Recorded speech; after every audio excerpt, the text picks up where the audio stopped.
So without wasting much time, we'll be moving to the next program on the agenda, which is the first panel session. And alhamdulillah, Sister Mutia Olagoke here will be the moderator for that session. And what's the session about? We'll be talking about the hijabi stereotype. I know we're all interested in that discussion. You know, the panelists will be discussing how to deal with self-esteem issues in the face of endless personality and identity attacks. Oh, see that hijabi as if we're terrorists. Yeah, they'll be addressing that today. Another one, they'll be dealing with the acts and tips towards boosting self-esteem and flawless personality. You cannot be a hijabi and don't assume that you're a queen. Indeed, you are a queen compared to, I don't know what the others are anyway. Then, lastly, they'll be discussing the legal rights of an hijabi Muslim. Do you think because you use the hijab, you do not have any rights? No, indeed, we have rights that we can pursue and sue in case anybody tries to trample upon it. So once again, we'll be welcoming Sister Mutia Olagoke to introduce the members of the panel session. Thank you for having me. So I'm You're just welcome. going to pretend as if I'm just getting here. Yes, you're welcome. Thank you. Hi, everyone. Assalamu alaikum wa barakatuh. So I think I have just about 3 people on my panel around, so I'll go straight to calling them. Please welcome, in no particular order of importance, welcome to the first panel session. The panelists are Sister Barrister Mutiato Lubalogun. Barrister Mutiat. Please help me find Sister Mutiat at the... I think she's at the back with the exhibition, the expo area. Sister Mutiat Balogun. And then also on the panel we have Sister Nafisat Abdulrazak. Sister Nafisa. Okay. Sister Olabimpe Sanusi is on our way. Hopefully she'll get here before we're done. And the last but not the least is Sister Roima Abdul Muiz.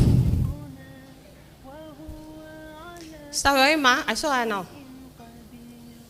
Okay.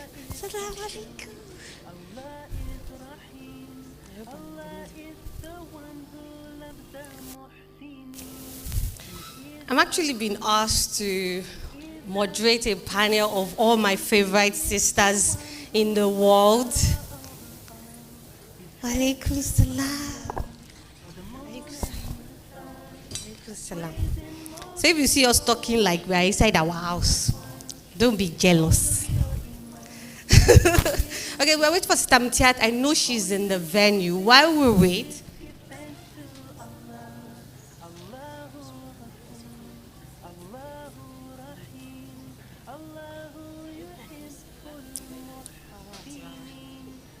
so while we wait, I'm going to read the profile of the panelists that I have. We'll start with Sister Nafisa. She's Nafisa Abdulrazak. She's an educational and personal development coach. She is a preschool teacher and trainer at Radiant Edu Consult, an educational consulting firm focused at providing best practices in building resources needed in the preschool segment of education. She's also the founder of the Muslimah Hangout Group, a support network for Muslim women focused at self-discovery, personal development, women empowerment, marital matters, spirituality, and overall life satisfaction. She's also the writer at Nafis Sustain blog, and she has projects such as the Vibrant Moms, where mothers can their personal goals with tips shared on our social media handles, most especially at Nafis Sustain. She's the author of Get Inspired, Awaken, Unfurl, Become, and Vibrant. She's a vibrant mom, and also has, okay, there's a book called Vibrant Mom, and there's another book titled 30 days positive affirmation cards for women. She has 4 beautiful kids and knows the struggle behind trying to juggle motherhood and still achieving your personal goals. Welcome, Sister Nafisa. My sister Tiat is very popular. Now up at that, not about time. Thank God she's finally here. Sister Tiat is making an exception for this event. She has another event to be attending right now, mashallah. She attended Federal Government College, Ikpoto Ekpene, Akwa Ibom State, and also Federal Government Girls College, Oyo. This is a time where I will attach to say that I also went to Federal Government College, Ogumosho. We are all pro-Unitate together. By our you will know us. She studied law at Lagos State University, LASU, and trained at Nigerian Law School, Victoria Island, Lagos, after which she was called to bar in 2006. She finished Ibtidai, Arabic Islamic Studies at Markazu Hidayah Dirasatil Arabiya wa Islamiyya, Lagos. She has a diploma in business administration at the Academic College, London, the Dubai campus in 2009. She bagged a master's in law at the Kingston's University, London, UK in 2012, and worked as a part-time presenter at NTA2 Lagos Networking Center, Victoria Island, Lagos for about 8 years. She also worked at Ghania Adetola Kasim San and Co., a leading law firm in Lagos. She's now a partner at Nimbus Solicitors, a law firm with branches in Ikoyi, Bagada, and Abuja. She's the CEO of Royal Coast Travels Limited, Ikoyi, Lagos. She loves learning interesting things, meeting people, traveling, cooking, and making a positive impact wherever she is.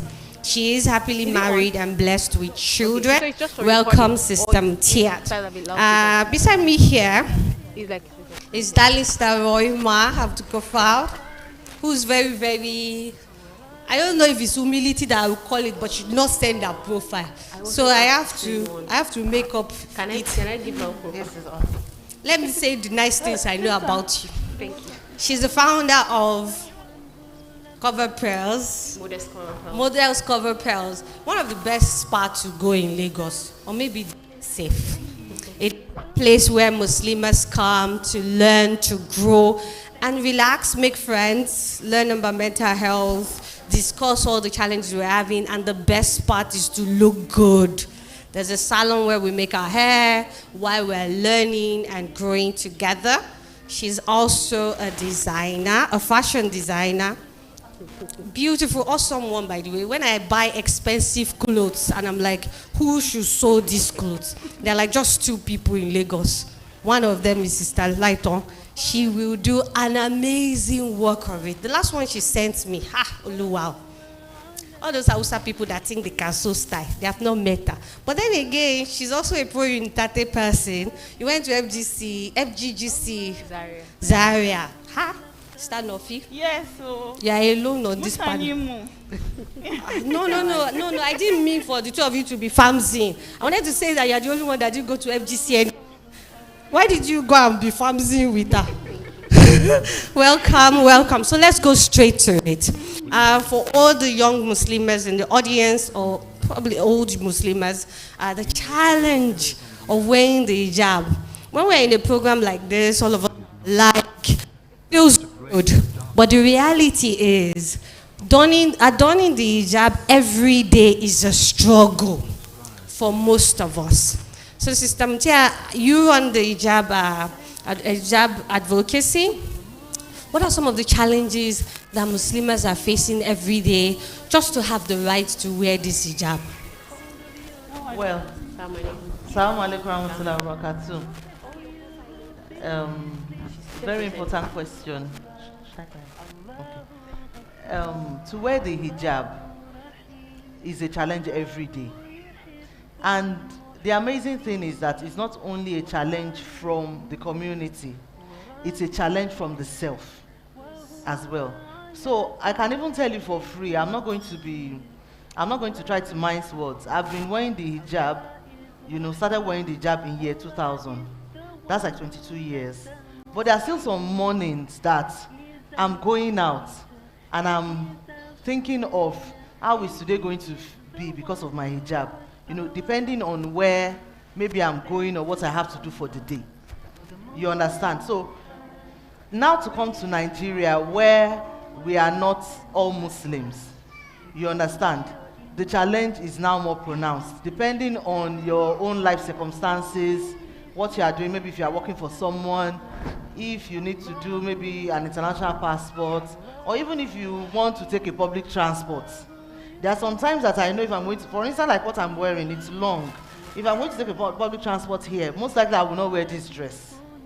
I'm going to wear something else because I'm just thinking, how will I be packing myself if I want to climb, if I want to get down?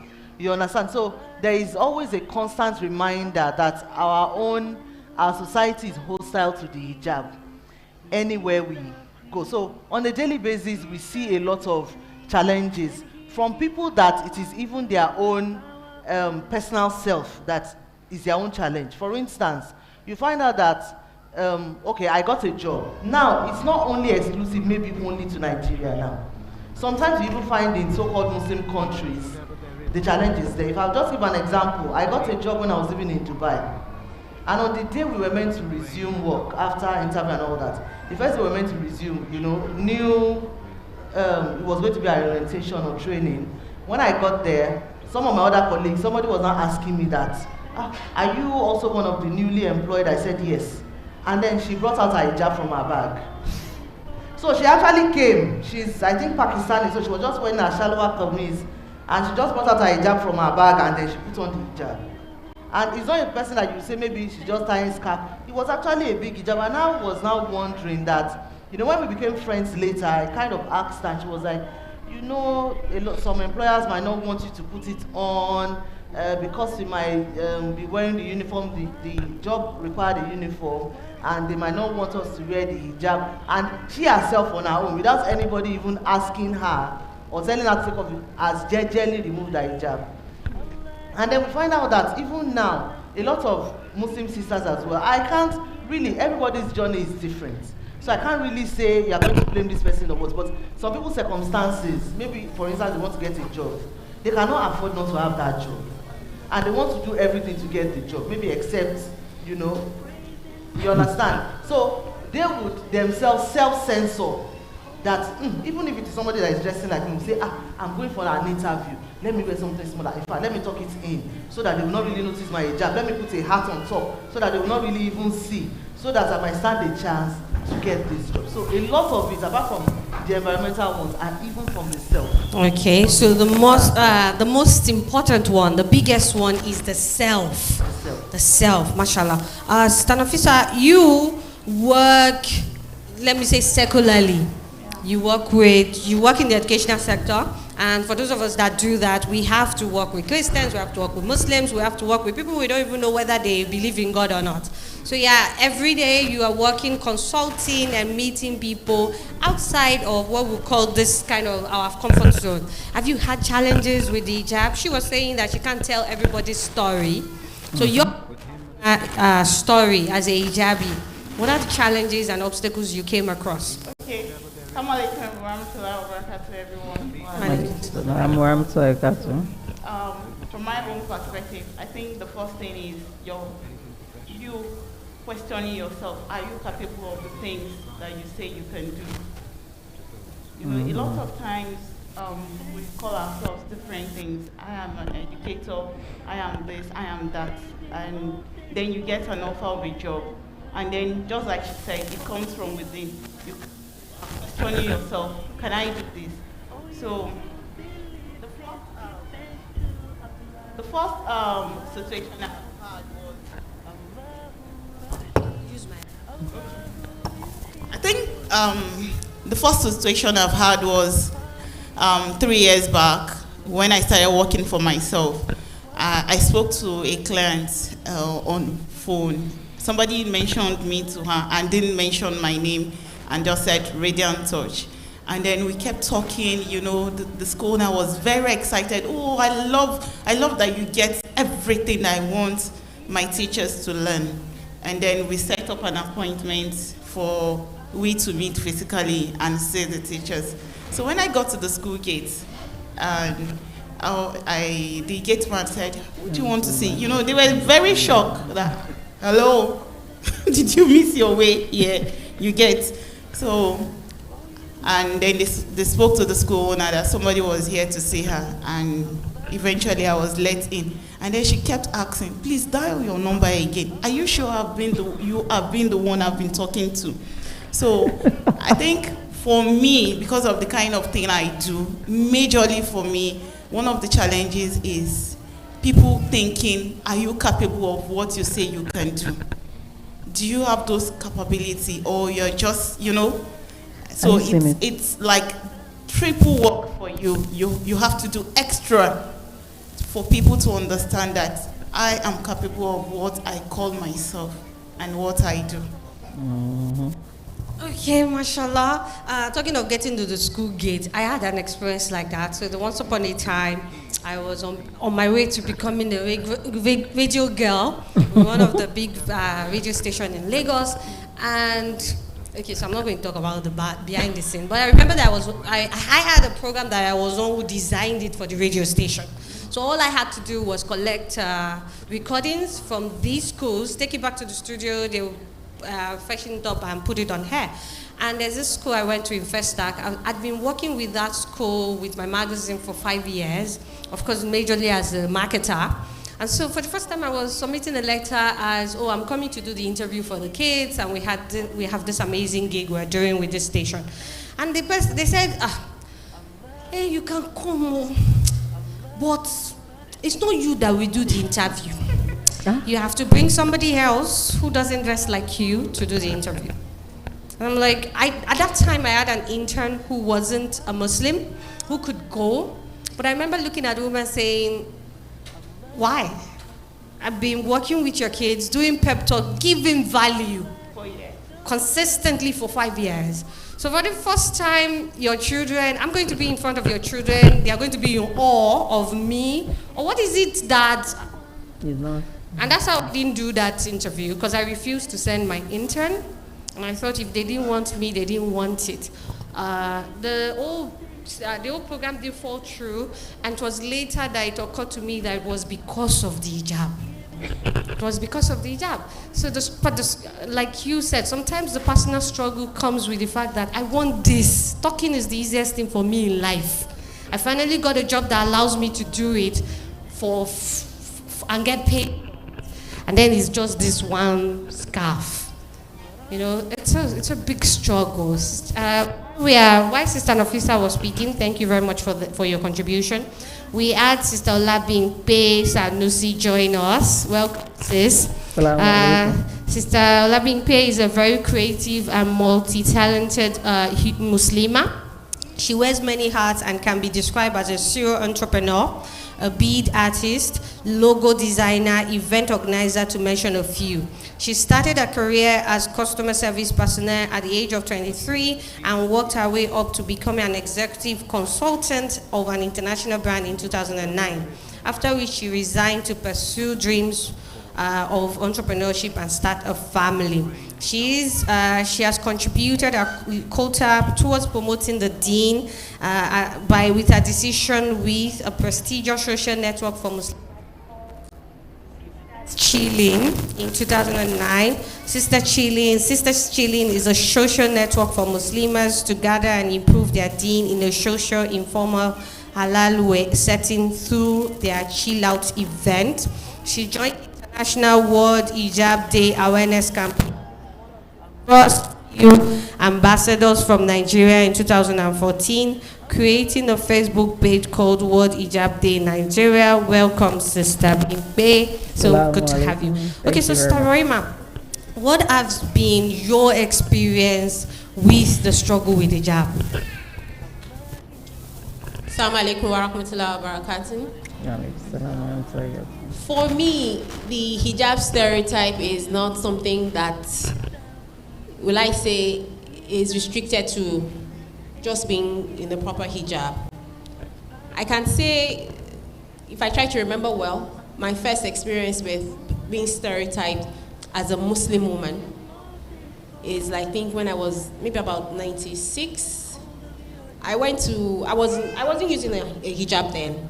I schooled in the north. I went to a federal school. So from living in the north for a couple of years, I picked up the habit of tying a scarf. I could wear all kinds of clothes, but I would tie a scarf on my hair, as it was just innate for someone that has lived in the north for a long time. So at that time, I was wearing a scarf, not a hijab. And then I had a friend that we were going to jam lesson together. Her name was Jumoke. So I went to her house and I went straight to her room and I was talking to her. At least I can say my father paid good money for me to go to school, so I speak fairly good English. And then her brother then was in the university and he walked past the room. The door was open. He walked past. Then he walked past again. Then he called her Jumoke. She went out. She came back and she said, "Can you believe it? My brother is shocked you can speak English." I said, "Excuse me, what's that supposed to mean?" Because he saw me coming and I was wearing a scarf. And then he walked past and heard someone speaking in English. And then he walked back again and said, "Are you sure that girl that is tying scarf that is speaking English?" And I'm like, "Excuse me, is there something that says because your head is covered, you cannot speak in English?" So for me, I can say maybe officially, that was my first time of being stereotyped as a woman that was covered. But subsequently over the years, I realized that as a covered woman, you have to be ready to stand up and excel in whatever it is you are doing. If not, you will always be looked down as a lesser being because you are covered in whatever manner it is. Be it a small cape, be it janjala scarf, ordinary Ankara, you tie scarf on it, there is a problem. So for me, being stereotyped is not just because you are covered, it's because you have tried to, how will I say, identify with the brand. The brand of Islam automatically makes you stereotyped. Yeah. Okay, Sister Bingley, do you want to pick up the question? Okay. Assalamu alaikum warahmatullahi wabarakatuh, everyone. In my own experience, maybe because for a long time, when I started out working and everything in the corporate world, I wasn't covering then. So I just decided that, well, it's time. I just wanted to by myself. So I already had built a name, a face, a brand that people knew. And the fact that all of a sudden they just noticed, because I started, then I wasn't too comfortable myself. So I started with berets, then scarf. All of a sudden, madam, why is this thing going to be permanent? Yes, it's still me. And are you sure you are not becoming one of them? Who are they? I don't know. From even when I was in secondary school, I always noticed that, I got that courage from them. Then when they used to want to you two want to, all these Muslim girls, they don't know anything. And they look at my result, they see that, okay, they are wrong. So I flunked it in their face. So I've always had that attitude.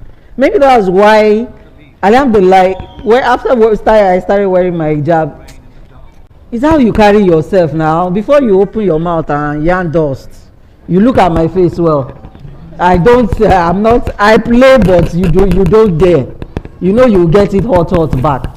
So I think that has really helped me because I don't do not have the audacity to bite well. yarn dust.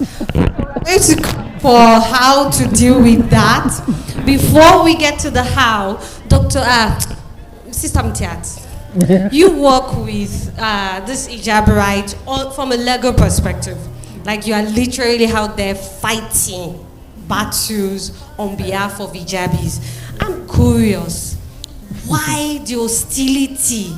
Why do you think the society or whatever?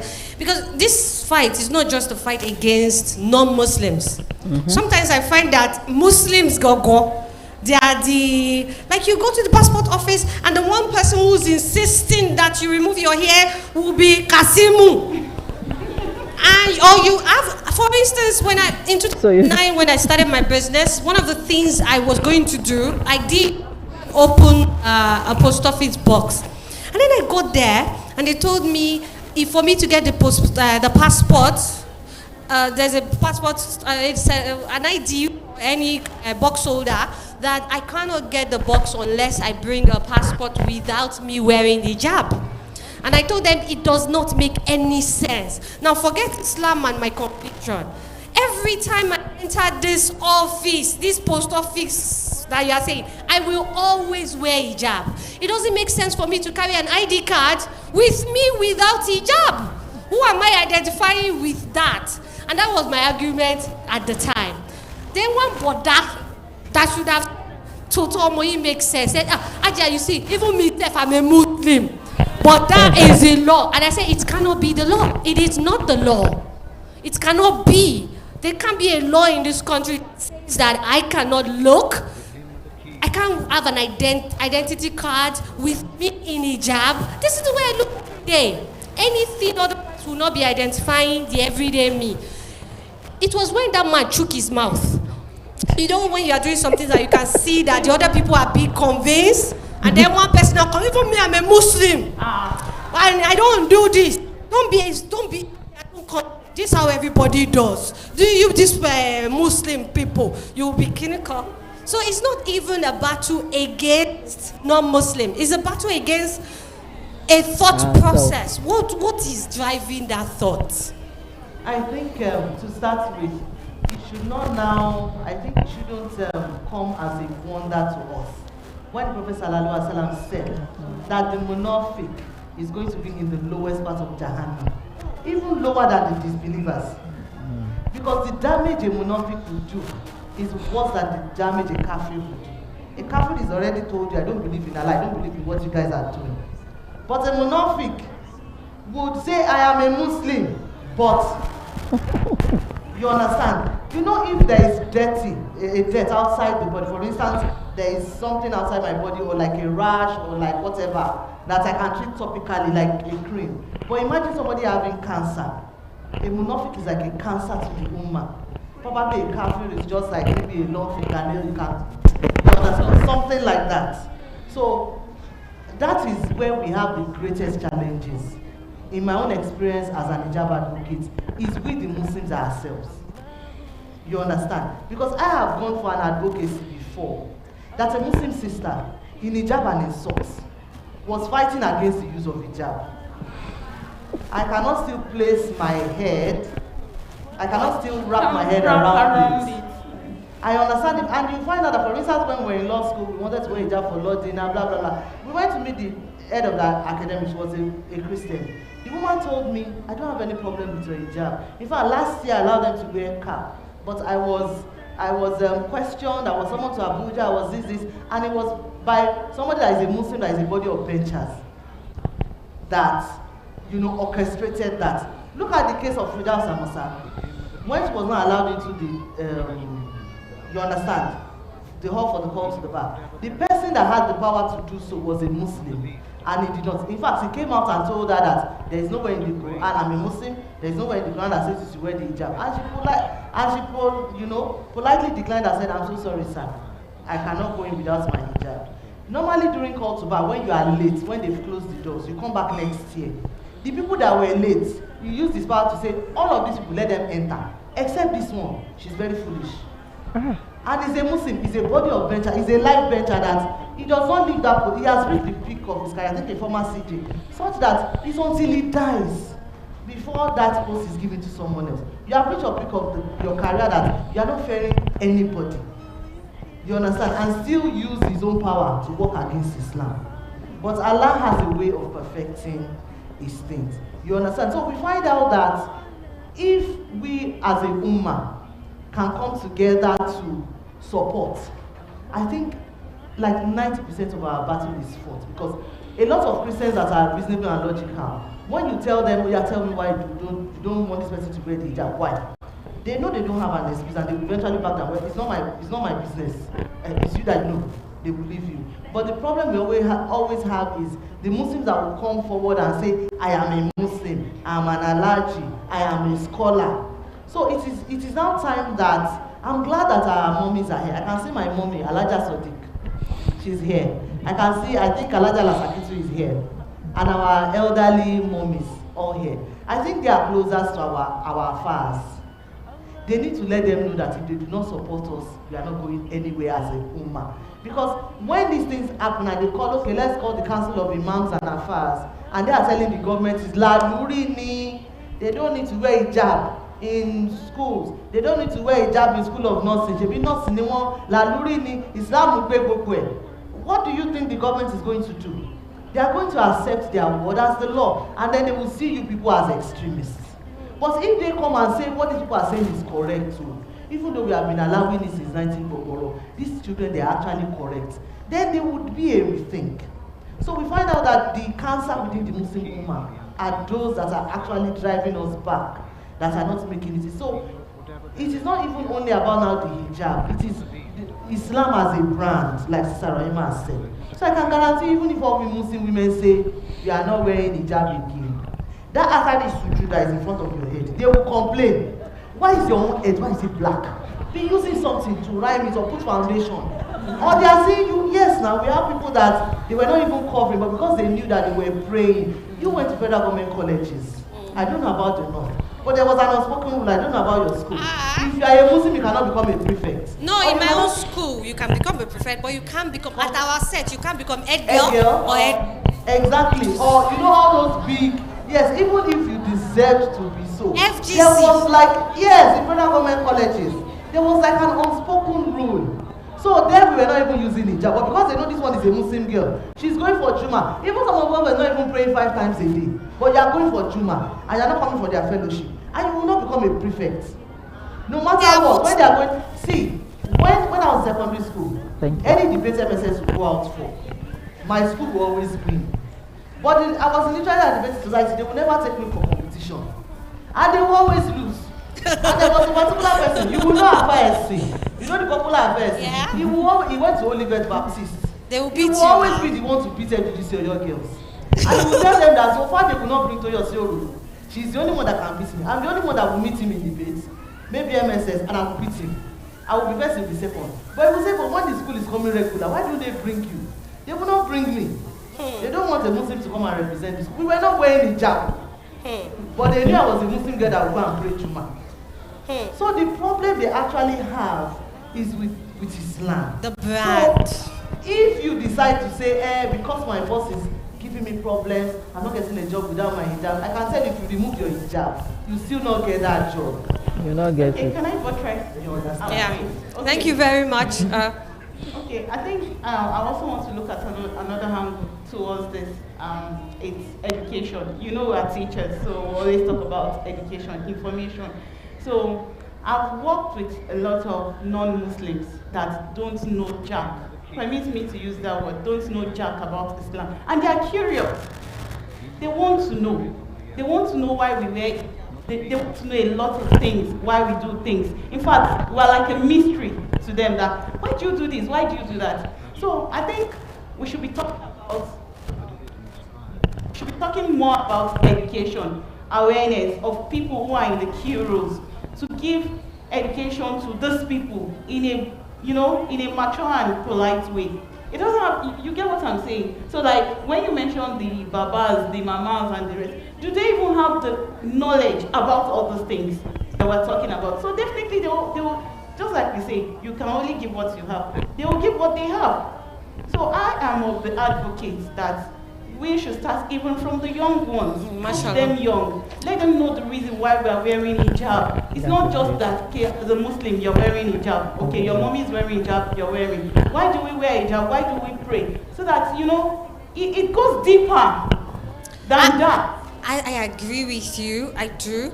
But there's sometimes I see that and I think that I believe there's a deliberate war, psychological war, whatever it is, to just make the ignorance prolonged, to just have ignorance. I think another thing I found, I'm sorry to interject, is that, I think it is human nature. When you see somebody doing what you ought to do that you are not doing, sometimes instead of you to admit to yourself, you will want to kill it. For instance, you can see someone, okay, for instance, there is this particular, let me say rumor, or this impression. They will say, if you are wearing big hijab, people that are wearing scarf, when they greet you, you don't answer. Or when you are, you don't answer. People say it. For me, I use myself as an example.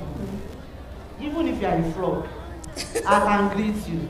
I can hug you. I don't see any dichotomy. I try to use myself as an example. I'm saying there is a possibility. I can't be in every situation. But again, I look at myself when I was not wearing the hijab. And I know what I would usually feel when I see people wearing the hijab. And when I was not wearing the hijab, maybe finishing secondary school, my sister start wearing the hijab and say, but she was cool, mama king. But she was but it is now more self-awareness that has let me know that it is because you are seeing in her something you ought to be doing. Yes. And some kind of your own consciousness or your own nurse is telling you this is what you ought to be doing. You are not doing it. And then rather than just admit that, how much you mean love? What should you mean? I was like, that's deep. That's deep. You understand? So sometimes it takes a lot of self-awareness to know that, okay, sometimes you see people doing something. I'm not there yet. You understand? You see amazing people, sisters doing something. Like, I always think about bounties, for instance. I was still telling my sister this morning, bounties, they organize nice events. I'm saying, the world want Baba Sale giving them millions somewhere. I was just saying, but I'm thinking to myself, see, you two, you have an NGO. Probably if you work as hard. You to say if you get Baba Sale. You will do something. You understand? So yeah. It is self-awareness for you to know that there are some times. So when a lot of people say we are seeing hijab, in fact, there was a sister that I can remember one day I greeted. Well, I said she's going to answer. And now tapped her, I'm okay. She now removed from my hand. Sister, when I was in Ilorin, there's a particular brother that every time I greet him, I felt he didn't used to hear. And the truth is that if you ask those people that say big hijabis don't greet them, many of them have never greeted them before. It was somebody who told somebody who told somebody who told them. So when they told me, in fact, let me tell you one of the first things they told me, don't go to that mosque. Those big hijab people, these are Muslims giving me information. And I remember looking at all of them that I should not go to the mosque of God. Is it their father's house? I'm going. I actually went in defiance to go and show those sisters that she in Moshalashi. Imagine a lot of people didn't actually go. I went because for no reason we shall go and fight. Like how can they say we should not come? That was why I went. Not because anything. I just went to say then this guy will not every time. Apparently, because most of these guys were always lower your gaze. So it doesn't. Maybe a sister is coming like this, but I will be looking like this. So sometimes if you don't raise your voice, you won't hear. But me, I planned that next time I see the brother like this, I will stay in front of him and do salam alaikum like this. And that was what I did. And apparently he was not ignoring me, he was just lowering his gaze or shy. Apparently I think he does respond, but I didn't hear because he was being woman shy. So that day, I did it for the brother like this. He look up like, Ajelanti. Since that day, if he sees me coming like this, he'll be waiting for my destiny. What am I saying? If they will not answer you, waylay them. You too. Greet them by fire, by force. But most of you don't even bother. And now, that it takes us back to what you say about self-awareness, and that takes me to the next question I'm asking you. I can go to the mosque by fire, by force, or force the brother to say Taslim back because of the person that I am. This majority of the sisters in hijab struggling with it, wondering, should I remove it, should I remove it? We're talking about us, our confidence on who we are. What does it take to truly hold this hijab regardless of the challenges that we're facing? First and foremost. Okay. Can you hear me? Okay, it's working. Holding on to the hijab, irrespective of whatever might be happening around one, initially could be difficult. In fact, it is difficult at whatever stage and whatever time, because the life is dynamic, it's always rolling. The only thing that is constant in life is change. Your situation will always change. But for me personally, the most important thing is that it has to start with you. Why exactly are you in the hijab? Is it a fashion statement? Is it a peer pressure thing? Some of us are in the hijab because we are in a group of friends that all wear the hijab. Is it an enforcement thing? Some of us are married, and you know that's the funny one. Everybody sees you that shokwe low hair. That's the first thing. If you are not a hijabi person and then suddenly they see you are married and you wear the hijab, the first thing they will ask you is it being imposed on you by your husband? So first of all, you need to ask yourself, why am I in the hijab? It's a constant jihad of your nerves. You are constantly asking yourself and revalidating it to yourself. And as long as you can validate it to yourself that the reason why you are covered is because it's an induction of your deen. It is part of your saying I'm a Muslim. You cannot say I believe and then you cannot pick and choose what part of Islam is okay for you. You have to be able to semina wa adana, you have to hear and obey. And part of hearing is that you should be veiled. Obeying is being veiled. So once you are able to constantly tell yourself that, irrespective of whatever trials or tribulations come along because you are covered, somewhere you would find the strength. Mm-hmm. But one thing I want to resonate is that as Muslim women, as covered women, in fact, as Muslim women, leave cover alone now. The fact that you are Muslim, you're already branded, you're already part of the stereotype. The first thing is to improve on your personal character. If you are good, your good will eventually resonate, and whoever sees you as covered and has a problem with your covering would eventually soften towards you because you're good. Mm-hmm. And I've come to realize that for a lot of us, we carry this hijab in seemingly, I don't know, will I say fanatical about it? Mm-hmm. We see ourselves as maybe better than the next person simply because the person is not covered. You even see yourself better than non-Muslims, forgetting that you are not the owner of his heart. There are people that 1 second to dropping dead is when they accept Islam, and unlike you still have to be doing astaghfirullah. The second this person accepts Islam and then drops dead, almost his slate is clean, he's better than you. So you can never say that you are better than this person. I remember from as far back as my days in Unilag, like she said, if you're a frog, I can greet you. I can greet any kind of human being. People that know me know that I can relate to just about anybody. I remember that Yaba, the railway line, was practically a market. And because I learned to sew before I got to university, I was always buying fabrics. I have some fabrics that I bought as far back as 1996, and I still haven't sewn it, but I just liked it and I bought it. So anytime I go past the railway line, I would always look and see and talk. And then because I went to a federal school, one of the beauties of being in federal school is that you mix with people from a very wide variety of cultures and backgrounds.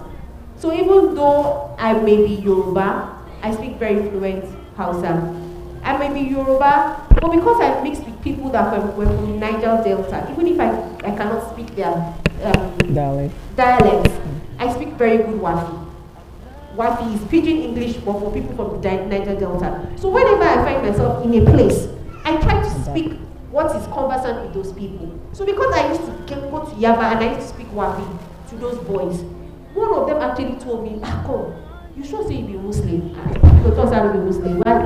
Because if you are Muslim woman from my yard there, God knows saying na lie. I know people go to that woman. I said, well, what she do? She know the group person, and so she go type face like say you want to something from your hand. I said, when me I don't do that.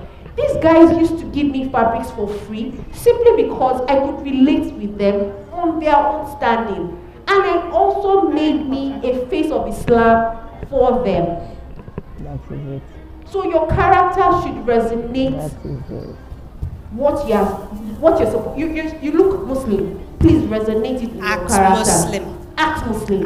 Don't wear the hijab and then go outside and feel self-righteous. Okay. You are not holier than thou because you do not know what is going to happen to you. Okay. But most importantly, Rutia, be ready to defend your covering because a lot of people will come at you from the funniest of places. Like I said, I went to federal school. I get grace, just like this auntie talk. I feel do grace for person. In fact, the first time I did craze because I was covered, I think I was in year 1. And then I was of course in a dorm room with so many other girls. There was a particular girl in my room. Just like she said, the munafiqs are the problems of Islam. She's from a Muslim home. I don't know whether in her house she prays, but when she gets to school, she does not identify as being Muslim. She was in my room and she was like, you go out, you go to salon, you do your hair, you come back, you cover it. And then she said, today, I got ready for school, and then I picked up my scarf and she collected it. I said, no, this is your hair. You must carry it out like this. So we're all right. I can be covered, but I can do like this. So yeah, it's only in their this you. Some of this were very. Excuse me. That do me like that. So I was like, are you okay? Is something wrong? What is it? She was always screaming, and she felt that no, you know, even me, sometimes I like don't because then no, now you are representing. You are representing. So I don't know. Thank you. Look Muslim and act Muslim. Quite frankly, if you think that we are botting, that is a level of us have squishy. All of us have squishy. When I went to business school, I was the only person in my class of 50 identifying as Muslim. And like she said, some Christians or we were from everywhere in the country, like people doing business from across the country in the class. And some people have never met Muslims before, and they ask the most ridiculous questions. And then there are those who have met Muslims before who want to poke you for no reason. In the dining table, and everybody's eating with their fork, and somebody's asking me, it is wrong. Why will you be using right hand and fork? What? Like, I'm confused. I do not eat with my left hand, but it is not according to etiquette. And by the way, I went to LBS, so you know, it's a Catholic school. And it is a Christian school. But the very first day in school, my program officer was one who came to me to say, this is where the kettle is if you want to pray. Why everyone is lining up in the dining, you say your salah. Very first day. This was anti what they told us. So. And then, apparently we were 2 Muslims in class. I didn't know, I was the only one identifying. The other Muslims did not know that they will allow us to pray. Until the program was almost done, about a month. And it was during Ramadan, and she was asking me, where are you coming from? I said, I went to pray. They're allowing people to pray in this place? I said, yes. I'm like, wait, are you a Muslim? She said, yes. I didn't know they would be allowing us to pray. I didn't even know that I'm even surprised that they allowed you to come to this school. I was there on scholarship, so it was not like my father's money opened the door. They chose me to be there. And by the time we were finishing the program, after asking me the most ridiculous questions every day for months, my classmates voted me one of their favorite classmates. And they asked why. And somebody said in the video that they pre-recorded that Mutiat, every day at lunch, we ask her annoying questions. Apparently some people were doing it intentionally. And Mutiat will answer with a smile. Every single question. But let me not lie. Every day, the Ibadan inside me, the Fegoge, and the Ofa, everything will be like, our people, she white. Then I will remember that I am the face of Islam. I am the face of... It was hard. Imagine 6 months of being stereotyped, 6 months of lecturers coming to class. When you raise your hand, they are not particularly sure you have sense. Of getting to the end of the program, having the school director, assistant director at the time, tell me that as part of the examples of not judging people by their cover, that whoever saw Mutiat, for instance, now, no, she called me Muti, whoever saw Muti now, you will not know that she has sense, and Muti has sense. And I'm like, wait, how am I here if I don't have sense? But I'm grateful that I did a good job of representing Islam. It was hard. Because sometimes the squishy in my head wants to just... Okay, so last word. How do we build management to hold it in and be the best version of ourselves? Sister Bimpe, please start. Okay. To be the best version of ourselves, just starts with why. Why am I a Muslim? why did I choose to wear the hijab? What is my connection with my Creator, and why did I decide to obey Him? If you know that, you know your boundaries. Honestly, be able to show up. Let me quickly tip why I started Sisters Chilling. I was like, okay, I just left. I said, okay, I want to even test the water of entrepreneurship. Let me just start. Sisters Chilling, I noticed that I have Muslim friends like that. I was still single. My mother always says, all these people that you are here, I'm seeing. I'm not seeing Muslims. I said, I'm not marrying non-Muslim, don't worry. But she didn't believe me. I said, I don't have friends. They said, you the one that you don't have Muslim friends. Where would they see you? I said, I go to Asalatu once in a while, but they will see me. This thing is not working. I said, well, I don't have Muslim friends. I don't see them. Even when I go to see them, they don't want to be my friends, or they don't last. So I don't know. They say, okay, let's create network that will have friends. Network of Muslim sisters that don't have friends. Come together. So we've got to a circle like that. Mashallah. That's how Sisters Chilling started. So, and if you are going to be confident and you don't find help, just face Allah and do something. You have a Facebook page, use it. You have Twitter, use it. You will find somebody. I knew nobody, and mashallah, this is like we started in 2015. 2009. This is 2022, and all here because of Sisters Chilling. Alhamdulillah. Being in a circle of friends helps you build that confidence, right? You. They tell you the real life story. They tell you that you are not the only one. No, me too. This thing happened to me, and that will build your confidence. You know, when you see there are a lot of things that we sisters go through. Saying that this happened to me too. This is what I did, or maybe both of us. Oh yeah, let's go and find solution. The strength will come. Don't stay alone in one corner and think that there's no solution, or I'm having a problem. See what hijab rights are doing. Maybe she started, she's a Muslim, at least she's on Facebook. That's how I met, I saw her. I'm not seeing her face to face. This is my first time I'm saying that. But we'll be chatting, alhamdulillah. And I'm always happy that, yes, when I see sisters doing something, even if I don't know you, I'll promote you. I'll just use my avenues. And that is giving me confidence to do more. So number one, keep the company of the righteous. This is an instruction in the Quran, and it is a hadith of the Prophet. Yeah. You can't be confident in your hijab if 80% or 90% of your friends do not believe in, do not even have, even if they are Muslims, they don't have that same conviction that you have. They are the one that will tell you, you see that thing happen. You see. Till you too, you finally see.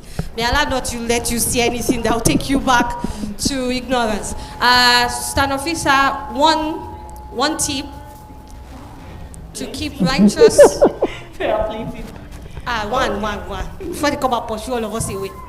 Okay.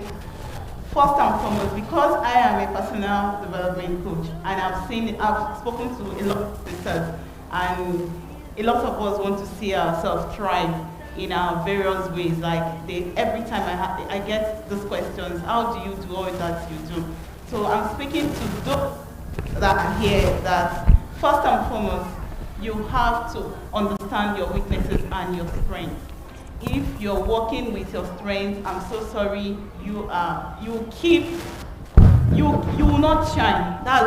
Let me be blunt about that. You will not shine. So as Muslims, we are the best. And once you want to attain the best, you have to see that as strength that you have. Okay. You know, we keep saying confidence is the key. Confidence is the key. So if you're working with what is not working for you, how do you keep going back and crying. In fact, sometimes you hide behind the chair and say, oh, why is it not working? It's because you're not working with your strengths. So go back to your drawing board, draw out a lot of things, look at the things that you're excellent with. We all know Sister Mutia, she's excellent with speaking. She speaks very well, and she's representing very well.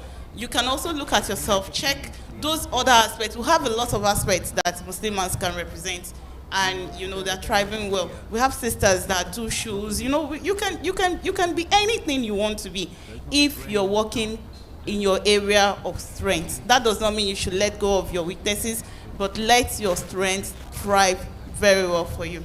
I wish you best of luck. Leverage on your strength. If they say I should come and do handwriting competition like this, it might be last. Stop chat. Yes, I'm Ali Crown's I think the cheat sheet that has worked for me, Surah Al-Tolak. وَمَنْ يَتَّقِ اللَّهَ يَجْعَلْ لَهُ مَخْرَجًا. See, when I tell people that I'm not very confident or very brave, everybody will be saying, but that is the truth. But what do? I pray. And like she has said, Sister Roima also, she said, know why. So I know that if Allah has asked me to do something, He will support me to the end. So I'm fearing Allah by doing this for Him. Even if there is no door at that place, I know I will be able to break through. You understand? And then prepare. Because when you are prepared, it increases your confidence. Prepare. For instance, if I'm going anywhere, even if I feel I know all the law, I know, even when I'm still going to court, every day I try to prepare, okay, what's my case about? And I try to prepare my mind, like, I might enter the court, the judge has been seeing me every day in my job. She might just say, hey, you, today, why are you wearing this thing in my court? I try to make a mental picture of what I'm going to respond, so that I'm not going to be doing And then I prepare, I've now found out something recently that when you prepare your inner self too, you are better. Like, we are wearing our hijab, what are we wearing underneath? What are you wearing? We are in a ladies' gathering, starting from your underwear, all of us that we are doing double decker.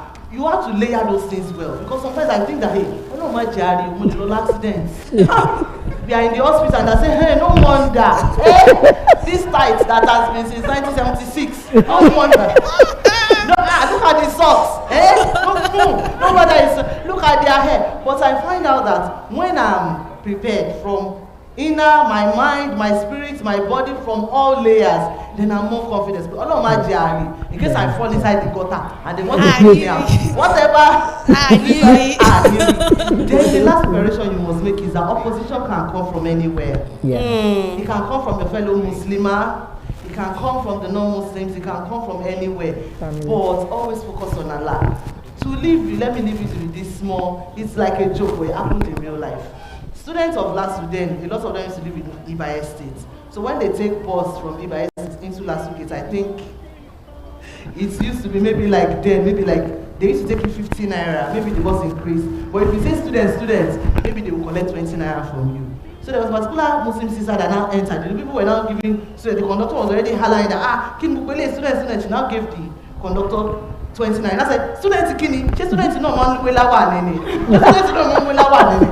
The sister is wearing hijab. So people started, telling me. So opposition can come from anywhere. Get ready. Can come from anywhere. So be prepared and know why you are doing it and face Allah alone. Even when it feels as if I remember talking to her without Samasa the night of a call to back.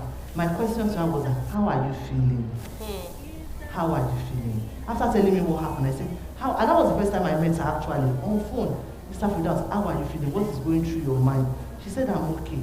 I said, are your parents supportive? Yes. What is the ambience in your house right now? She said, we are okay, we are fine. And then my mind was at peace. MashaAllah. You understand? So you have to, prepare. And know that, I know at that time she did not see a way out.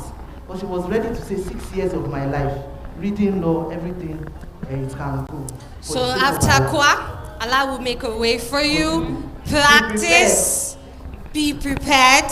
Opposition can come from home, but we don't have time. We don't have time to talk about that. I remember that somebody was going to mentor me and asked me to remove my hijab, and my parents were saying, why can't you just reduce a scarf like this? I said, there's nothing after it gets here. And when I decided that I was holding on to it, regardless of whether my parents, who were supposed to be my supporter, were going, because opposition can come anywhere, I went to my room and I was thinking about why would they oppose me. Then I went outside again and I told my parents that this is your fault. And they said, why? You were the one who raised me to be confident and to believe in myself. And finally, an opportunity has come for me to do that. And you're saying no. You prayed that we should be better than exactly. you. My parents were like this. You were the one who raised a confident child. Now this is the repercussion. I am not removing this hijab. And that was it. And I think that a couple of weeks after, my father called me that, you will have to stand for yourself. Opposition can come anywhere, from places you never even imagined. from the one person you thought would stand by you. Yeah. So get ready. Thank you so much for that last word from this person, so that I can drag everybody out. Okay, so last words on behalf of everybody. Love Allah. Put Allah first. And know that your sustenance, your health, your living, your joy, your happiness, everything can only come from Allah. Irrespective of what anybody thinks or says, everything is going to come from Allah. So whatever it is that you're going through, first of all tell Allah, and you'll be shocked at how things will fall into place simply by relying upon Allah.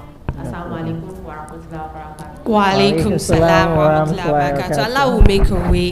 This is His commandment for us. I mean, sometimes I feel like Allah will want to test our sincerity. And the only way to pass the test is to keep holding on to it. May Allah ease the hijab for us. May He eat good character. May we truly be a representative worthy of the hijab. Barakallahu fikum. I want us to remember that Islam started as something strange. It will go back to something strange. So we should be glad that we are part of the strangers. Inshallah.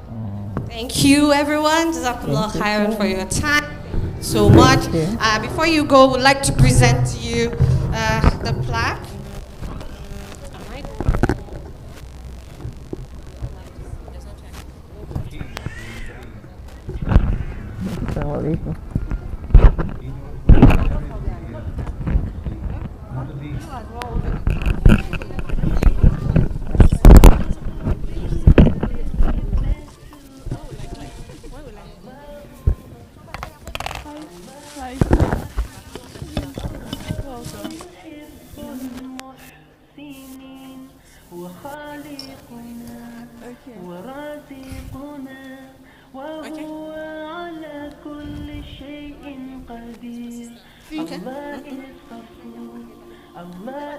On behalf of Bounty's Charity Initiative, we'd like to say a big Jazakallah Khairan to all our awesome sisters, and thank you for all the always heeding to our call whenever we call you. On behalf of Bounty. Give thanks to Allah for the moon and the sun, praising Moses for what is and what was. Take hold of your iman, don't give in to shaitan. Oh, you who believe, please give thanks to Allah.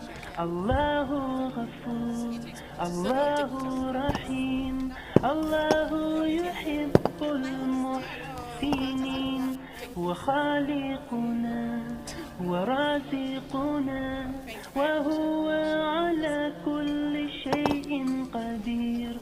Allah is Ghafoor, Allah is Rahim, Allah is the one who loves the Muhsinin. He is our creator, He is our sustainer, and He is the one who has power over all.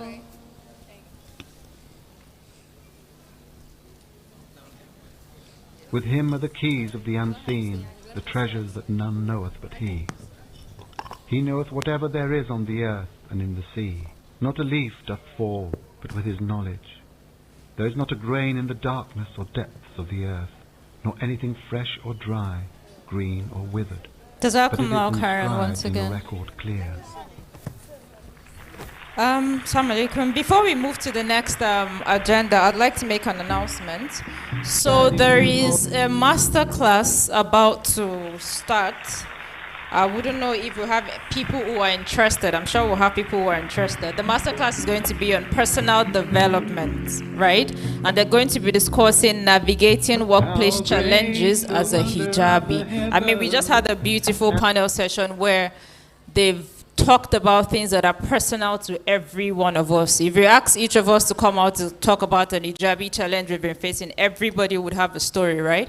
So now we're saying that there's going to be another smaller session where people would actually address the challenges we face, not generally in society now, but at our workplaces. For some of us that are working in private institutions, government institutions, we cannot but deny the fact that, but I agree that we actually go through certain challenges. Well, this is the size of hijab you should wear if if you have to work in this organization. You can't pray here. You have to go home and pray everything you have to do, because we do not appreciate hijabis. So if you're interested in this master class, kindly move to the registration section outside. You'll get a pass that would enable you attend the master class, which will be holding somewhere behind the hall. So if you're interested, gently and kindly move to the registration section to get your pass to attend the master class.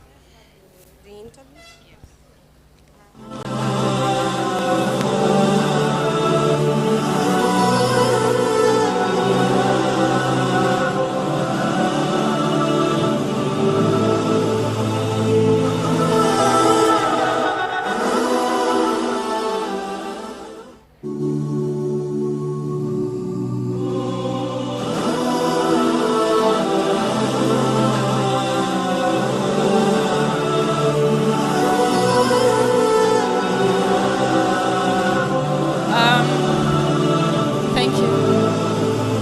So now we'll be having Sister Fatima Ayegbajeje. Sister Fatima Ayegbajeje. Fatima Ayegbajeje for the second.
Assalamu alaikum wa rahmatullahi wa barakatuh.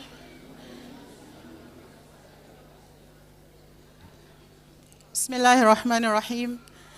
Alhamdulillahi Rabbil Alameen. Wassalatu wassalam ala Rasulihil Amin. Wa ala alihi wa sahbihi ajma'in. Allahumma arina al-haqqa haqqa warzuqna ittiba'ah. Wa arina al-batila batila warzuqna ijtinabah.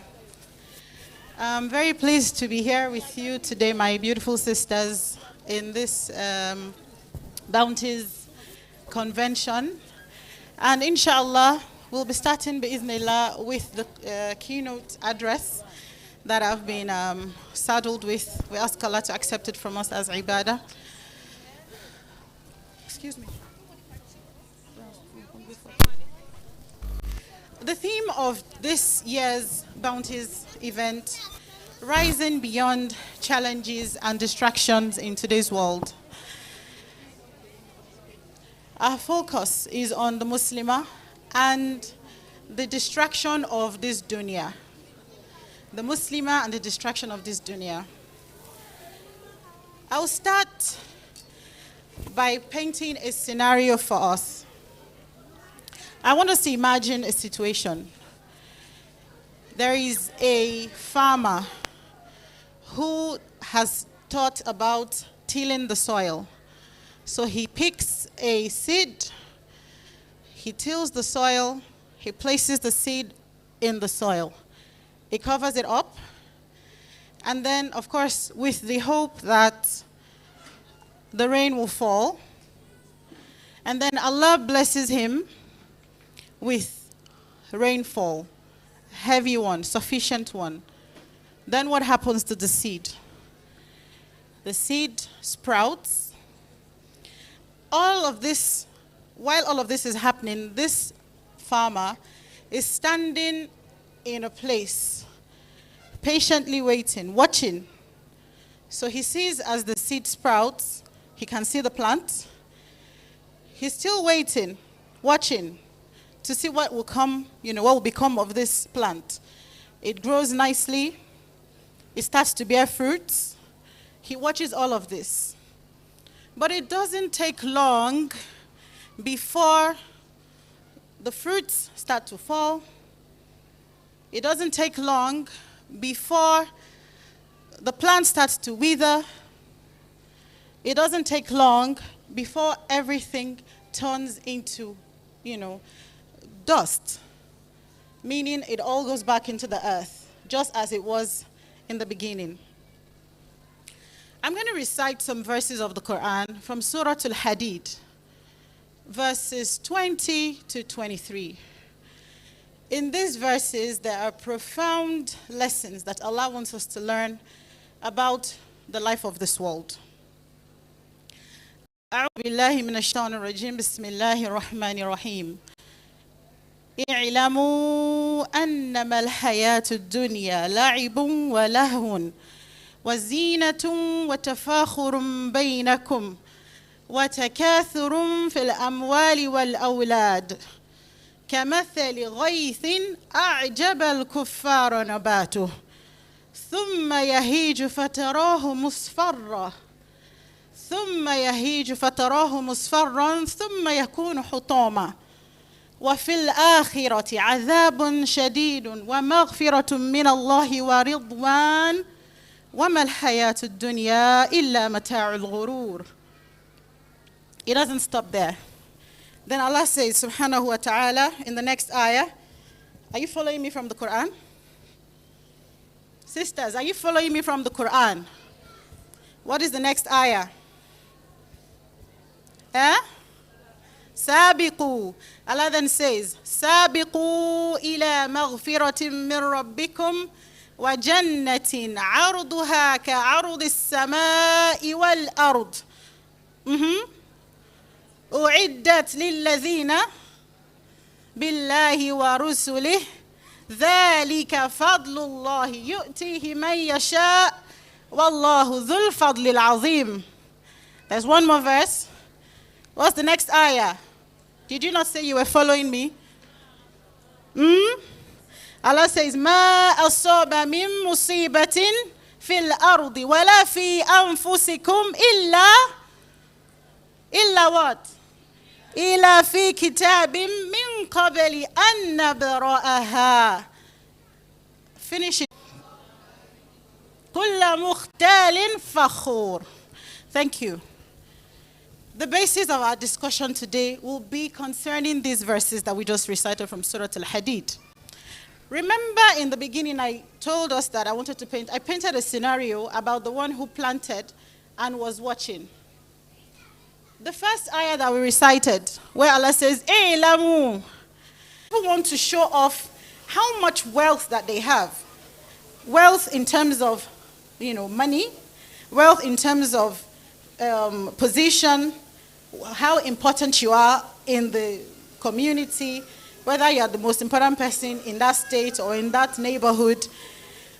And then also people want to show off their awlad, some people. Because especially if your children are successful, this is something that is also peculiar to women. We want to show off our children when they're doing well. Especially sometimes you don't even mind if it comes off as being spiteful to other people. That is, somebody who doesn't have children, now what should you now do? But you want to show off your own children now.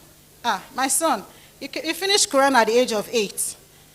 Oh, my daughter, by now she's just 16 years. She's in her final year. She's studying mechatronics, you call all those big names. So where am I going to? Allah tells us all of this. بِالْأَمْوَالِ وَالْأَوْلَادِ. Then he brings forth the parable. I can't hear you.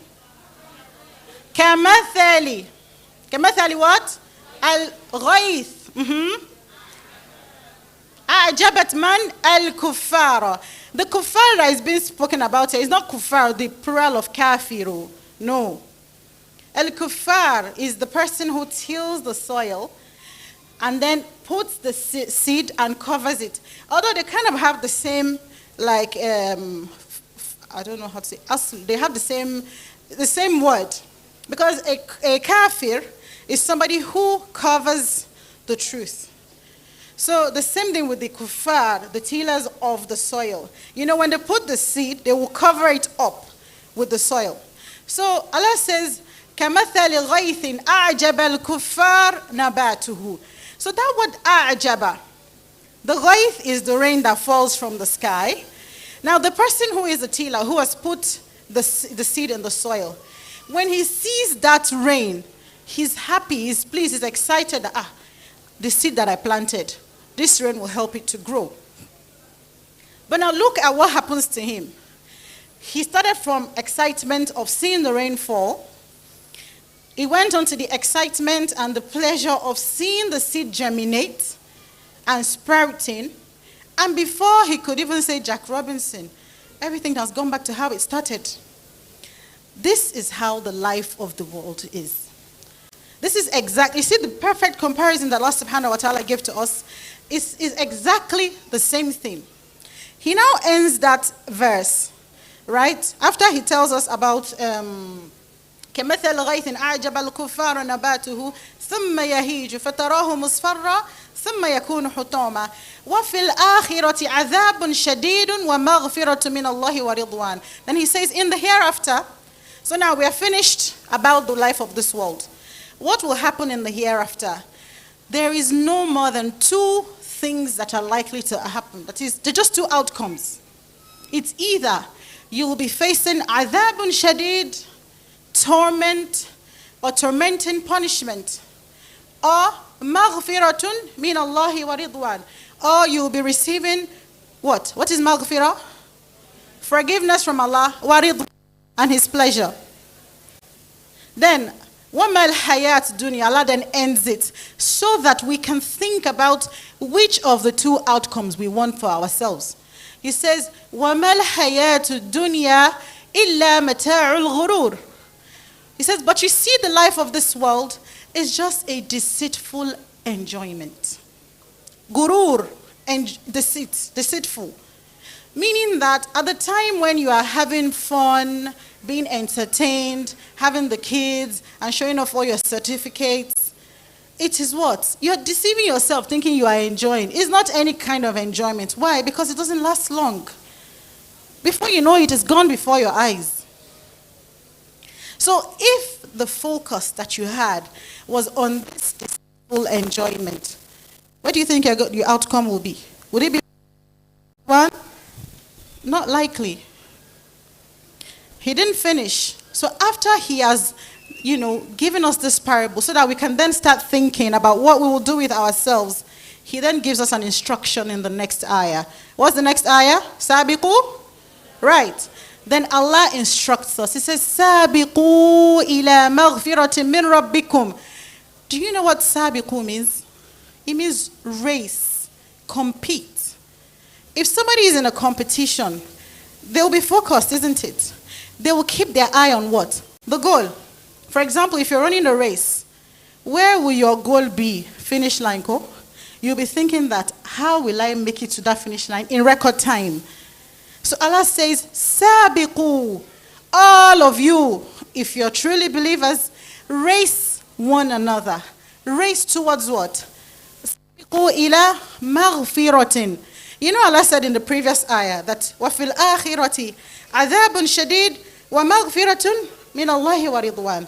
He has already told us that there is punishment, there is forgiveness. Of course, if Allah has forgiven us, what else? We would receive His mercy.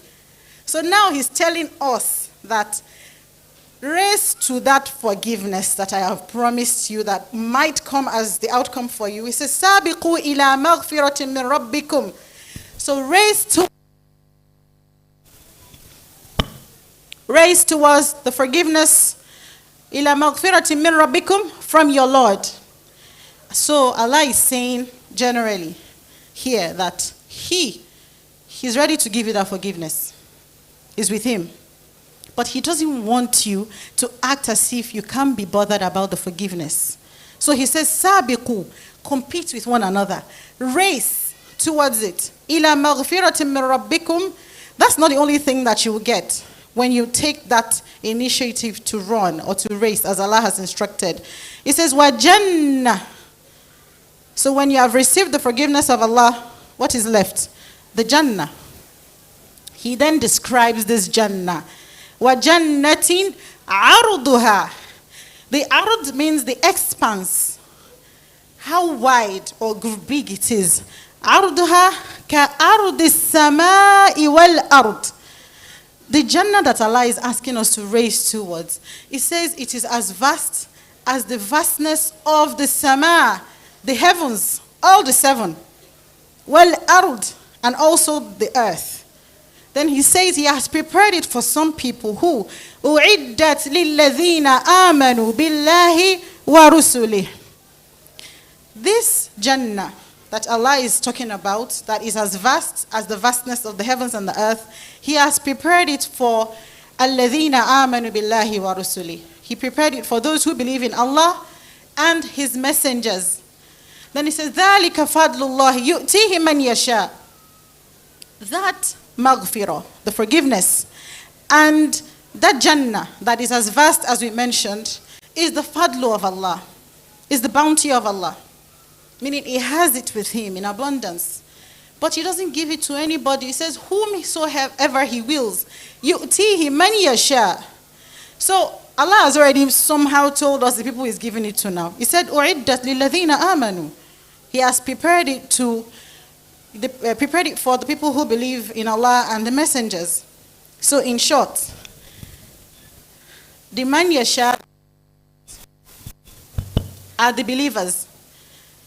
ذَلِكَ فَضْلُ اللَّهِ يُؤْتِيهِ مَنْ يَشَاءُ وَاللَّهُ ذُو الْفَضْلِ الْعَظِيمِ. Allah is the owner of the great bounty. Meaning that the bounty is his. He can give it to whomsoever he wills. But he wants you to appreciate that bounty that is with him and race towards it. That is, don't walk slowly. Don't behave as if I have all the time in the world. If you want to race in a competition, are you going to be doing, even if it's tomorrow, when they've told you that the Olympics is starting in 5 weeks' time? The only problem is that we don't know when we're going to die. We don't know when Yawm al-Qiyamah will be. So, meaning that we have to continuously be racing. No rest. What does the next ayah start with? Ma asaba, right? So now, Allah subhanahu wa ta'ala, and this is the beauty of the words of Allah subhanahu wa ta'ala. He has a way of, pushing us forward, drawing us back a bit, pushing you forward again. He then says, Ma asaba min musiba. Why did Allah bring this particular statement after all of what he's mentioned previously?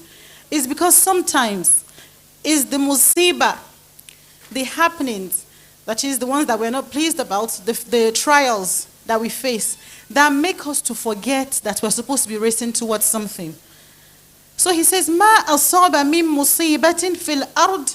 There is no calamity whatsoever that could happen on this earth. Whether it's an earthquake, whether it's a coronavirus pandemic, whether it's this or that. وَلَا فِي أَنفُسِكُمْ. Or perhaps it's a calamity that befell you personally. Loss of wealth, it could be loss of a child. These are the things that usually, weigh heavily upon us. Or loss of spouse. وَلَا فِي أَنفُسِكُمْ إِلَّا فِي كِتَابٍ. All these calamities that could possibly happen to you on this earth has already been recorded. إِلَّا فِي كِتَابٍ مِّن قَبْلِ أَن نَبْرَأَهَا. Before we even made all these calamities to happen at all, Allah had already recorded it down with him in Allahul Mahfuz. إِنَّ ذَلِكَ عَلَى اللَّهِ يَسِّرٌ. So it's easy for him, Allah, to do that. Meaning it's easy for him to decree something uncountable years before it happens. Why is Allah telling us this? Then he tells us in the next ayah, he said, لِكَيْ لَا تَأْسَوْا. So that you do not become What's the la ta'saw again? La ta'saw. Don't become, don't start to lose hope. Ala ma fatakum, because of something that you've lost. Don't become dejected because of that. You lose, we talked about musibah. You lose a spouse, a child. Don't let that weigh you down. This has been written before Allah said you. لكي لا تأسوا على ما فاتكم ولا تفرحوا بما آتاكم. And also so that you don't become overly excited about that which He has given to you. So Allah gave you children. Because of that, you want to celebrate the birth of your child. You start celebrating in disobedience. Why? Whether you asked for the child or you didn't ask, He already decreed that you would have the child. Fine, you can thank Allah, you can show happiness, out of gratitude, but Allah says, La tafrahu. Don't allow me to say it in Yoruba. Ema ya yokboro. I don't know how that translates to in English, but I hope we understand. He says, this is the reason why He's telling us that all of these things have been pre-decreed. Right? Inna Allah la yuhibbu kulla mukhtalin fakhur. Why did He mention this part? He says He doesn't like those people that are boastful and proud. Because we tend to be boastful and proud when we have something. And we think that usiruwa. So Allah is saying, don't even bring that attitude, because I don't like people that are like this. Because if you were to ask yourselves, or if we were to ask ourselves, who gave us the right to be feeling great and good about ourselves when we didn't work for it? It was decreed by Allah for us before we were even created. Inna Allah la yuhibbu kulla mukhtalin fakhur. Allah doesn't like anyone who is proud and boastful. Now you might be wondering that they've said this dunya, everything is just play, amusement, this and that and that. And then Allah has asked us to race. Allah has asked us to race towards Al-Jannah. Does it mean that everything we'll be doing here now is just Jannah, Jannah, Jannah? We will not even, at least, as people say. But, so I will leave you with another verse from the Quran that would help us to put things in perspective and then understand clearly what Allah is asking of us. So Allah says in another surah, so the next program on the agenda will be a goodwill message to be delivered by our mommy Hajia Khaira Oluwatoyin Oluwasegun Sadiq. Assalamu alaikum. Timeless beauty of the night. How great, then how great the Creator. And its stars like priceless jewels, far beyond the reach of kings. Bow down for the shepherd guiding him home. But how many eyes are closed to the wonders of this night, like pearls hidden deep. While she's settling down, I'd like to read a brief profile. Alhaja Khaira Oluwatoyin Oluwasegun Sadiq is a chartered accountant. She had a BSc in accounting from the University of Lagos. She worked as an accountant, auditor for 35 years in the Office of the Auditor General for the Federation, from where she retired in the year 2007 as a Director of Audit, mashallah. She was the Amira of Form 1, Lagos State, from the year 1987 to 2001. She was the National Amira for Form 1 from the year 2007 to 2010. She was the National Zonal Coordinator from 2010 to 2015. She is currently the National Chairperson, National Committee on Community Development and Humanitarian Service. She is also currently the Executive Director of the Ummah Foundation for Widows and Orphans. MashaAllah. You're welcome once again, ma. أعوذ بالله من الشيطان الرجيم بسم الله الرحمن الرحيم الصلاة والسلام على أشرف المرسلين سيدنا محمد وعلى آله وصحبه أجمعين. My dear sisters in Islam, I greet you in the best of greetings by saying Assalamu alaikum wa rahmatullahi wa barakatuh. I cannot hear you. Assalamu alaikum wa rahmatullahi wa barakatuh. Wa alaikum assalam wa rahmatullahi wa barakatuh. Alhamdulillah. I bring from our association, the Federation of Muslim Women's Associations in Nigeria,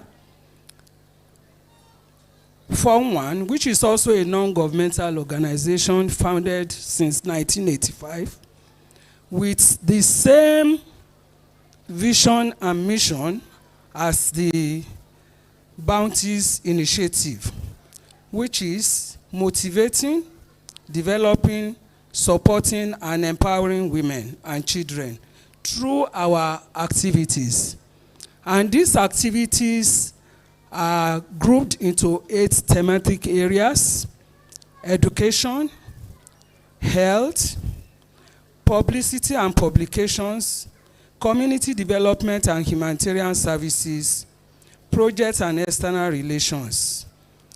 Each of these committees is chaired by a former national Amira, former state Amira, or a very active member of the association. Alhamdulillah, the Community Development and Humanitarian Services Committee is chaired by me now. These thematic areas are fully operational, effective, and people-oriented, and are reviewed every year through our national conferences. Alhamdulillah for your theme of this conference, which is rising beyond challenges in today's world. We all face challenges at one point or the other in our lives. What is important is how do we tackle or fix this to fix into the present day? To fix into the present day world and beyond. I have been facing challenges right from my birth. The first was the challenge of being born by an elderly father who had already seen the sunny side of life, and as such was so protective and over-pampered me to the extent that I felt I was different from the other children. To me, this was a challenge. The next was the challenge of schooling. The third was the challenge of losing that my same father at the age of 17. And I was left to now with another challenge of taking care of my siblings who were much younger than me, and also helping my unlettered mother, though very hardworking. Another was being a Lagosian. The challenge of being born in Lagos, trained in Lagos, growing up in Lagos, and you still want to belong. I know all of you know what I mean by feeling belonged. If you are a Lagosian and you are in Lagos and you want to practice Islam, to fix yourself into that society, of being a member of that society, is a challenge on its own. That was the era when you go to, I don't know whether any of you knows about Kingsway, then Kingsway stores. That's where we go then. People will go there, bleach from head to leg.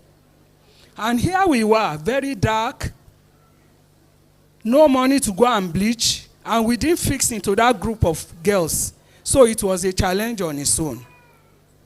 Another challenge was following your peer group. People were ready to get any amount and follow the sugar daddies. And you are a Muslimah, being brought up in a Muslim home. So that is another challenge on its own. Because you have to practice your Islam, you have to move with the same peer group that are going against the Islam, and you have to obey your parents and still practice your Islam right from home and in your society. Another challenge was, which course do I do? I was very good in both science and art subjects. I wanted to read medicine. At the same time, I loved law. I was now faced with the challenge of which one do I do? Of course, that was the time I was to decide whether to settle down as a Lagosian if I wasn't going to be bothered by the so-called sugar daddies then, or the boys that were unserious, or I settled down and continued with my studies. That was another big challenge for me. But I thought if I was matured enough, I was beautiful enough, I was sociable enough, that shouldn't stop me from my Islam. So I continued my Islam, decided to settle down, and continued my education. Luckily for me, I met my amiable husband. May Allah bless him for me. He's still alive. He's 80-something now. I was able to decide on the course. My dad was an accountant, but you know those days, if you're an accountant or a telegraphist, you either work in what do they call this, P&T. So if you are not working in both cases, then you have to set up on your own. But he traded in accountancy. We were both going about. He never stopped me from doing what I loved most, reading, socializing, practicing Islam. So I was able to overcome that challenge too. The other one is working. My job as an auditor took me to several countries of this world. At least, if I can remember, I will count up to 30. And he used to go and audit the embassies. Initially, the team leader will be the Oga Patapata. I will be the only lady there. You are going to be booked into the same hotel. Don't get me wrong, not in the same room. But in the same hotel, you work together, you go out together, you move together, and this was a big challenge for me. Most countries, when you go and you are dressed like this, they become suspicious of every movement you make. They start watching you without you knowing. You want to book for food, they will follow you to the counter, pretending to be doing something else, whereas their challenge is the way you are dressed. But I was still able to make it. I was myself. I was a Muslim to the core. I came from a Muslim home. And I wouldn't say because I had a good job that will give me dollars, then I'll go and misbehave. Because people that will see me are not there to see me. What of Almighty Allah? So that was a challenge. Most of us are still in the in service, either government service, private work. And we are faced with this type of challenge where you have to interact with men. You have to work with them. And before you can get something out, get a good report. Twice or 3 times what an ordinary person who is not a Muslim would do before they can accept that you are good. So that was another challenge on its own. However, some 10 years after I retired, I was thinking, once I retire, I'll leave Abuja, I'll come back to Lagos, start a school, start an accounting firm, do this, do that. And I went on and on and on. Had a surgery, had a surgery, had a surgery, and that limited my movements. So, if you are faced with such a challenge, how would you rise beyond it? Are you going to say because you had a less surgery, you will not answer the call of Almighty Allah? No. I saw it as a challenge, but I didn't see it as a failure. I saw it as something that will motivate me to want to look into other areas so that I can look beyond those challenges. I worked for 37 years, retired thinking I was going to do this, do that. But Allah said, no, I want you to go back home, use that your knowledge and your talent for Islam and continue where you stopped. And I did just that. I looked around, I said, what can I possibly do sitting at home? I move about, jump about, doing this activity, doing that. Then I looked up and prayed to Almighty Allah, please direct me. And He did. When you pray, you find solution to all your problems. A challenge is not a problem. It's a motivator to help you see yourself the way you are and how to move forward. So I looked. I carried my phone. I started going through. I said, look at my children's mates. All of them in big businesses. Some of them will say, they will buy things and bring one and say, cultural food, cultural spices, this, that. I say, that is another initiative. So I can stay at home and make myself productive. Then I said, okay, I will not produce any spice. I'm about to do serious businesses, but I can write. I have my brain to be. And I wrote the history of how I started, my school, my everything, and I enjoyed. I saw that I was flowing. I just said, this is another way around. Let me start with that. Then my friends will come and write my biography for me. I want to celebrate my 80th. I just want to distribute it. I'll start writing. As soon as I pick my biro, it starts flowing.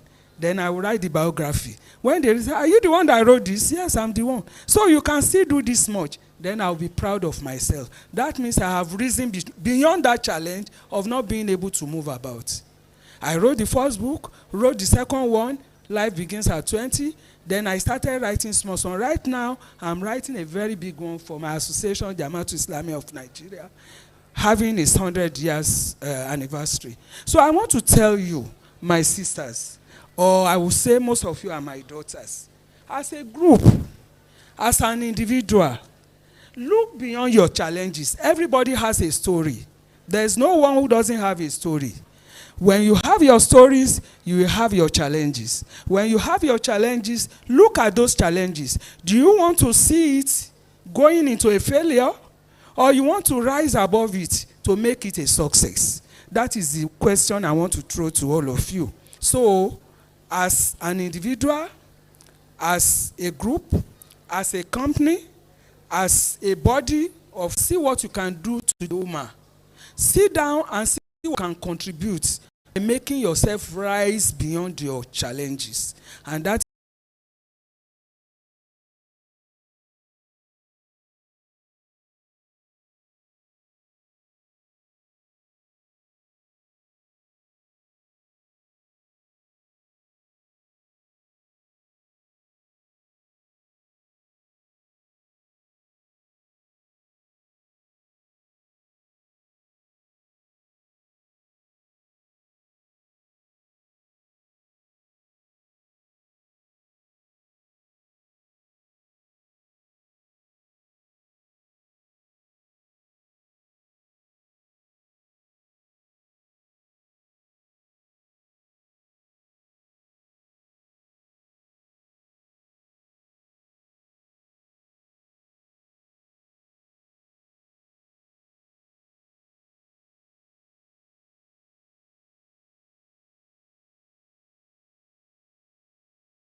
because most times I will go and drop my children with my mom before I could do any other thing.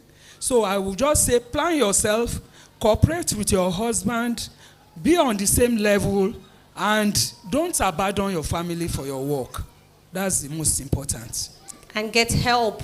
Get help. Her mother was the help. My mother was there, my house help was there, and my husband too was supporting. Alhamdulillah. Alhamdulillah. And she's mommy to some of our biggest mentors, mashallah. Many of us know Sister Sumaya Ojibara here. This is our mommy. Mrs. Lasaki of GPS. This is our mommy. Yeah. So you see. Oh, mashallah. May Allah bless them for you, ma. Jazakallah khairan for your time. Okay. Yeah. How's it going? Are you enjoying it? Or you want to go home? Is Abu not calling you to be coming home? You have signs that today like this, you are doing Mario here. May Allah bless the knowledge for us. There's so much more to come. And we're moving on to one of my favorite topics, business. If you know me, you know I like money. Oh, Nikoko. Asalatu people will say that money is the Lafin Shadini. Oh, Lafin Shadini. So, moving on to the next panel, please welcome. Okay. So if you would like to stretch your leg, go to the bathroom, please, on your way there, the bathroom is at the back. On your way there, do check the expo area. There are a lot of exhibitors with wares at great prices. Check them out and patronize them. Especially because imagine them coming here, supporting bounties and making this event what it is, and then going home to say, oh, we're never coming here again. Those people did not buy from us. And then Bounty says next year there's no Muslimah Impact Conference. Are you going to be happy? No. Good. So there's a lot of POS. Don't worry. If you didn't come with cash, Amangba transfer. The next panel. And just in case, I mean, you'd like to eat some things. I saw the labule van, otamala, ewedu begiri. You don't want to miss that as well. So ensure you patronize them. Thank you. The next panel is the business panel. The topic is business run startup chat. And we have on the panel, darling Sister Fatima Shola Adebayo, the CEO of Simply Natural. Sister Fatima, tech builder for her. Hey, all these people on this panel, they deserve bigger tech build than this one. Oh. Tech builder for her. It's okay, when she starts dropping sense now, you will understand what I'm talking about. And then the next person is Mrs. Alima Atlani Aboderi, the CEO of Alamin's Place, Tech builder. Alamin's Place is one of the leading hijab outfit, and one of those businesses that as Muslims we're very, very proud of. Tekbullah. Our very own doki, you know, we have family doctors, we have doctors that we just like, and then we have doctors that is our own. Like when somebody started a hospital for sisters, for hijab sisters, for women. You know that she's our own doctor. Please welcome Dr. Saidat Badmos. Dr. Badmos, she was sitting here. Somebody tell me look for Dr. Badmos. Oh. Tekbullah for Dr. Badmos. She's the MD of Modania Women's Specialist Hospital. The last but not the least on the panel, we have Sister Zulfa Olanrewaju, the CEO of Z Foods, Annie's Yogurt. Tekbullah, Annie's Yogurt is our own yogurt too. And on this panel, we have sisters that have been doing business, put together, nothing less than 10 years, and have been making us proud. I believe Dr. Badmos is somewhere in the hall.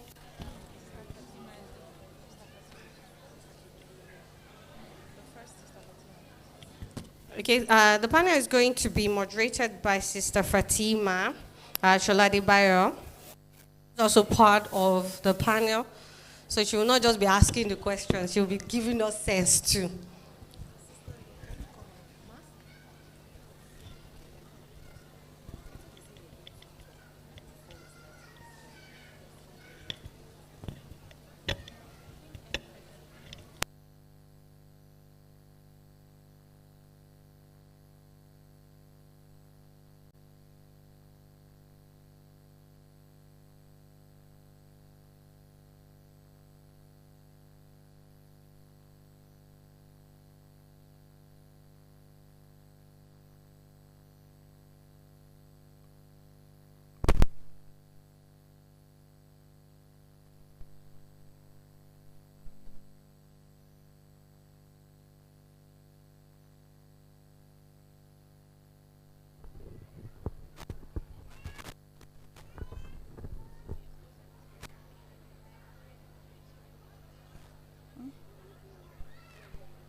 You have the topic. Hello? You have the topic.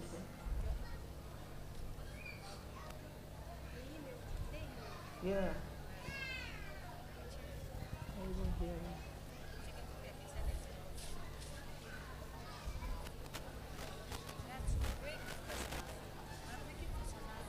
Right now? 1:30. 5 minutes before. Please, what's the time now? Time. What's the time now? 12:47. Okay.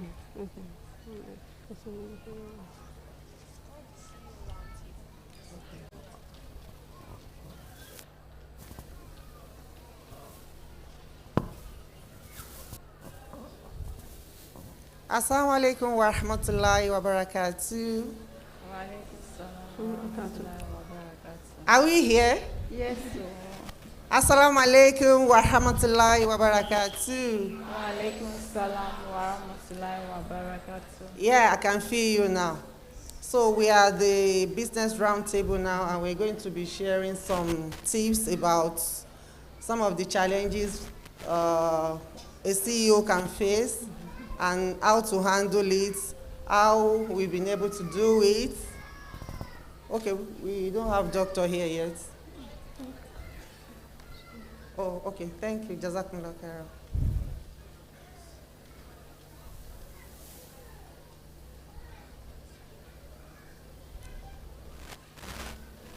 Okay, it's a robust roundtable discussion of how to become Muslimah CEOs, unleashing the untold stories.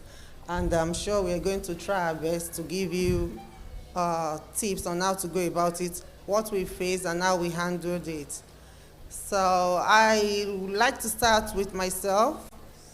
Being the CEO of Simply Natural, I'm sure the business is now 10 years.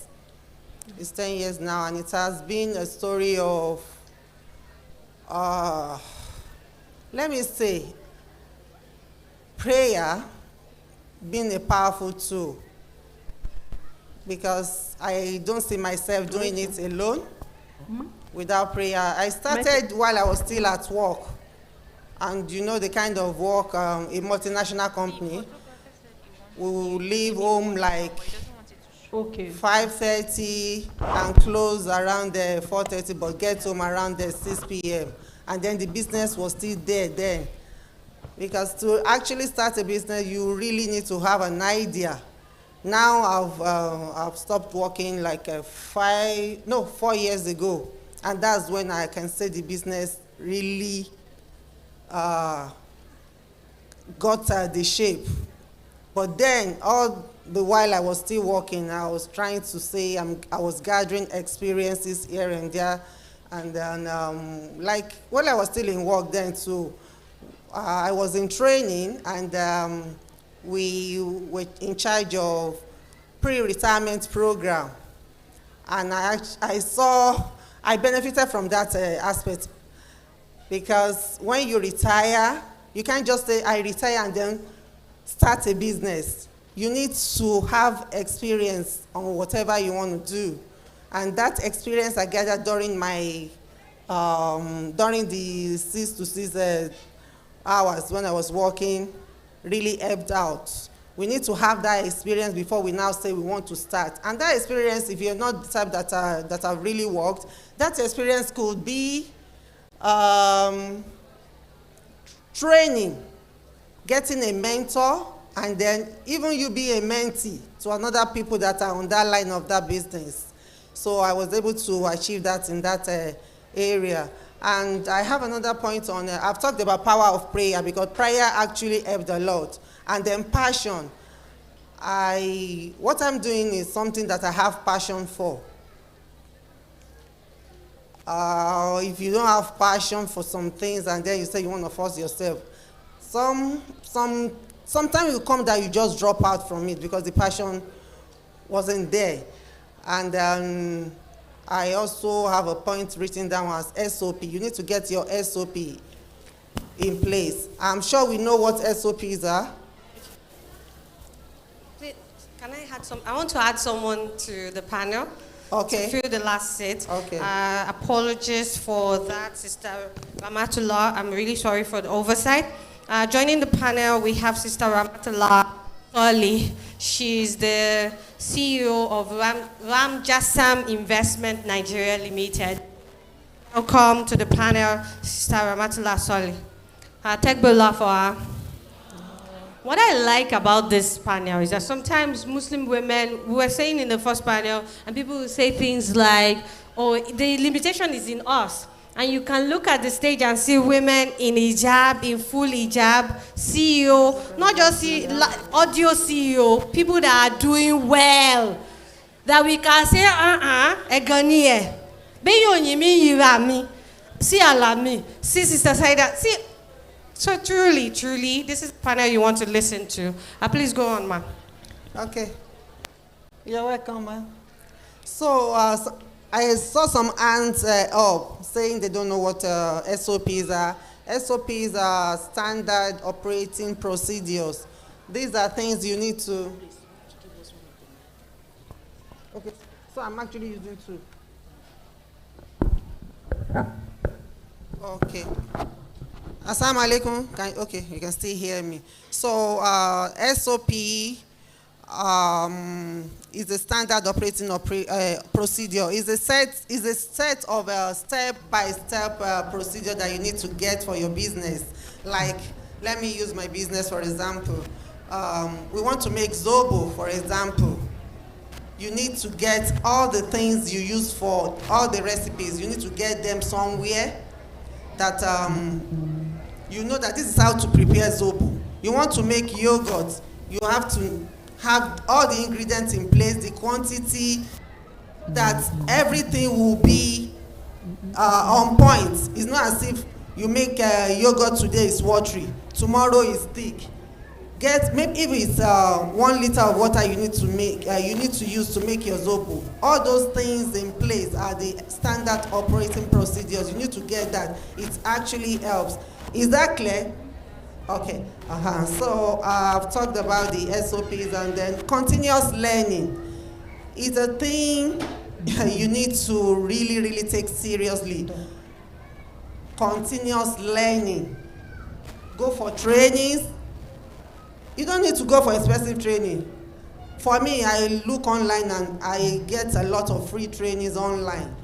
I'm not saying that you should not get those that you pay for. There are some one-on-one trainings that are really okay, but start with free trainings. They are there online on anything. Like I tell my children then when they were still in school, Mommy, my teacher gave me this assignment. I said, online is very rich. Go online and search for it with the guardians of their lesson teacher. Even the lesson teacher, I will send the lesson teacher too. It's online. And from work, I'm also checking. So what have you gotten? By the time we collate everything, it's the same thing. And they are not going beyond looking for what is not lost online. You know, when you leave children online to be looking for things, their teachers are there, and then we get the assignment done. Till their university level, they both graduated now. It's online. And maybe, I don't know, maybe that's why they all went for computer science. Right from childhood, go online. The two of them read computer science. So go for free trainings online. They are there on anything at all, online. And you can get a mentor and then be a mentee too. Let someone train you too for something that you don't know much about. And then I talked about creativity. Creativity is something else. Just sit down in a quiet place about what you're doing and see it outside of what you're doing presently. If you're looking at what you're doing presently, you won't be able to create something new. So you need to get that one too. Okay, I want to talk about creativity in one area now. During COVID, you know, Simply Natural is about we go to events, do our different types of drinks, and then we train. During COVID, we will come for all of that when it was really tense. And I said, so nothing this time around. In fact, that period I was sick, not COVID though. Not that I had COVID, but I was sick during that period. On my bed, I just sat down and I said, Shibi, I have these essential oils that I ordered from India and from other, because everything I do, I do it around nature. If I say I want to expand my business, I will look around that nature thing, and nature is very rich, very rich. There are so many things, even on the floor. Is it about what's it called? Planting things, planting even your food, and planting. I've diverse to that area too, because under my creativity there is nothing. I'm still searching on that nature that I've not done. So talking about my essential oil during COVID period, and I said, okay, I ordered essential oils because I make a natural soap as well. So I use those essential oils and carrier oils. So those were the things I mixed together to make my sanitizer. And we went into the market, buying things for people. My 12, we have a boys, we couldn't meet the demand. You know, you guys don't want to go out during the COVID. We were on the road, sanitizing all the things in the K2 market, buying things for people. We got tired. That was part of creativity that I'm talking about. I hope you're getting the point now about creativity around what you were doing. Okay, so build relationship. Building relationship is another beautiful thing. Among your fellow Muslimah, even your other friends at work, build good relationships. I saw that helping me in my business. It's not as if I have that billions around me, but with the kind of friends I have around, and they see me, I'm always online advertising, saying, your energy is to this, and people like that will, okay, what do you need? When I go for, when I say, and I want to do this thing, they help. They help. You see people help you when they see you on the motorbike. They help me. I can tell you, I have people giving me up to 500,000. Oh yeah, do this.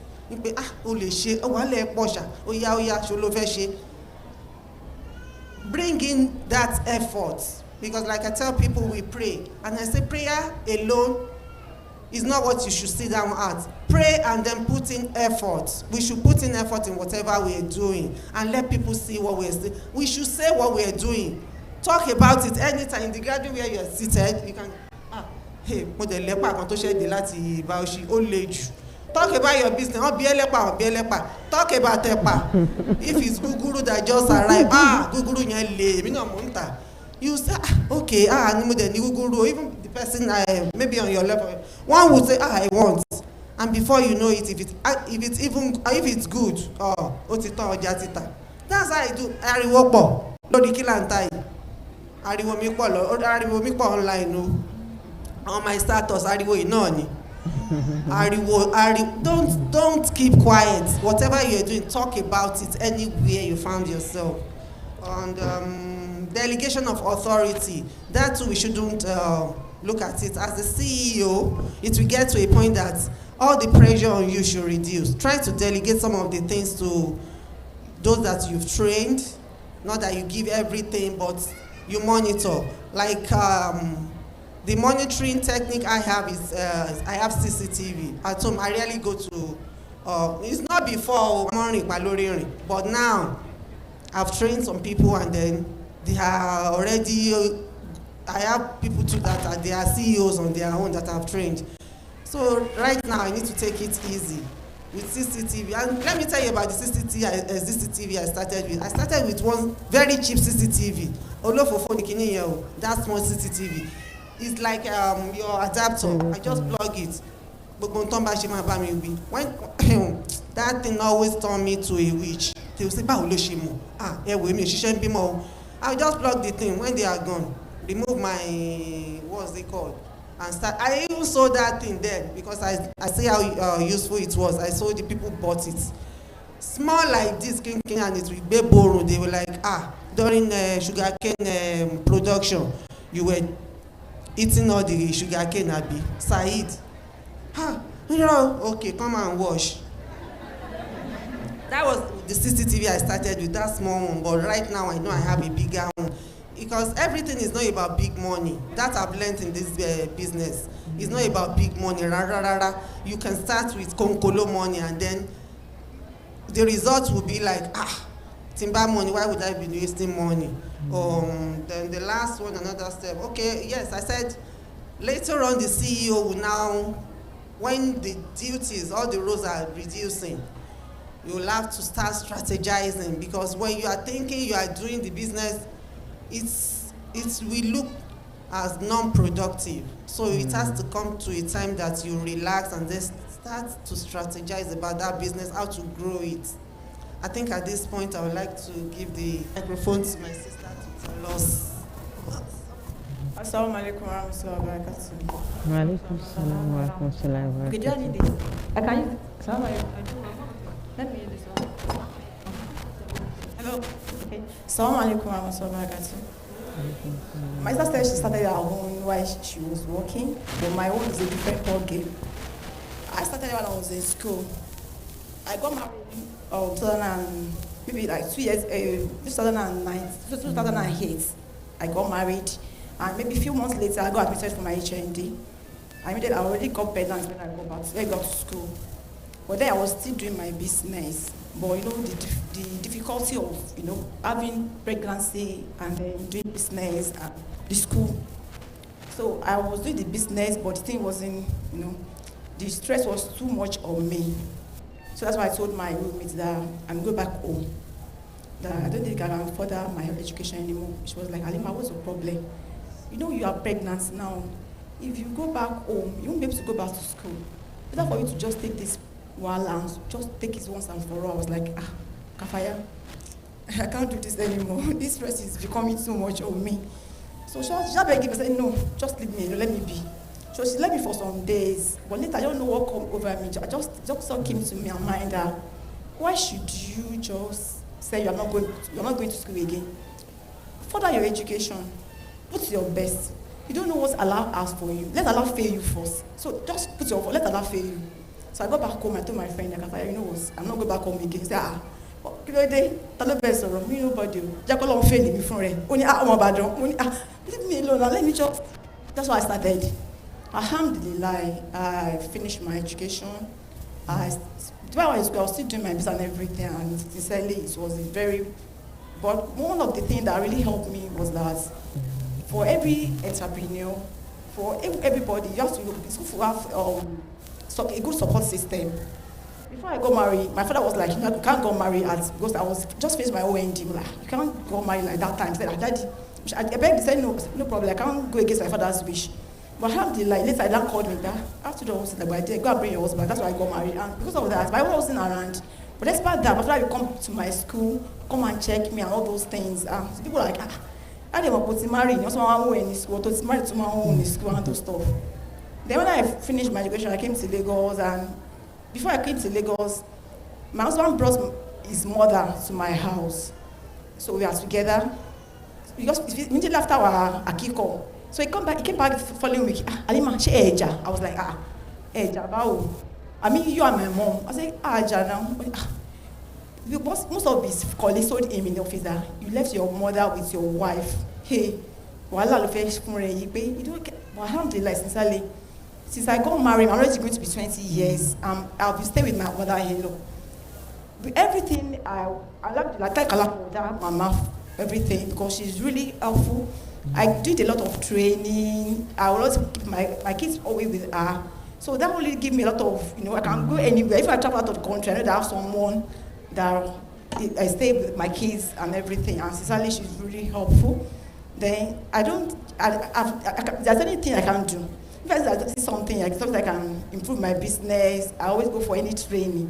So I'm just using this opportunity to tell everyone that don't just sit down and say, maybe something's not going well. Look at people can talk to you. Go for training. Improve yourself. Sincerely, if you do that, then you pray to Allah that Allah should just make it easy for you. And one thing about me is that since then, I've always had this thing in mind that if I have any big thing that I want to do, I don't expect to do it. I'll look at, let me just try. Most of that thing I've done before, I said, let me just try. So it was time I wanted to I also employ an sales rep in my shop. I was like, sales rep, please let me try. And so I try, I got one. And so I have like 7 sales rep right now. I have tailors. I started making my clothes myself. But when I discovered that people are talking that hijab will tell everyone you go straight, they first time you come to my store, they're like, capital all over everyone hijab go no. I didn't take that as offense. I asked them, please, what do you see there? What's this I don't like? I asked, I don't see it as if they're just good. What's it? He said, see this place, it's not straight. This place, all this. I'll go back home and meet my tailors. You see, our customers are complaining. I know these people, they are the ones that are paying our salary. If they are not paying me, I'm able to pay them. Please, say this place is not straight. But before I did that, you know what? I go for training. I went to Lagos Business School. I left Lagos Business School. When I was in Lagos Business School, 5 friends, class. But I was the only one that was less. I didn't know anything about fashion industry. It was then I discovered that fashion industry is very wide, it's very broad. So when I discovered all this, I said, there's lapses. And there's another guy that came to me that said, Alima, how can you be so only hijab? You can improve yourself and all those. I say, fortunately, before we left Lagos Business School, there's a program going on. That's what the federal government are training Nigeria exports. That's why I applied for the program. I was given admission and everything. But you know what I did? When I got there, I prayed to Allah. Allah, please, I want to beg from this place. And sincerely, it was a very turning point for me. I learned a lot of things. Actually, I've never set my eyes up. So I brought those things back to my business. So I started training my tailors. I stopped sewing. So I started training my tailors on what to do, how to improve on fashion and everything. And that is very critical for me. So alhamdulillah. So I just tell every one of us that if you're in any business or anything, don't just sit down and think you are okay. Try to add value to yourself.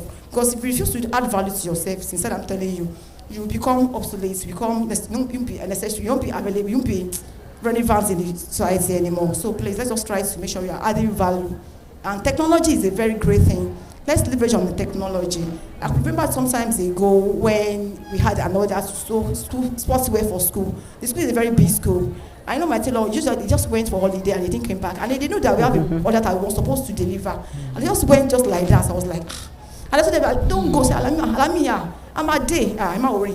I'm a day. You know what? They didn't come back on time. I managed to deliver to school. But fortunately, I have cutting machine. It can cut 250 at a time.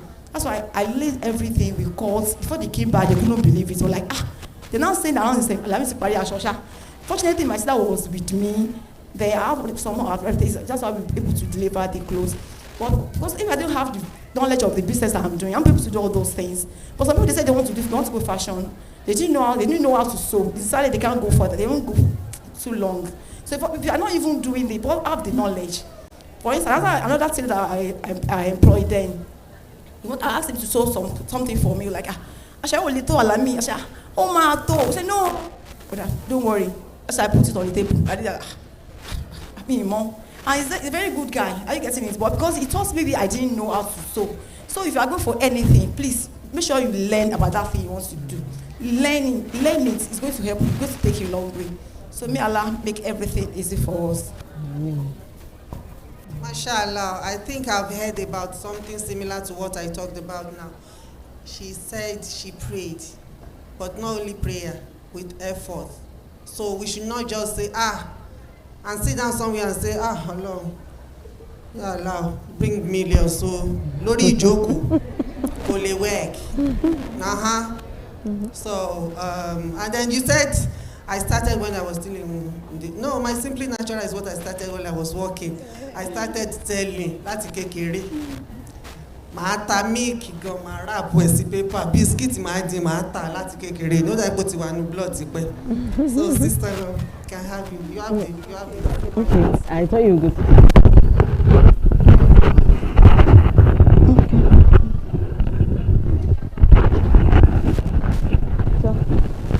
Alhamdulillah Rabbil Alameen. Well, my own field is medicine and surgery.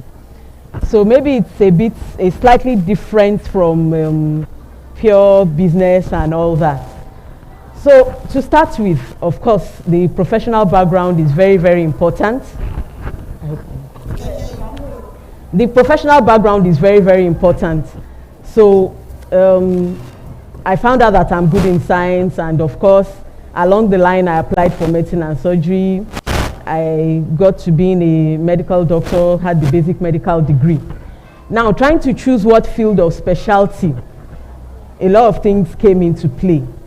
One is that right from time, I've always thought, look, I'm a Muslim woman. And one of the important things about life is I need to do whatever I do to be in service to my Creator. I need to do whatever I do to better the lot of other Muslim women. So where do I go from here? How do I fit into something that would help me to serve Allah and be of service to my Creator? Remember that whatever we get from whatever business we do is part of what Allah has put in Qadar before. Our risk is what Allah has predetermined before now. Whether you're going to be rich or poor, whether you're going to get millions or trillions, or whether you just get a little, all that Allah has predetermined. But what I think is more important is that we mustn't leave this dunya without contributing something to this ummah. We mustn't leave this place without having left our footprints in the sands of time. So at that point, I embarked on istihara, and that is one very important thing. You know, many sisters, we think that istihara is only important, that's prayer for divine guidance. We think that it is just important when we want to choose a spouse or what have you. No, we can use it at different points in time in life so that we get a sense of direction to what exactly we will be doing that will make us more relevant. So, well, I picked obstetrics and gynecology. Every woman is an obstetric or gynecology patient. And one of the things that we see as challenges with Muslimah when they come to seek medical help is that even if you are not sick, you would sometime be pregnant, or you would have some menstrual issues that you need to talk about, and you are always around obstetricians, gynecologists. So I found my niche there. And seriously, finding your niche is another very important thing about starting up a business. Where do you think you can fit in? Even at that time, I wasn't sure whether I was going to be private practice or whether I was going to be in government practice all the while. But I just thought, okay, at least I can start with this, and I know I would always be working for and around my Muslim sisters, and wherever Allah wants me to get in terms of finances, I'll eventually get there anyway. So we went for residency training program and all that, and of course that is not without its challenges, talking about work, home and all that. But you see, one of the things that always brings about a drive to continue is the fact that you know that what you are doing is a fundamental aspect of ibadah. You are building a leverage on Allah's given talents. You are going to be useful to the ummah, you are going to be useful to many sisters around, and then you keep on asking Allah for the strength to thrive and continue. So now, after at least getting the desired fellowships that I could get, fellowships of West African College of Surgeons, fellowships of National Postgraduate Medical College in obstetrics and gynecology, I just thought, okay, you know, like I said, in life you're always faced with different options. Where do I go from here? I continue to work in the public sector. Of course, I had a lot of my teachers and mentors that thought, yes, public sector is the place to be. You understand? You would encourage other sisters that are coming up. You would be of relevance to those that are coming to seek treatment. You can also go into the academics and all that. And then the other option is go into the private sector, start up something that will be beneficial to the Muslimah. Again, all those are laudable goals. But that is another place where seeking Allah's guidance comes in. Oh Allah, I want to be relevant. You see, you may never get to the peak of your goal or peak of the achievement you desire, because nobody knows where death is going to come in. You know, it's just like the hadith of Prophet ﷺ that he said, your goals and ambitions would always extend beyond your lifespan. I just want to be somewhere where, at least so long as I start and I'm in line and I don't lose track of what I intend to do, at least others can continue even if I have to stop. So with a bit of Allah's guidance, yes, I worked a little bit in the public sector. Then the idea of veering into Madania Women's Specialist Hospital came in, you know, and basically what we do is offer services to women and children.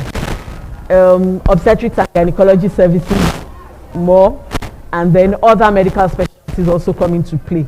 But the main dream with Madania is to have a kind of medical service provision that would suit what a Muslimah wants, that would be able to take care of her health without having to lose her dignity, with her hijab, with her privacy and all that. So alhamdulillah, all this came in, and with a lot of perseverance, with Allah's guidance, with teamwork, because teamwork is another thing that is very important in professionalism. You could be running a business as a single entrepreneur. You know, those of us that are the founders are obstetrician gynecologists to the core. We have other medical consultants who also work with us in other fields of medicine. So people who shared goal or similar goals came together to see that we'll be able to put the business together. Of course, it's not possible to run a hospital with doctors alone. You need admin staff, you need nurses, you need domestic staff, and all other are coming together to make it a reality. So the other thing you think of is how do you recruit? And then recruitment of people who also share similar goal, who are also God-fearing, who also think in the direction of where you are thinking is also very important. It's not just money, it's not just making profit. It is service-driven. Then you also want to think of people who are also interested in maintaining standards, in keeping up international standards and maintaining those standards. Oh, okay.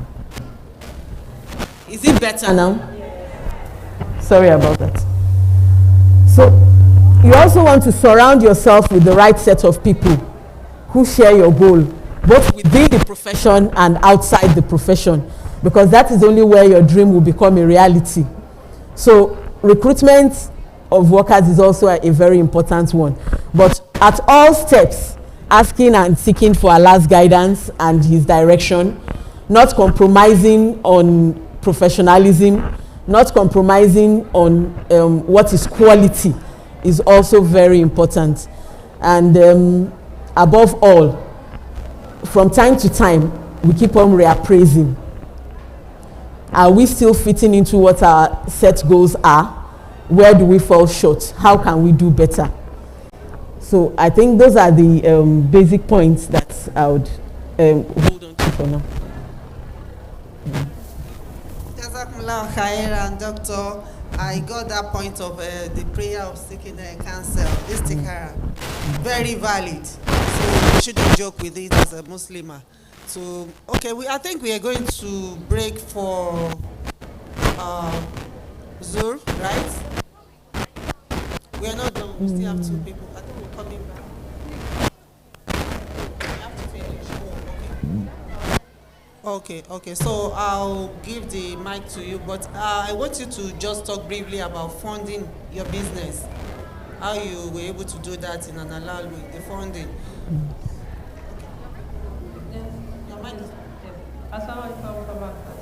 Walaikum salam. Okay, funding your business in an halal way. You see, sometimes most business people just do businesses. They don't sit down to look at the cost of what they want to sell. To check the cost, everything that goes into production. It is not just buying raw materials. Okay, I'm buying this milk, I make yogurt. I'm buying this milk for maybe 50,000 naira, and then I'm able to produce maybe 150 bottles of yogurt from it. Let me say 150 bottles, for example, give me 200,000. Okay. And then after selling, I'm making a profit of 20,000 naira. and then I divide it to get the cost of one. That is what some people do. Costing shouldn't be like that. You should cost your product such that after calculating the values for the raw material, then there's a value added to time that you went to use to incur the raw material. You put that into consideration. The data, the advertisements, all those things that comes with it, you add it to the cost of your production, and then you get a good price point to sell your product. So when you have a good price point for your products, and then after factoring in the staff, the labor involved in producing that amount of products, you are able to come up with a good price point. So even if raw material goes more expensive, you are not changing price quickly. There's still a lag for you to be able to cope. But sometimes, just like what is happening now, raw materials go very expensive. Maybe in 2 weeks, when I buy it now, I'm sure that when I'm buying it, I'm not buying it at the same price. So sometimes we need to increase the price at which we sell. So if you have a good price point and you are making some margins, you keep that margin aside. You continue with the business. Sometimes people go for this funding. They apply for this, apply for that. It is very good, wallahi. But in my own business, up till now, I haven't gotten any funding. I actually started the business with maybe 30,000 naira when I was in a shop. After school, I love doing businesses. So after school, I had a baby boy, and then my firstborn, because I got married in school. So I had 2 children at that time. I was looking for a job I couldn't get. Some people were telling me, "Who will take you? We are wearing a job." So, and I love to work. I love doing businesses. So I was like, okay, let me just open a shop and then start to sell. So I was selling Selmo. I was packaging, because I did food science and technology, so I was packaging it in small bags. And then I was selling potatoes and things like that. I was measuring that. Like, I went to school, so I shouldn't sell my potatoes the way other people are selling. So I sell in kilos at that time. So I was selling, I was in the shop. In the beginning, the sale was very high. People were coming. Oh, this is a Muslimah that has a shop. This Alaja, she has a shop. But people were coming, they were buying. So after like 3 months, and I paid for 2 years. So after 3 months, the sale dropped. I tried everything I could. I opened a WhatsApp group. I added people, but it was not just doing well. So I had to think that, do I really want to continue with this business? Somebody said, you have to continue. Everybody knows you have a shop. So why will you pull out at this stage? You just need to continue. I did that for a month or so. I was like, I'm not making profits. I'm not breaking even. I'm just spending time, because my kids were small. I would go in the morning to be able to sell to people, and then come back, do house chores, take the boy again, go back to school, and go back to shop. So it was really stressful. I just told myself, well, I don't want to live a fake life. I just have to quit this shop. And I paid for 2 years, and so just 6 months down the line. So I told the person I took the shop from that, I'm sorry, I can't continue with this shop. People were like, in fact, there was a sister that came, because I was moving my things from the shop little by little. The sister came to me and she was like, I think we're in the shop. Oh God, we share you, paying you. I felt bad, but I was like, I can't continue living a fake life. So I later, eventually, it was at night, I went to the shop, I took everything in the shop. I was like crying. I wasn't happy. So I just took money from the shop. The things I had then, okay, was it 30,000? I can't remember, maybe 150,000. About the money I had in hand at that time, some of those things I sold them to people selling provisions. So I started the yogurt business, and then things were not really expensive. I started the yogurt business little by little. I was doing this in my house with a staff. Okay, I was doing it. So the time I was not able to cope. So I had to employ one staff. So we were in my house, we were doing the business, and alhamdulillah, I was breaking even. I was making profit, so I was keeping the profit aside. We're selling. And then it came to a point whereby I had to take in more people. Then we left the house. We had a small factory in our house, a yogurt factory. So the business grew from there. So all the money that I'm making, the profits, I just keep aside. I don't really buy things from it. Well, only necessary things I need to buy for myself. But most of the time, I just plug the money back into the business. Because sometimes when some people are doing businesses, you have money in your hands, you are seeing money in your account, but you feel that, oh, I have money, so I can buy anything. But in reality, that money is the money of the raw material you bought. That is what is coming back to your account. And if you are not careful, for the fact that you are seeing that money in your account and you are spending it, when it comes to a time you need to buy raw materials, that is when it hits you. The money is not enough. So, at that time, I was keeping the money. I talked to a sister that there's this funding, Kinikon. She was like, Ofelogba funding. I think then I wanted to get NAFDAC. So I approached a sister that I want to get NAFDAC for my products. She was like, may Allah forgive us, may Allah forgive the sister. She told me, hey, you want to get NAFDAC? NAFDAC is so expensive.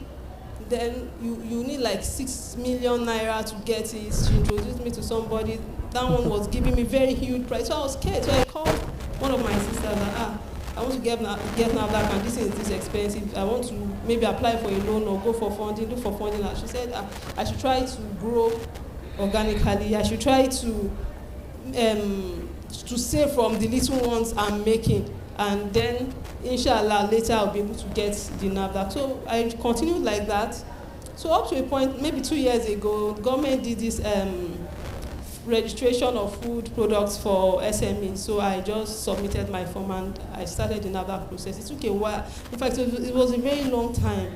But alhamdulillah, the NAFDAC thing came, and then we got the NAFDAC registration number. So what I want to say from this is that for my business, just like this lady that does spans, Sarah Berkeley, she didn't get any funding. Those fundings they are good, but for me as a Muslimah, I have the limit of what I can do. Somebody cannot just give you 6 million naira and then you just sit down and then you are not working hard to return that money.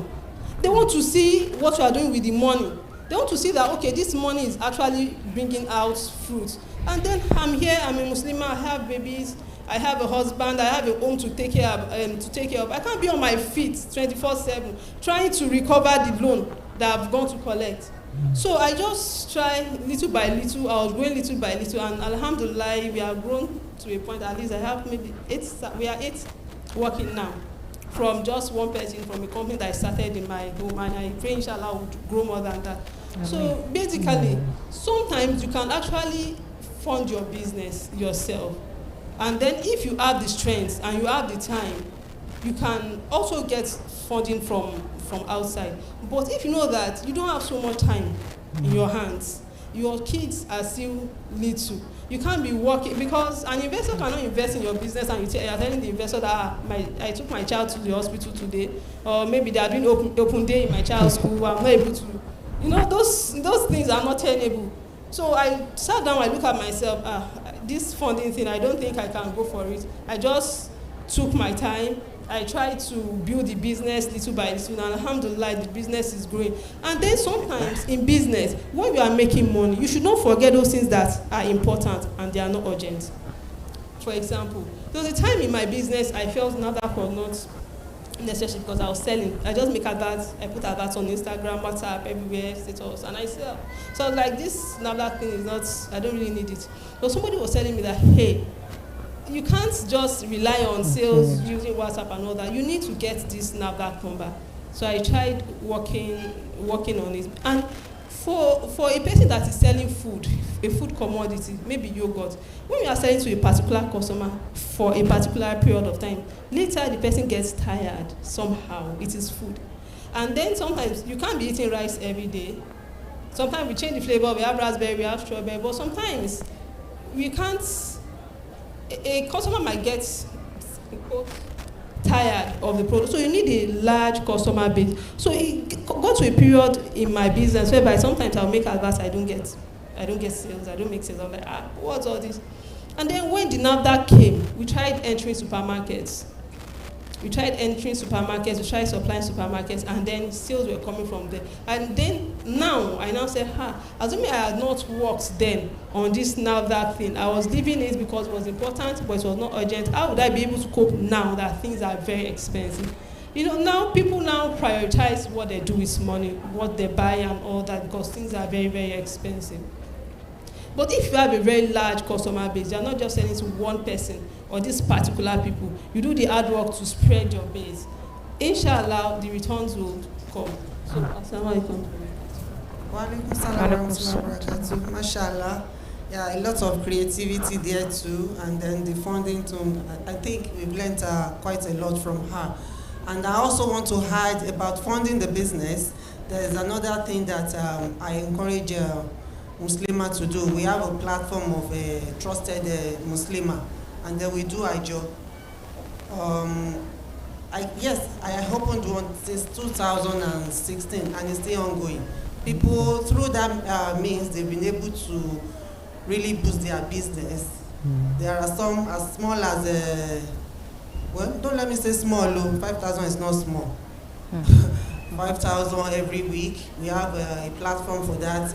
And then you should just gather yourself around and say, I have a friend, we can, maybe like 10 of us or 20, and then start that Ikeja thing. No interest rate. I'll be the correct interest rate. No, we do that. And a lot of, from that one that I did, I opened about 3. One, there are some sets, 100,000 in a month. There is another one, 5,000, another one, 10,000 weekly. And it's doing very well. So you could gather around, check those friends that, and that one, no, to be sincere, at the beginning it was a talk of war. Before we were able to get it right, I had to put myself out from that Ikeja group. Because when they see me, I just called about a few people to start coordinating. In fact, I have someone from Canada coordinating Ikeja in Nigeria. I have that I trusted. The coordinating don't know you. I have one in US. In fact, it's not as if they were in Canada and US. They were here with us before they now relocated. When they were relocating, I said, please relocate with your coordination.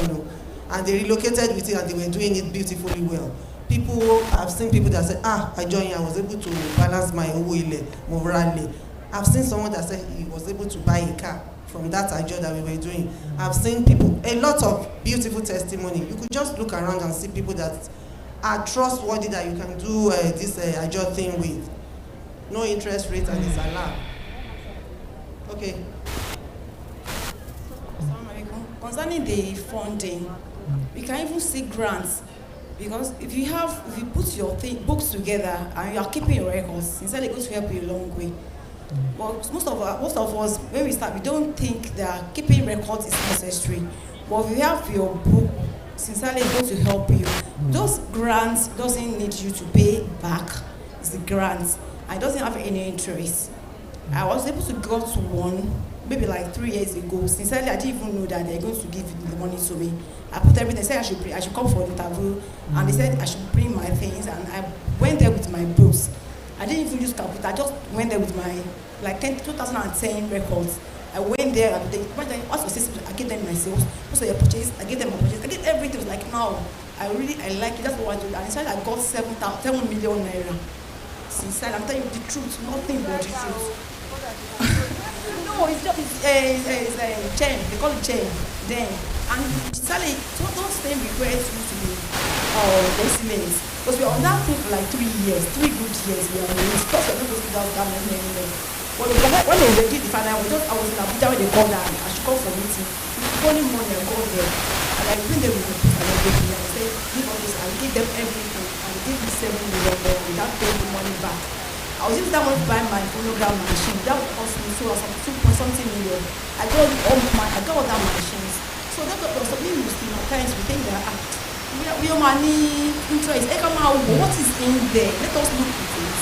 I've not gotten any around money, but that she said I did. I don't want to do it because I did it sometimes and I didn't get my money back. But alhamdulillah, before I got another one, before I started another one, I was scared that 5,000 every week. I wish I had they won't be my failure. But since I that guy 5,000 naira was 5 years, 5 years. I'll be doing this 50,000 every week.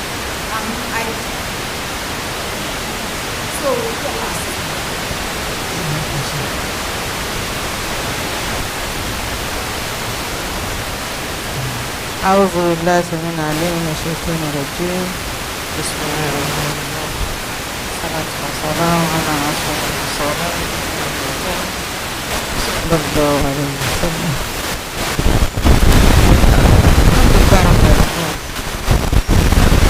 We want to talk about funding.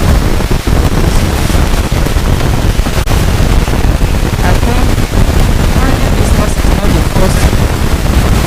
When I want to start a business, maybe first I was born business family.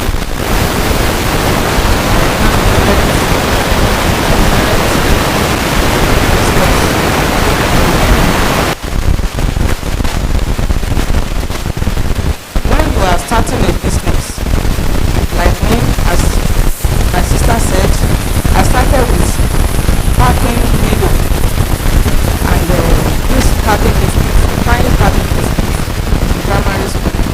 Put it in your bag, save for your colleagues. When you are maybe in the class, they just pack it, grandmother, needle, grandmother, shoulder me, biscuit is a new one. And when the teacher catches you, just put it in the latrine. They will be the one to help me put it in the latrine. My grandmother was selling elubo godo, and I used to follow her to all these villages, and we have farm too. So this business, I learned it from my grandparents. But one thing is that once you have sharp brain and you are following what your parents were doing, you may not know that you are copying them, but they know that you are copying them. When they know that you are copying them and you have interest, they will teach you, they will continue telling you, teaching you where, how, and what to do. They will start giving you tips. You may not like it. When I started this business, I started 20 years ago. But before then, when I came to this Lagos, before I got married, when I was still there, I never planned to work. I planned to marry and to be Arabic teacher. I don't want to work in any place, and I don't want to do business.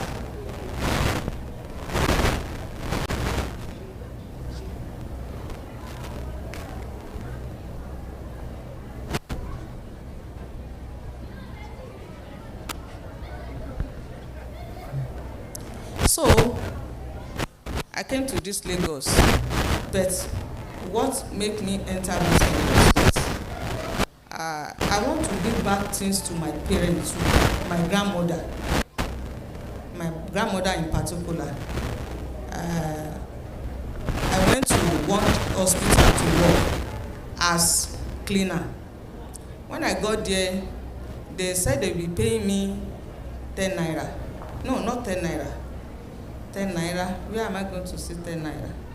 3 naira per month. I accepted. But there was a day, the MD came and he started shouting on someone. I said, so I sneak myself out. I have like 10 naira at home. I take it to Aswani. Then was Aswani, not this Aswani.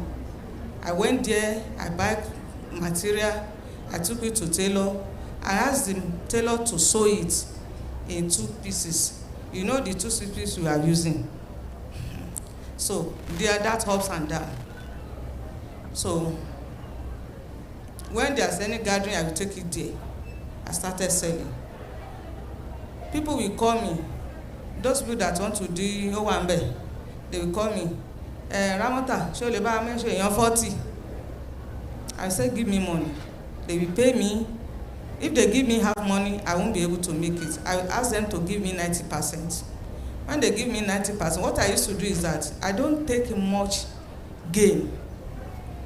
I can, even sometimes, when I want to sell something of 10 naira, and I heard that there is another place I can, and that 10 naira, I will only sell 10 naira 50 kobo or 11 naira. I will sell that thing at the rate of 8 naira. Because I want to go and buy something that I will buy 5 naira, I will sell 7 naira.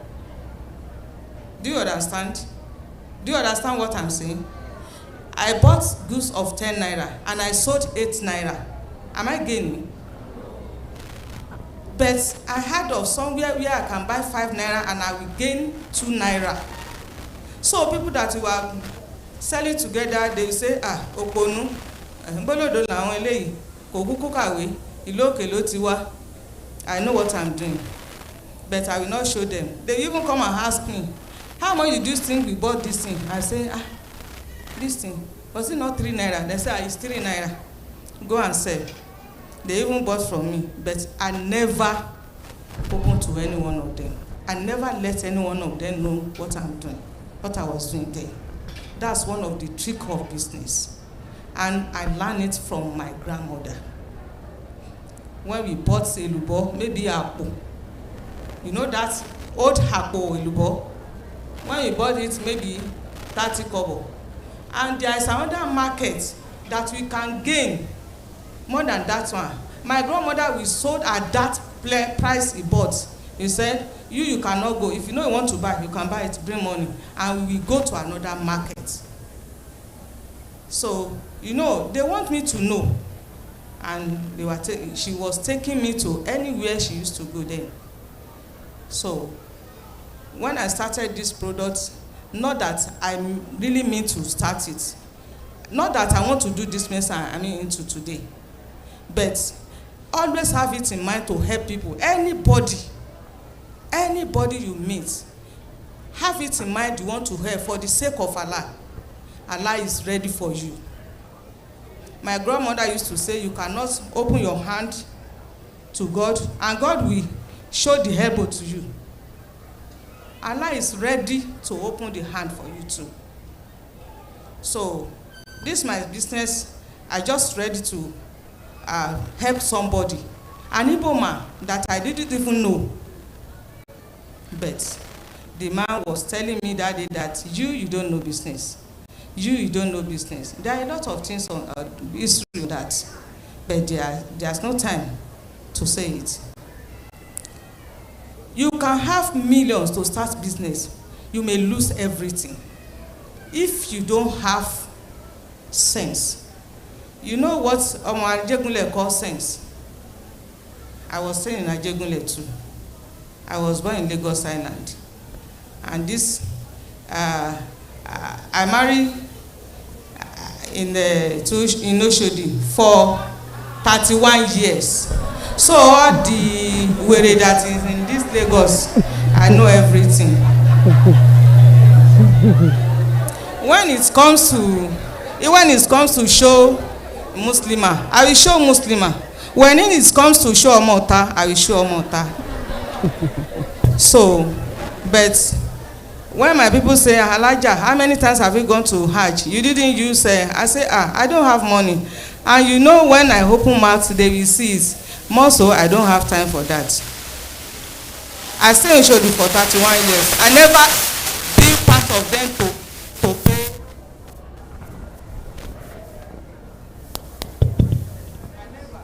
Okay.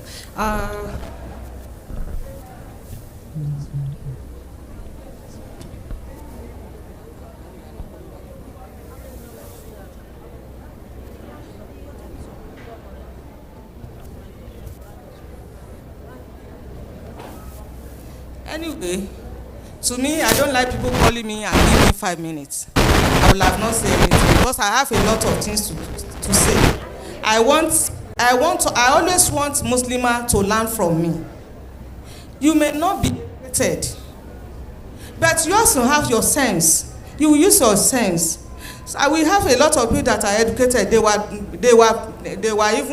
have PhD. and they can't cope with our ọmọ olókè. I was born in I'm from Ajase-Ekpo in Kwara State. Ìgbónà ni mí, owó ní èjẹ. I have some business dáadáa. Ẹni èbá kọ́kẹ́ akọ lọ́dọ̀ wa. So I don't like, give me just 5 minutes to say something when it comes to this matter, because business is half. We need business. Even if you are a medical doctor, like my doctor, if you are a politician, if you don't have sense, you don't know business. You need to know business.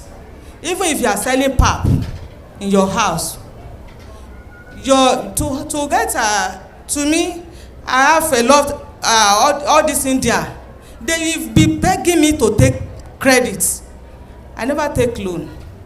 But I used to take credit. My dad told me one day, he said, you want to have money and you don't want to buy credit. How much did you have on ground?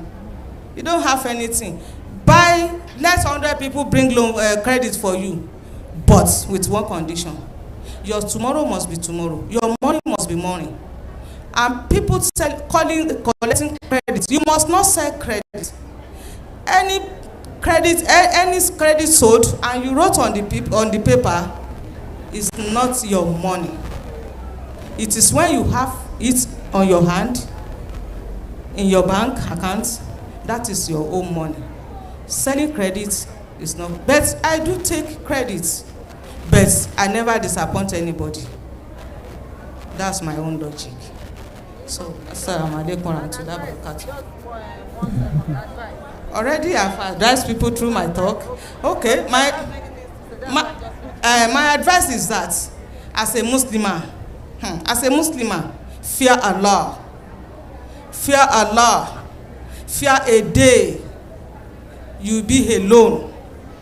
Your husband will not follow you. Your children will not follow you. Your parents will never follow you. Nobody will follow you. Fear Allah in anything you are doing. My workers know. Even if I say, I'm not going to pay you today, when I go back, I'll say, you are not going to pay them. Ogun Allah ro nbe o. Àwọn kan ló ní kó má ta o. Ìwọ ló kóra ẹ sí o. Ọlọ́run ṣì wà ńbẹ̀. Allah is still there. Just have it in mind that Allah will continue to help. Assalamu alaikum warahmatullahi wabarakatuh.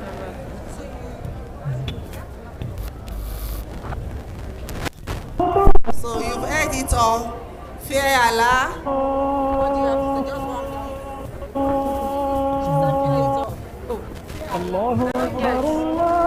Okay. Everything we are doing, just make sure when you receive money in full, give in full.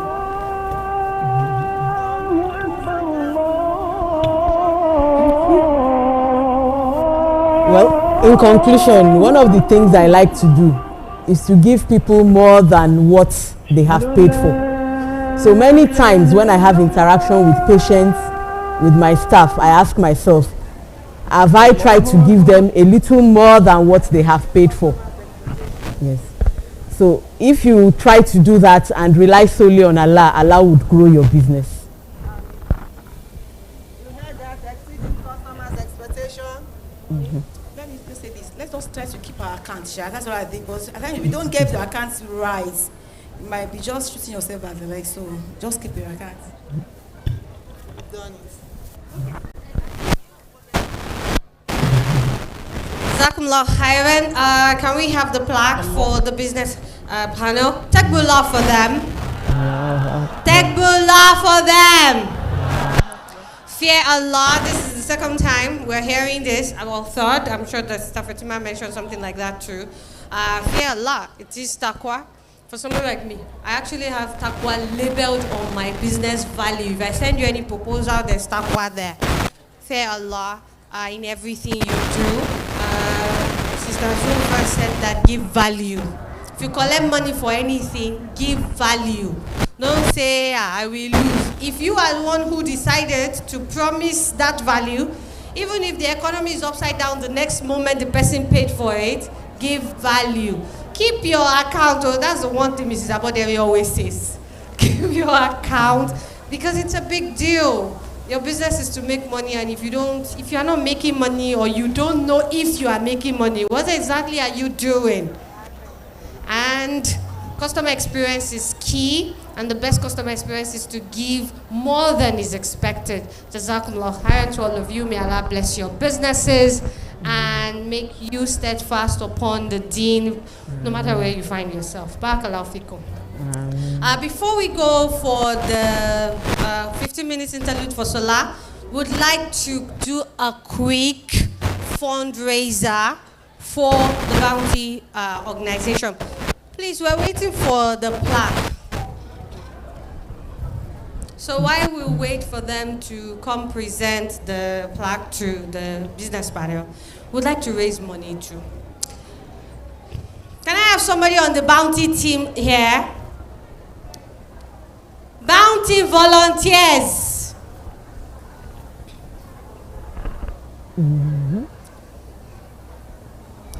How many of us know that Bounty is an NGO? When you came here and you are seeing some people are sitting in front of, they're like, OBTB say fancy. Some people like this, normal, they will not charge their phone for like 2 days in their house. Or look at AC, later. Are you not wondering that Babasale people eat? Yeah, I'm here. I've come to every Bounty event. Let me see your hands up. Or practically everything. I've only missed. You've come to every single one. Allahu Akbar. Who is the person carrying the money? Start with these people. Where are they now? Dr. Dime, help me. Help me. Okay, so 2 things. The plaques for the business panel people. And then I need a couple of people in the audience with our donation box or bag. And we're starting with these Shasha people. I even know their local government. They've come to every single event, including the divorce and the marriage program. You were there. Allahu Akbar. I'm here for the first time. Let me see your hands up. You are me. All this, but I'm sure my sisters will not lie. This is your first time of coming here. Rate us. Rate us 1 to 10. 10. 10. Yeah, she baggy. Oh yeah, she baggy. But for us to keep doing this, we need help. So far before now, we've had people donate from salaries, from their business profit, but there's something we call donor fatigue. It's not like they're tired though, because you know when you give, you will not, Allah will multiply. That's His promise. If you give lillah, it will multiply it. So our donors don't have fatigue. However, we want to be selfish again, because this amazing work that Bounty is doing, they would like to share some of the goodness with you. Ote wa kere ju boya 500 naira lo wan no bagin, but I know that be $1,200. I mean the faces I'm seeing, no man one be. Wa kere ju anything you can donate to support this event. They have so much lined up till the end of the year and the year to come for Muslimah, and they your donation to make it happen. We'll also have the Bounty account. See, these people that they used to assist me, they are not ready to collect money. When I pay for them, help me, help me. Somebody should. Did. But later one, sit one corner. Google program not you. I want this about subscription. We have never collected money for any of the events, and we've done amazing work so far. Bank account. The people that are working 500 now, that you want to account. Kilo shele, I became what POS wa. Okay, bank account. Help me. If account the million by. No, so I need the Bounty bank account. Please display it on the screen. For those people who have cash to give us now, whatever the amount, we will appreciate it. If you know someone who likes programs like this, some of us have big uncles, we have husbands that allowed us to come because Muslimah ló gbé program led by Tony by mashallah. Please copy our account and send it to them.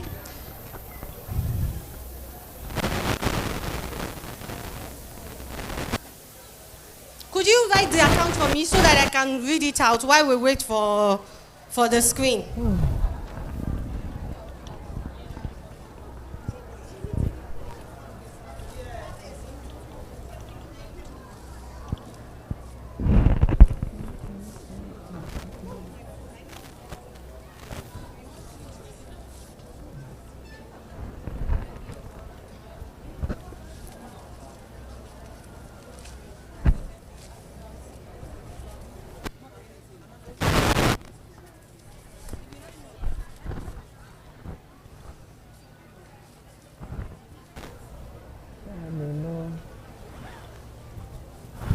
Okay, the account number will be on display for those of us that want to give cash. May Allah bless those amazing sisters.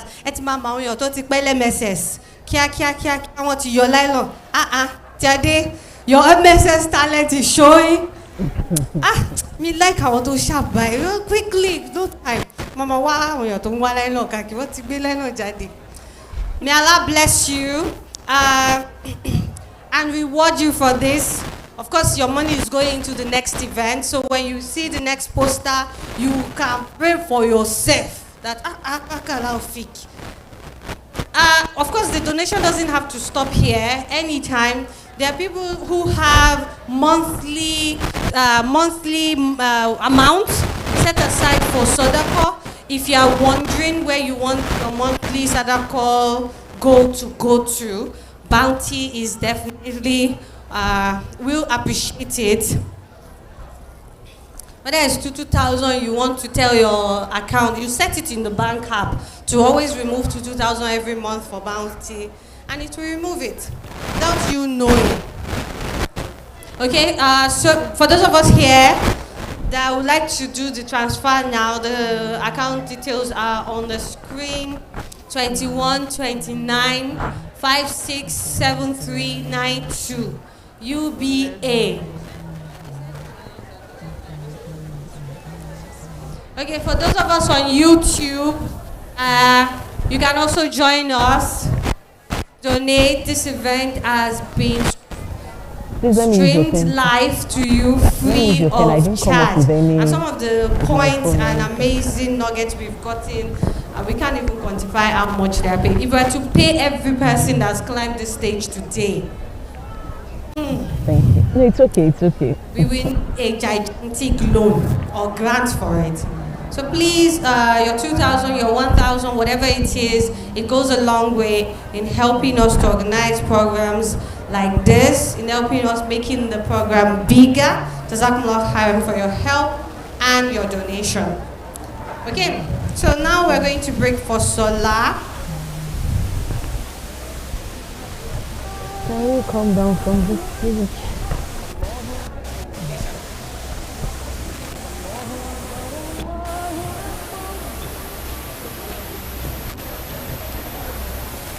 So before we break off for Salah, we'll be presenting the awards to our panelists.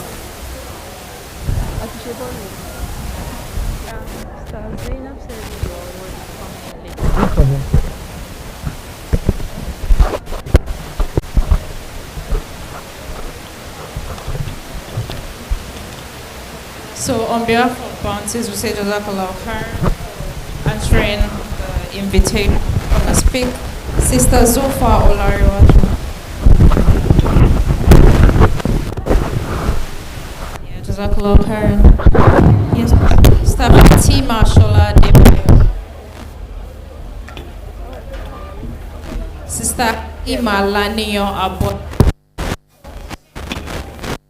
Jazakallah khairan.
How great the wonder of the heavens and the timeless beauty of the night. How great, then how great the Creator. And its stars like priceless jewels, far beyond the reach of kings. Bow down for the shepherd guiding him home.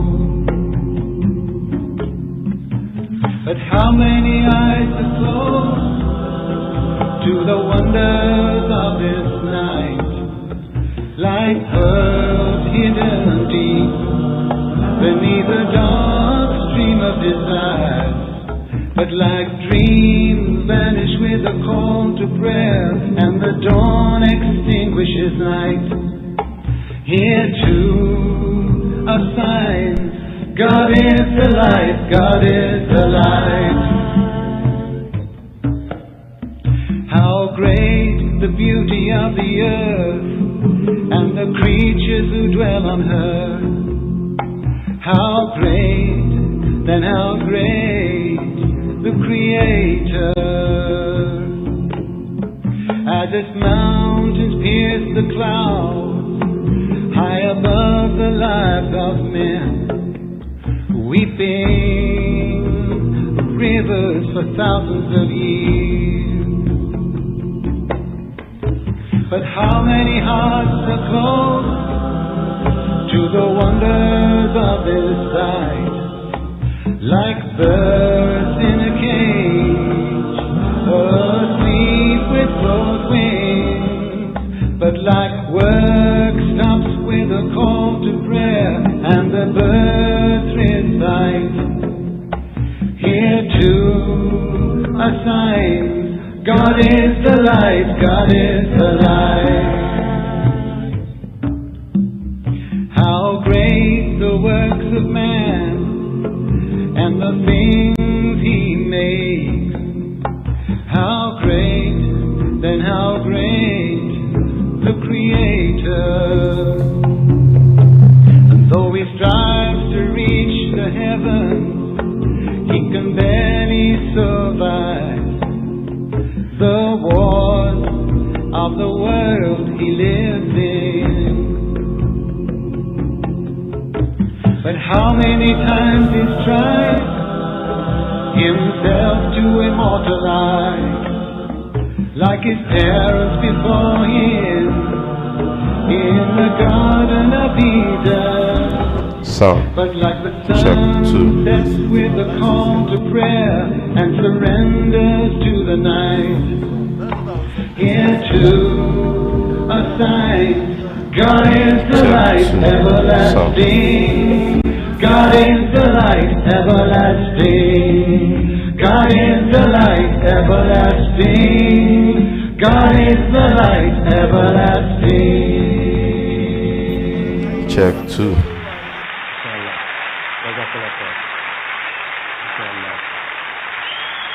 Thank you. Alhamdulillah. Allahu Akbar. Now, we're going to hear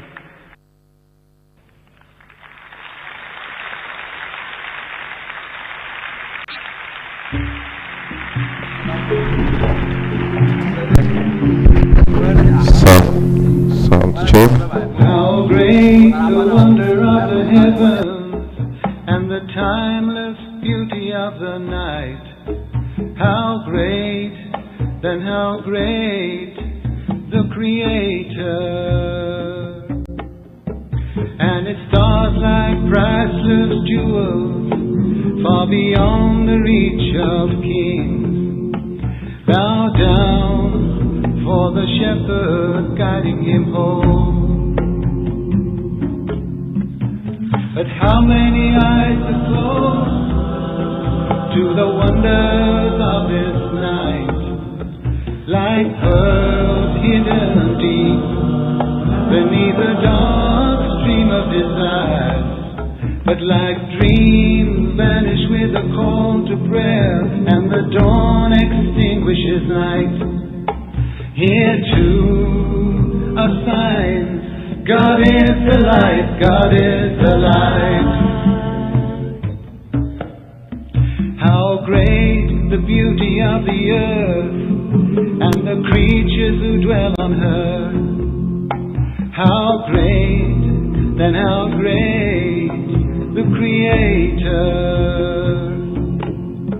As its mountains pierce the clouds, high above the lives of men, weeping rivers for thousands of years.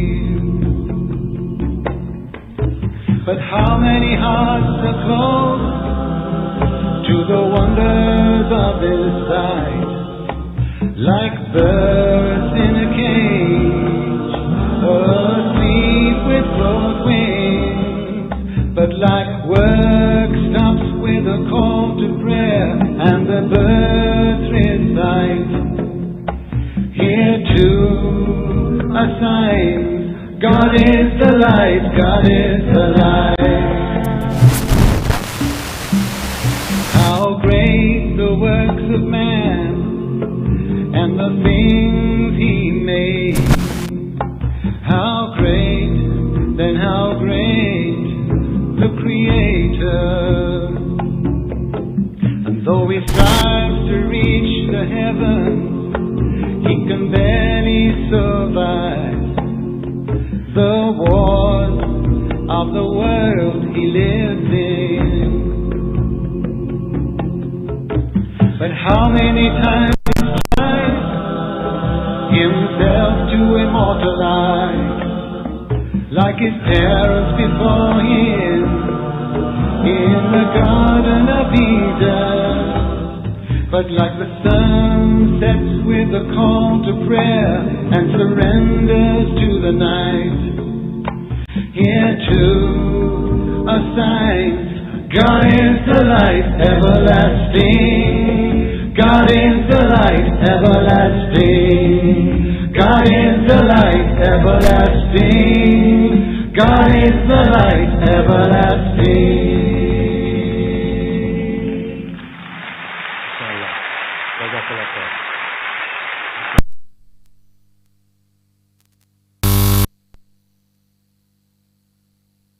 With him are the keys of the unseen, the treasures that none knoweth but he. He knoweth whatever there is on the earth and in the sea. Not a leaf doth fall, but with his knowledge. There is not a grain in the darkness or depths of the earth, nor anything fresh or dry, green or withered, but it is inscribed in a record clear to those who can read. Give thanks to Allah for the moon and the stars. Praise Him all days for what is and what was. Take hold of your iman, don't give in to shaitan. Oh, you who believe, please give thanks to Allah. Allahu Ghafoor, Allahu Rahim, Allahu Yuhibbul Muhsinin.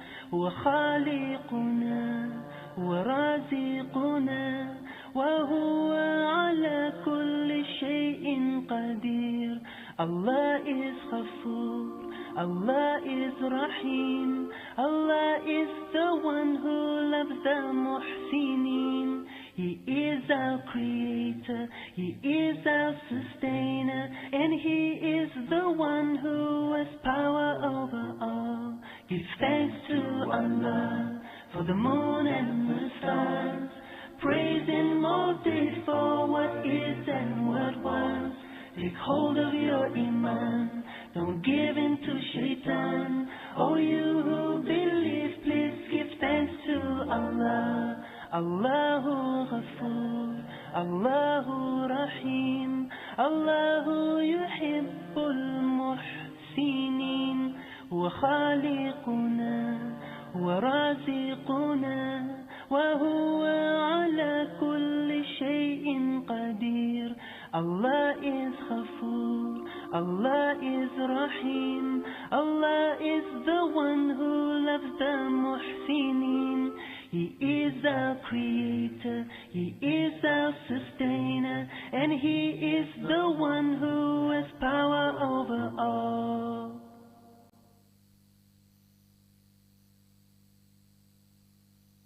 With him are the keys of the unseen, the treasures that none knoweth but he. He knoweth whatever there is on the earth and in the sea. Not a leaf doth fall, but with his knowledge. There is not a grain in the darkness or depths of the earth, nor anything fresh or dry, green or withered, but it is inscribed in a record clear to those who can read.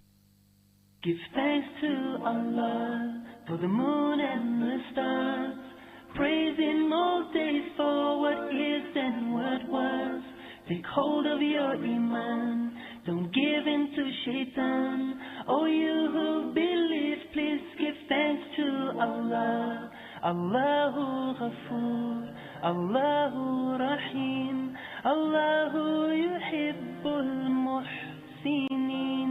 Huwa Khaliquna, Huwa Raziquna, وهو على كل شيء قدير.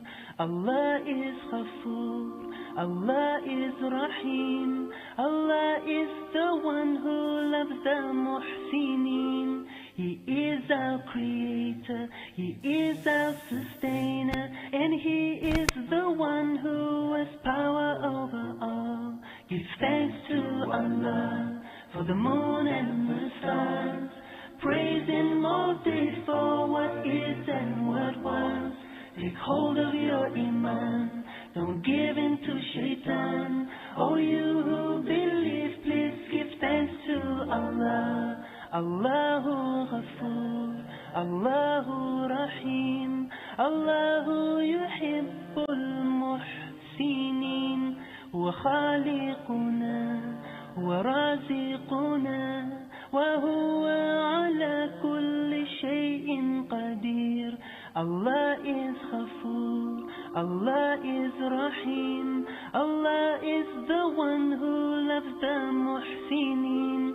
He is our creator, He is our sustainer, and He is the one who has power over all.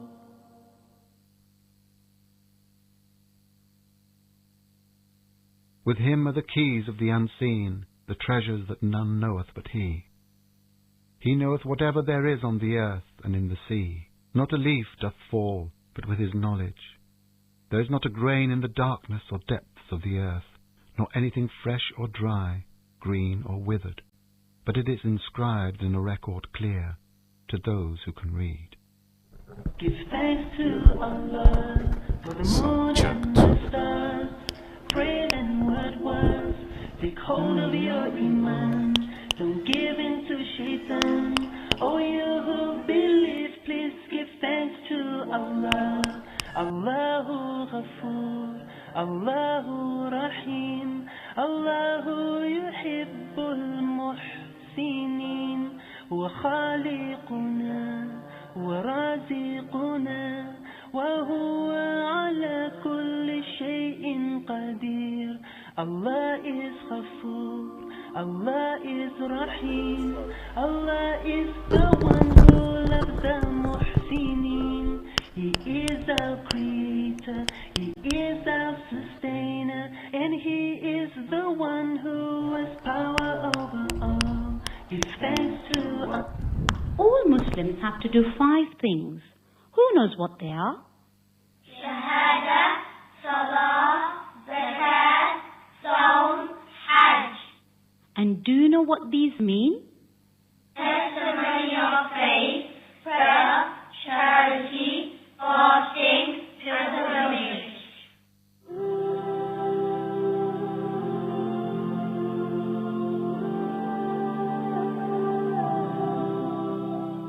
دستورنا القرآن وديننا الإسلام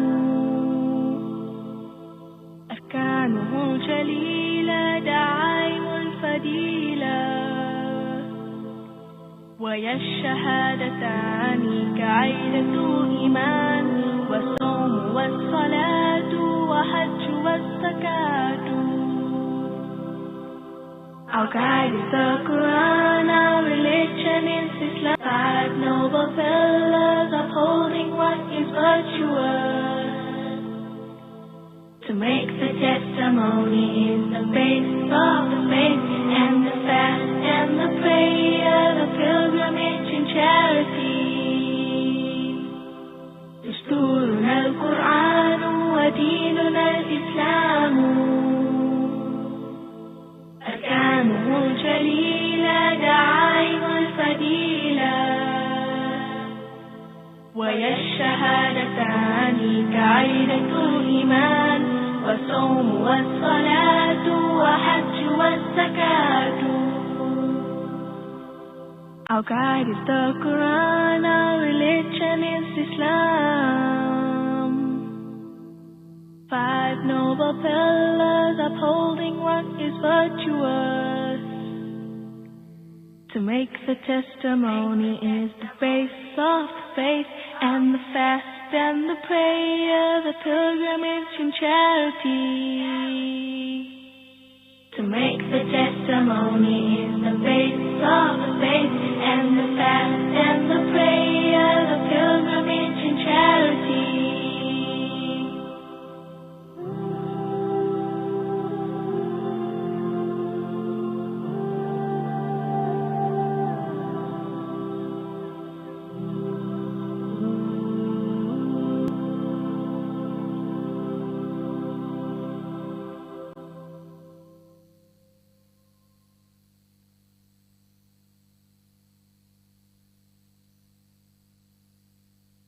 The Prophet ﷺ told us that we must obey Allah and His Messenger at all times. But after that, who else did He tell us to listen to and be close to? Your mother. Yes, well done. Who should I give my love to, my respect and my honor to? Who should I pay good mind to after Allah and Rasulullah? Comes your mother. Who next? Your mother. Who next? Your mother. And then your father. 'Cause who used to hold you and clean you and clothe you? Who used to feed you and always be with you? When you were sick, stay up all night, holding you tight. That's right, no other, my mother. Who should I take good care of, giving all my love? Who should I think the most of after Allah and Rasulullah? Comes your mother. Who next? Your mother. Who next? Your mother. And then your father. 'Cause who used to hear you before you could talk? Who used to hold you before you could walk? And when you fell, who'd pick you up, clean your cut? No one but your mother, my mother. Who should I stay right close to, listen most to, never say no to after Allah and Rasulullah? Comes your mother. Who next? Your mother. Who next? Your mother. And then your father. 'Cause who used to hug you and buy you new clothes, comb your hair and blow your nose? And when you cried, who wiped your tears, knows your fears? Who really cares? My mother. Say Alhamdulillah. Thank you Allah. Thank you Allah for my mother.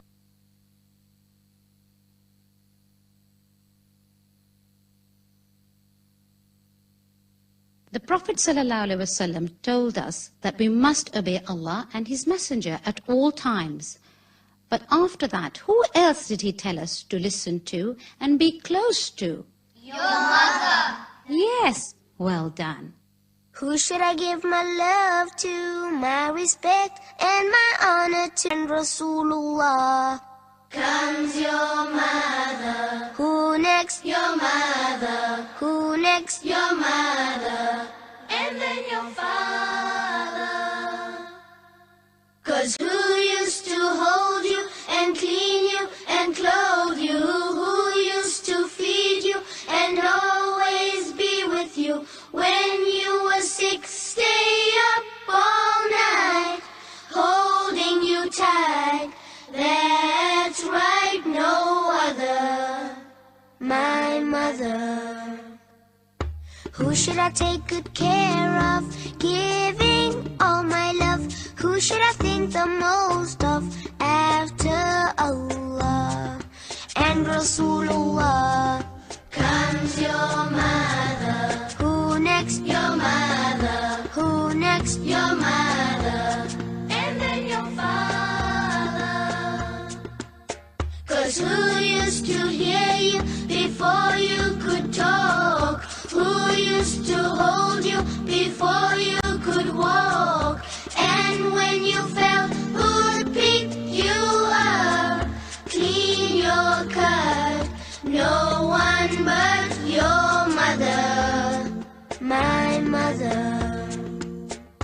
Who should I stay right close to, listen most to, never say no to after Allah and Rasulullah? Comes your mother. next your mother, and then your father. 'Cause who used to hug you and buy you new clothes, comb your hair and blow your nose? And when you cried, who wiped your tears, knows your fears, who really cares? My mother, say Alhamdulillah, thank you Allah, thank you Allah for my mother.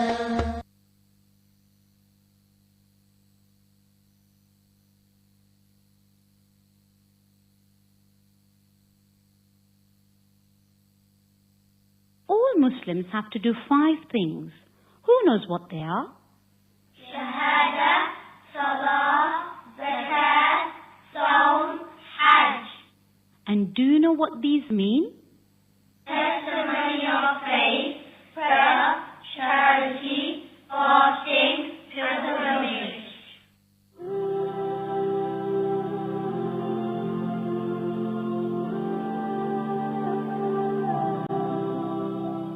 دستورنا القرآن وديننا الإسلام أركانه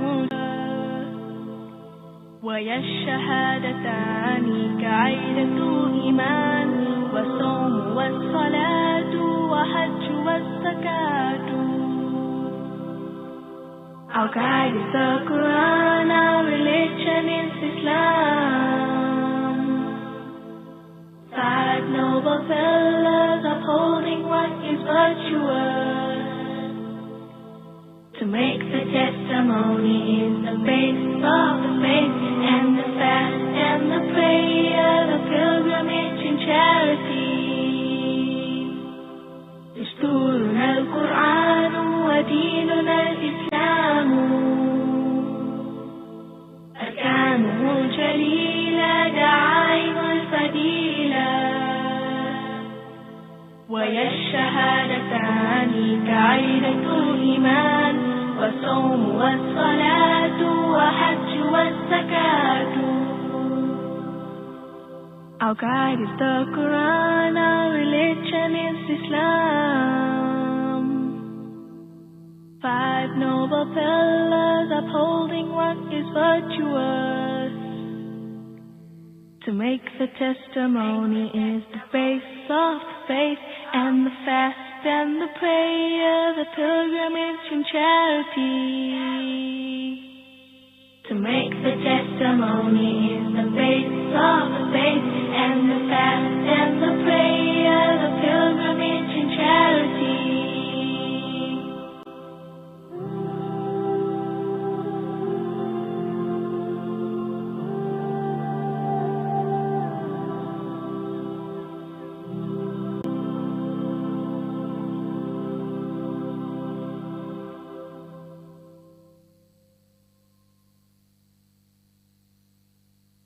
All Muslims have to do 5 things. Who knows what they are? Shahada, Salah, Zakat, Saum, Hajj. And do you know what these mean? Testimony of faith, prayer, charity, fasting, pilgrimage.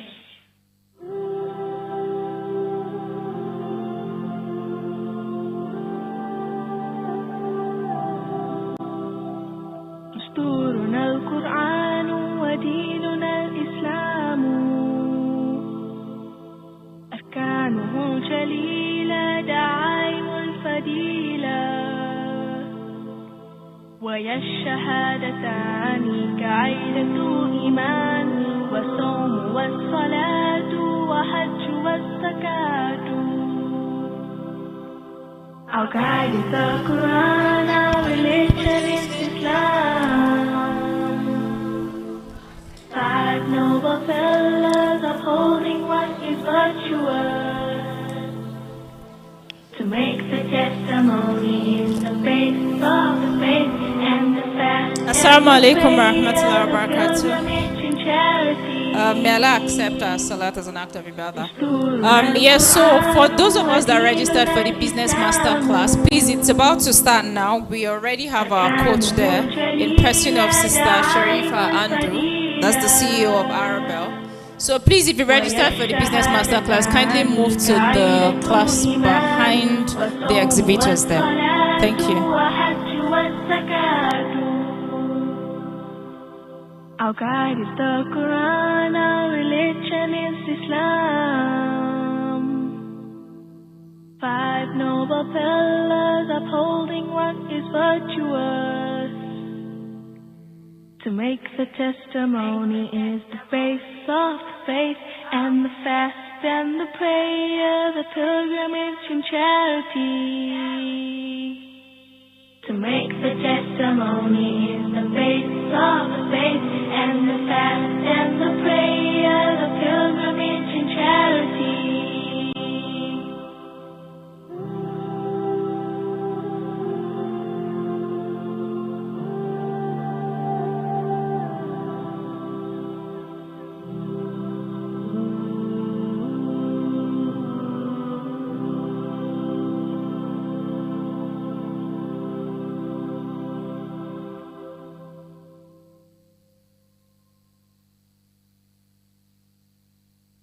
Muslims have to do 5 things. Who knows what they are? Shahada, Salah, Zakat, Saum, Hajj. And do you know what these mean? Testimony of faith, prayer, charity, fasting, pilgrimage.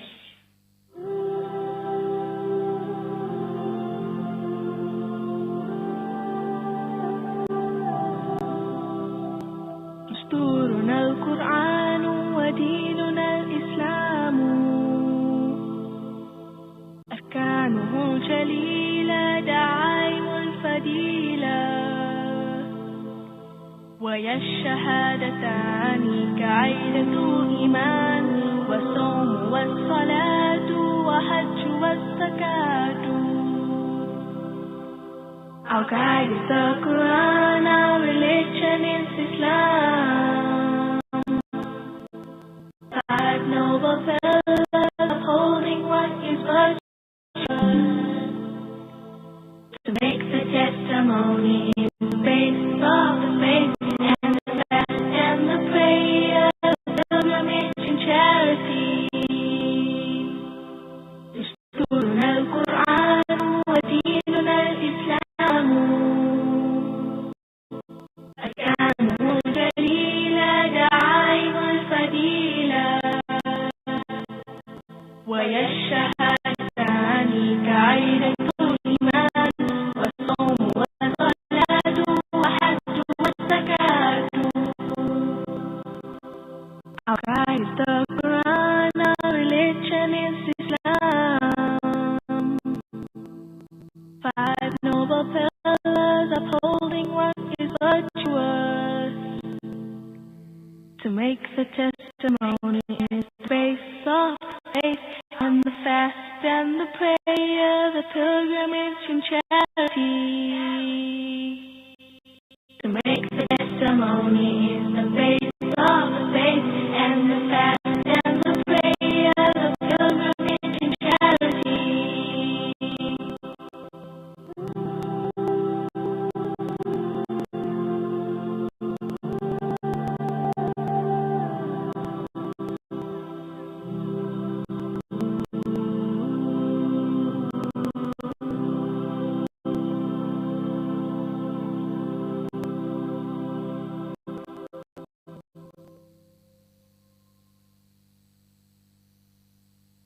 All Muslims have to do 5 things. Who knows what they are? Shahada, Salah, Zakat, Saum, Hajj. And do you know what these mean? Testimony of faith, prayer, charity, fasting, pilgrimage.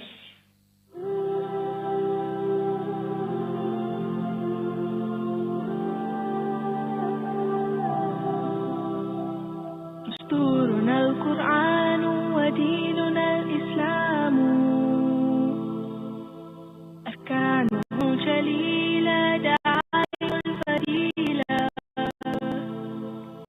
ويا شهادتان كعيدة إيمان والصوم والصلاة والحج والزكاة. Our guide is the Quran, our religion is Islam. Five noble pillars of holy. Assalamu alaikum warahmatullahi wabarakatuh. Please, if we're done praying and we don't have any business to be standing, can we all settle down so we can proceed with the event? So the last session we had, one of the panelists, Sister Rahmatullah Sali, she said she did not mention our business. So I guess people did not, couldn't relate her with any business. The name of our business is Ram Jassam Investment Nigeria Limited, and they are the makers of MSM Body and Hair Pomade. So in case you need any of those products, you can please meet her after the session. So now we'll be inviting Sister Oyinkosola Momo to come and give a goodwill message. Sister Oyinkosola Momo, you're welcome. Upholding what is virtuous. To make the testimony is the base of faith, and the fast and the prayer, the pilgrimage and charity. Knock knock. Assalamu alaikum wa rahmatullahi wa barakatuh. I need energy. If you know me, you know I need energy. So please pity me. Right? Pity me. I know you just came back from Salah, but pity me and get up and shake your body a bit, please. Please just get up. Just pity me. Honor Allah and pity me. I just need some energy. If you finish praying, please join us. Please join us. Please join us. Sit down. If you've already shook your body, feel free to sit down, please. 5 things. Who knows what they are? All right, Ravish Rahli Sodri, Wayasirli Amri Bahlu Uqtadam Nisani Holy. Assalamu alaikum wa rahmatullahi wa barakatuh. My mommies, my aunties, my sisters, my aburos, everybody, assalamu alaikum wa rahmatullahi wa barakatuh. It's an honor to be here, to be amongst diverse. It's also a great honor to be delivering hopefully an impactful message to you in less than 10 minutes. I hope I can do justice, because I know it's not a lot of time, and I know a lot of women have already come here to talk to you about the purpose of this important event, which is living a life of purpose. So I'm not going to talk too much. I'm just going to talk about what I consider, and that for me is surrender. Our primary purpose in life is submission. You know what that purpose is. But as individuals, what is the manifestation of worship to you? We already know the verse, the popular verse in the Quran where Allah tells us, I didn't create man nor jinn except to worship me. To you is the 5 pillars. You pray 5 times a day, you fast in Ramadan, you do everything. And that is the uniformity of our beautiful deen. However, our purpose, which is worship, is way beyond the rituals of Islam. And I don't want us to get lost in the outward ritualistic aspect of Islam. Worship goes way beyond that. So look at yourself and ask yourself, how do I worship Allah? And a huge question is, what has Allah equipped me with to worship Him? Worship is how you live your life. So I want us to move past the ritualistics, like I said, and go to, what are my strengths? What are my unique characteristics? What are my weaknesses? What is this gold mine that is within me that I'm yet to discover? This is where the journey of true purpose begins.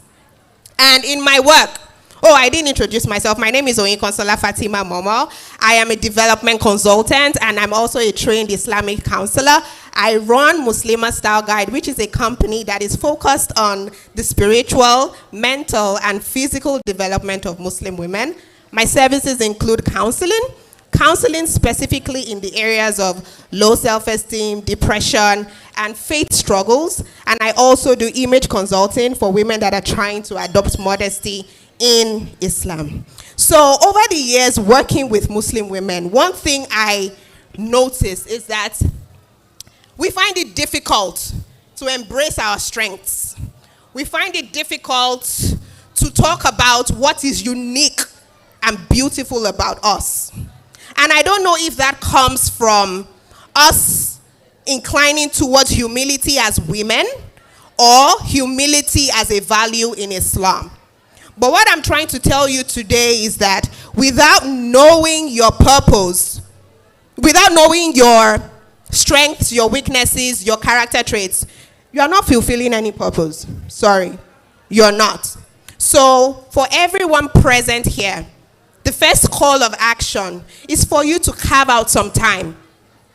Quiet time. Put pen to paper. Reflect. And think about what you consider your strengths. Think about the good.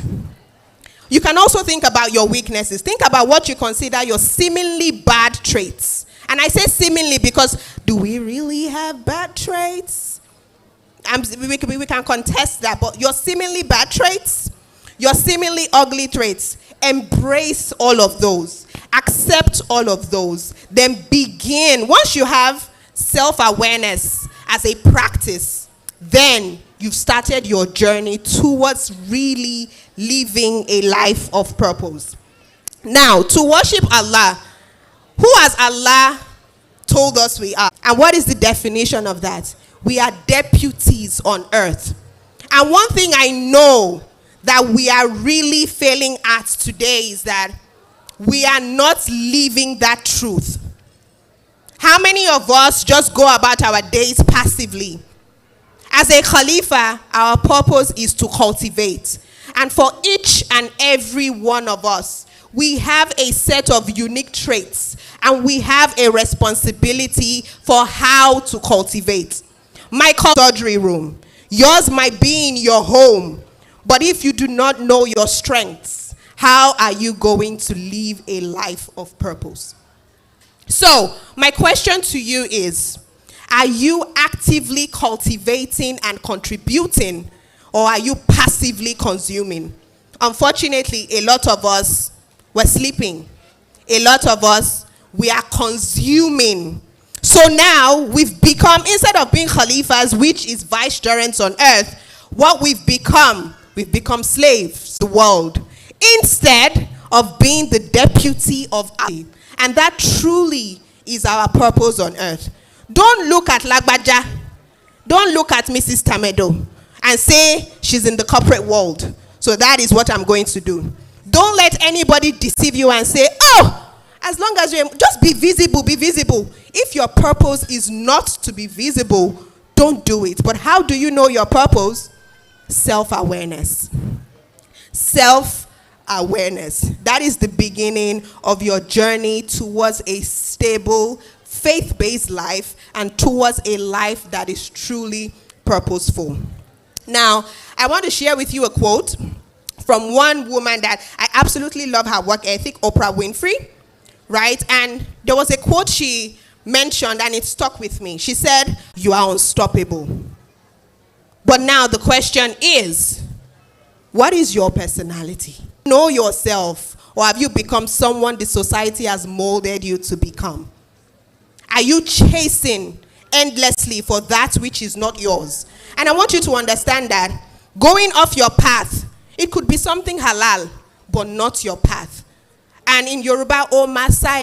So it is worth it for you to sit down, for you to dig deep. Some emotions might come up. That's fine. And spend time with yourself. Embrace your strength. If you do not embrace your strength, the world is going to be lacking because Allah deposited something in you that the world needs.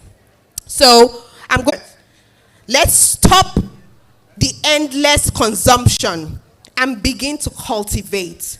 Begin to contribute. Stop complaining. It's not someone else that would do it. It is you and I. And the way to begin is surrender. And how to surrender is knowing yourself and knowing your Lord. So dear sister, to myself, purpose, the world needs us. Assalamu alaikum wa rahmatullahi wa barakatuh.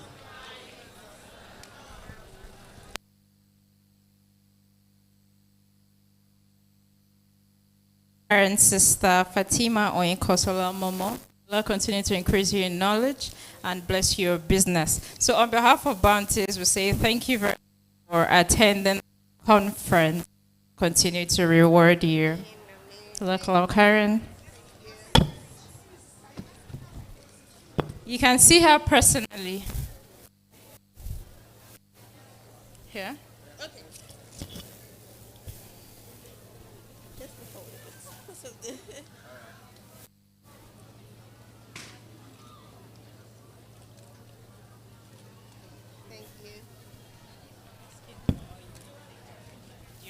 Yeah, you can reach me. If you're on Instagram, just reach me on @Muslimah Style Guide, or you can just go on muslimahstyleguide.com. So Muslimah, MUSLIMAH, Style Guide on Instagram. Style, STYLE, Style. Then Guide, GUIDE. So the quickest way is Instagram, or you can just hop on the website, muslimahstyleguide.com. Nice to meet everyone. Some of us already know her. For those of you that don't know her, sorry. Here.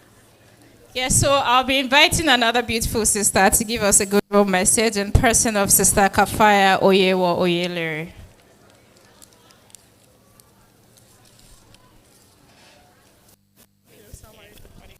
Sallu ala Nabiyil Kareem.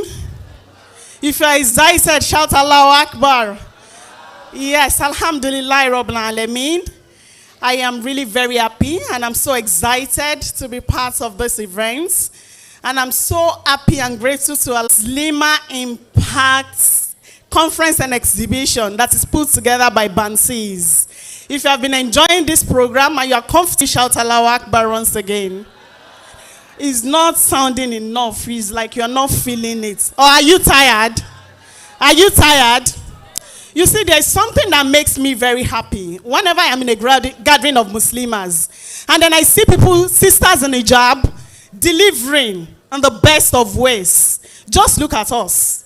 Well adorned in our Muslimah styles, looking radiant, not feeling intimidated, so excited. Sheko tokpeni. Wani bori bori ni wa àwa ò borí ẹ̀sìn rárá. Orísun náà làwa ń bò wá. Orísun náà. Látàárọ̀ ṣẹ̀bẹ̀ ti rí dókítà tó pọ̀. Doctors pọ̀ láàrin wa. Lawyers pọ̀ láàrin wa. Ṣẹ̀bẹ̀ ráwọ̀ successful business entrepreneurs látàrí náà pọ̀ láàrin wa. Teachers pọ̀ láàrin wa. Olówó yapa gidi láàrin wa. Àwa kéwu àtúngbà, akéwu àtúngbà sàtiwálé. Don't you know it? Let's say it again. Akéwu àtúngbà, akéwu àtúngbà sàtiwálé. Takbir.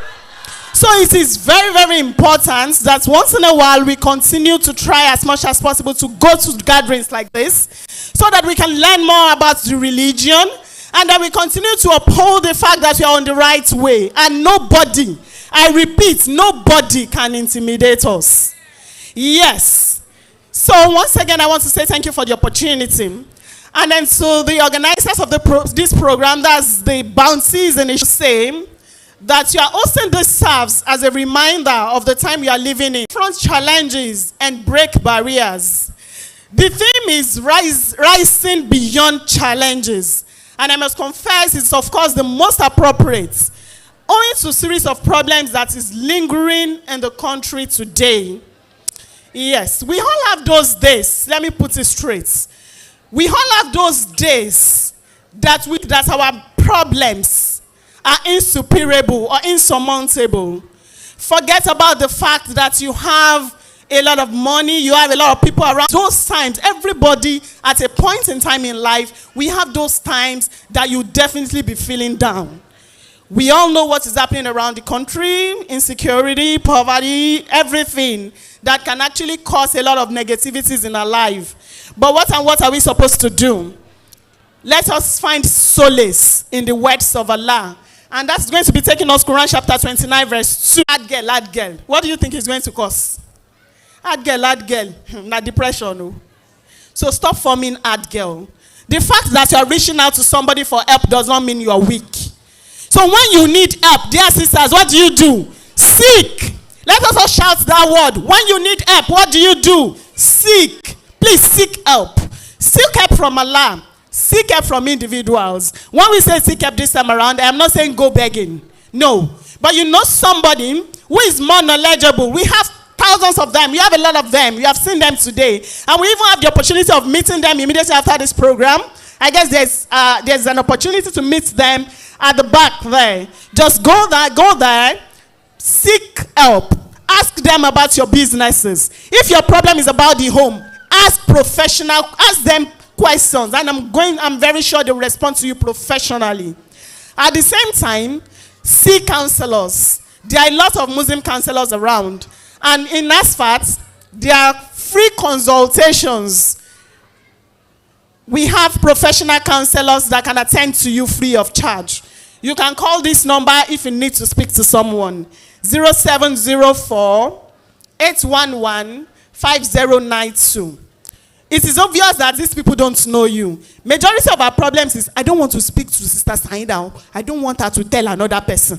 And then you continue to die in silence. Don't forget that a problem that is shared with the right person, I had. A problem that is shared with who? The right person is half solved.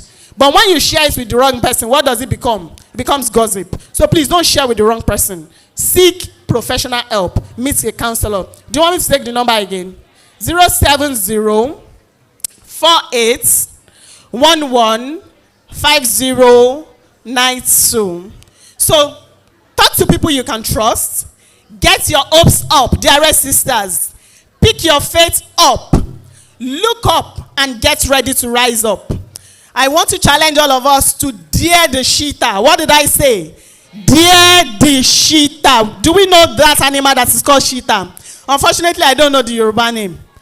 The cheetah is a very fast animal. And it can kill, it can hunt, it feasts on other animals. But there is a particular animal that can dare that cheetah by running faster. One is in danger, and that animal is a gazelle. Let us say gazelle. So today, our assignment, our focus, what we are meant to do is to dare the cheetah by being a gazelle. Let me again wish you successful and rewarding program. While I hope that every one of us will go back to our domain and continue to remind everybody, especially every Muslimah that we come across, to continue to live a life of purpose. We need our business, we need our career, we need our family rights. This is interesting, this is sacrosanct, this is not negotiable. But do not let us do all these things and forget our akira. So we have to do all of them together and then continue to pray that Allah accepts our strives as an act of ibadah. Lastly, our assignment, just like I said, is go back to your domain and continue to give this ministry to as many people as possible to continue to live a life. Assalamu alaikum wa rahmatullahi wa barakatuh.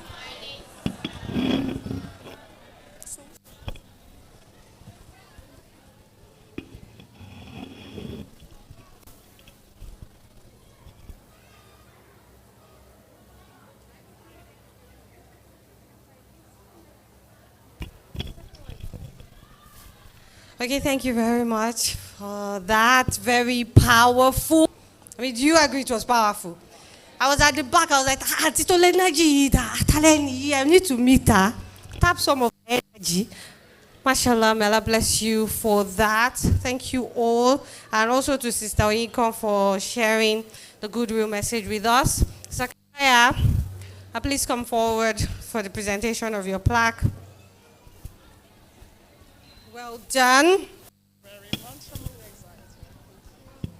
Photographer! The photographer to Lord Jamalan. Which one is that one? You cannot take a break until we go.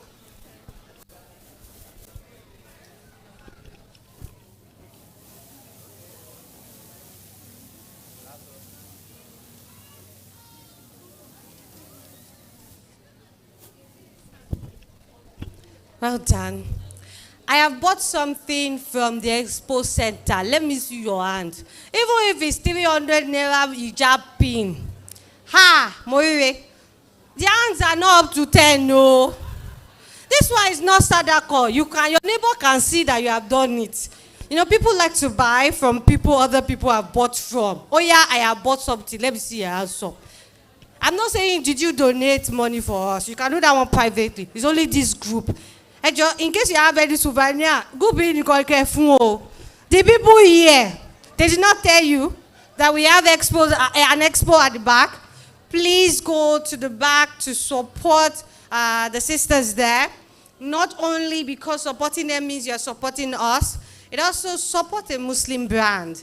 You know, people be like, oh, I didn't know a Muslimah is doing it. Now you know. Muslimah is selling sexy pants. Muslimah selling delicious food. They are there.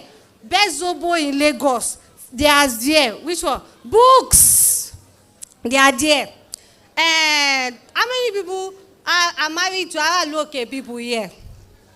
It's inform. All of you are from. So you are saying that it's Lagos boys you all married. Hey, all these Kwara wives, they are here pretending.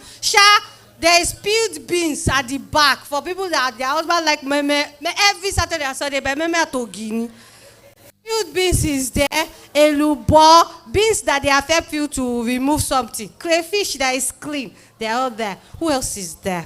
Hijab, I saw some really lovely abaya. Who did you buy from? Alamin's place. Fabrizo is there. First Revelation. Annie's yogurt. Yogurt people are there too.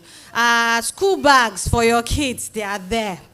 Games, wall decoration. Please don't say, me fair no if you don't want to spend the money, what do you think the money is for? And the truth is that money doesn't finish. If you finish the way you're lost, Allah will create a way from you from places you can't imagine. But you're battle. So go and spend the money. Or just collect their number and call them later when you collect August salary. I'm not joking, I mean it. Why are they looking at me like Moshe? It's serious. Okay, so we move on to the next thing on the agenda.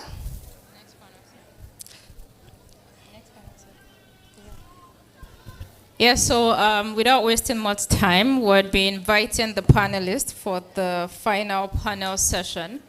This panel session is themed My Career, My Home, or Crossroad. They'll be discussing being a timeless bride in the face of work-life stress, practical tips and hacks to time management vis-a-vis home and career, professionalism and faith amidst dunya distractions, and available self-care plan amidst professional deadlines. So to be discussing this interesting topic and sub-themes, we'll be having Sister Hamina Yunus Ali, who is a certified family therapist, performance consultant. Sister Amina Yusuf Ali. We'll also be having Professor, yes please. We'll also be having Professor Khadija Idowu. She's an academia at the Lagos State University, Professor Khadija Idowu. And then we'll be having Dr. Rashida Oba, who is a consultant physician and rheumatologist. I'm not sure I know what that means. Dr. Rashida Oba. Then lastly, we'll have Sister Anifa Onofowokom, a barrister at the Lagos State Ministry of Justice. Assalamu alaikum wa rahmatullahi wa barakatuh. Sister Amina will be the moderator.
In alhamdulillah wa salatu wa salamu wa ala rasulullah sallallahu alayhi wa sallam.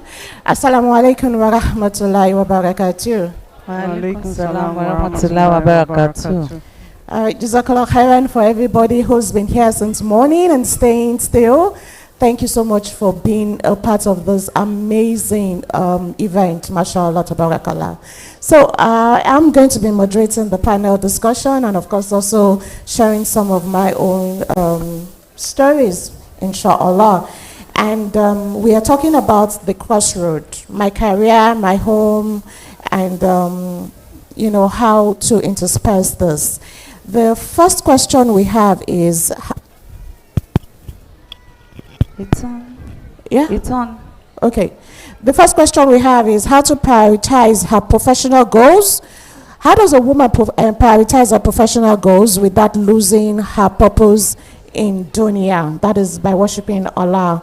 So I'm going to ask Sister Hanifa to start, and then I'll take you, and then I'll share my story, if that's okay. Bismillah.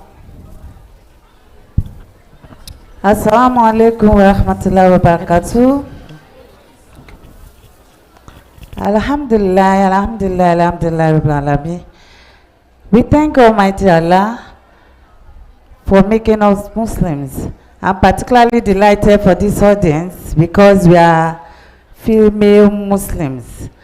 So for our lawyers that are here, if you're already in the profession, you know that to get job as a lawyer could be a bit tough in this climate. In the Nigeria we have. But let's have it that you already have your job. And the Islam, all of us here, we are practicing Islam. We know that we are conscious Muslims. So I don't want to believe that it's your career will disturb your ibadah. What you have to do and what I do practically is that you have to put it at your mind that it is your priority. Your Islam is your priority. So wherever you are in your office, the first thing you do as a Muslimah, it's aside your work, you should look out for where you observe your salat all the time. That's what I do.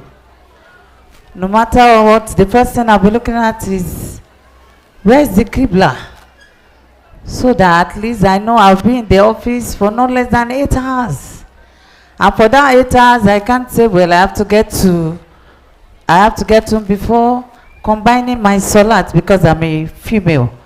So what I do is that I'm happy to tell you that ever since I've started my career, I pray my salat to dua.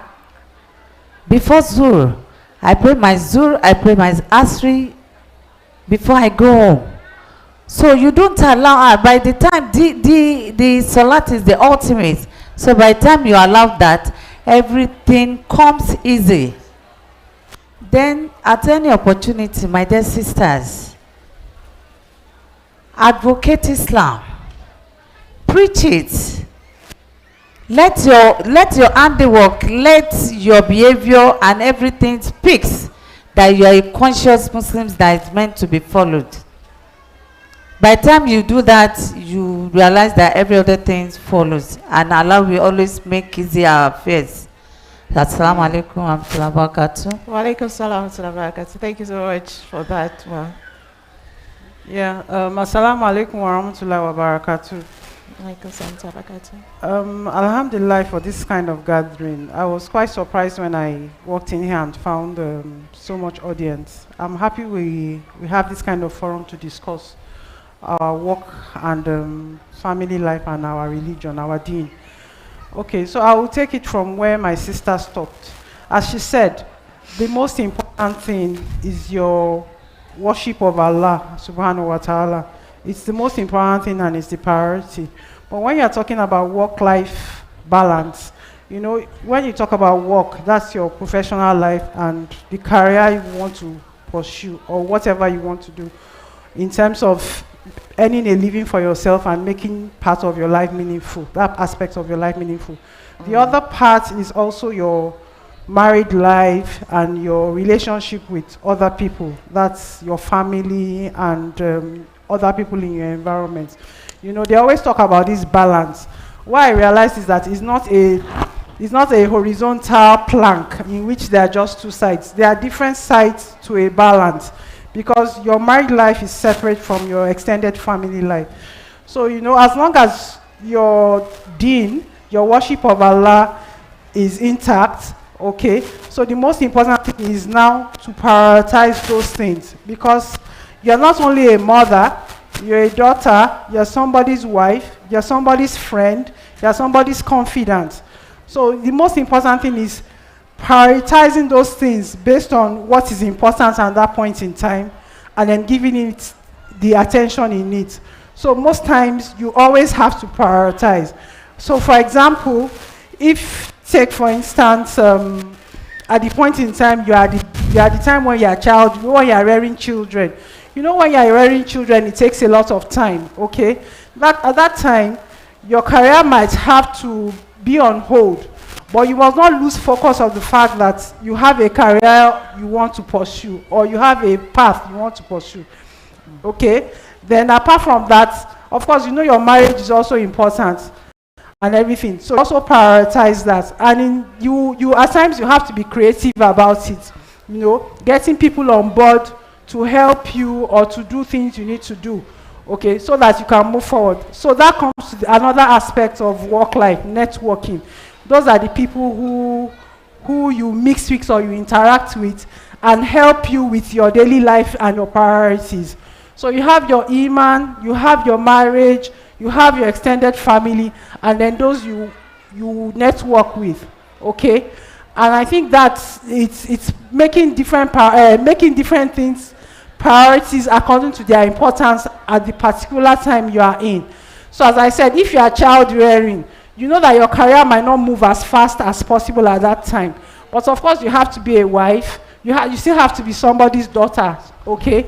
But of course, if you get them along to help, okay, to help in one way or the other, just to make your life easier, then they are also part of your journey, and then you haven't left everything behind. Then there are times when your children won't need you as much as when they were young. At that time, you might need to focus on your career and work harder towards it, okay? It means, especially if your marriage is, if you have a solid marriage and you know you can always depend on your partner, then he will definitely help you to move forward in terms of that career. But as she said, your faith, your worship, there are no trade-offs in that. Okay, you might leave the career for some time and move on with other things, but you can't do that with your worship and your knowledge of Allah. Thank you. Thank you so much, sis. So interestingly, what you've just shared just reminds me. Before I go on, I hope you can all hear me, that this is working well.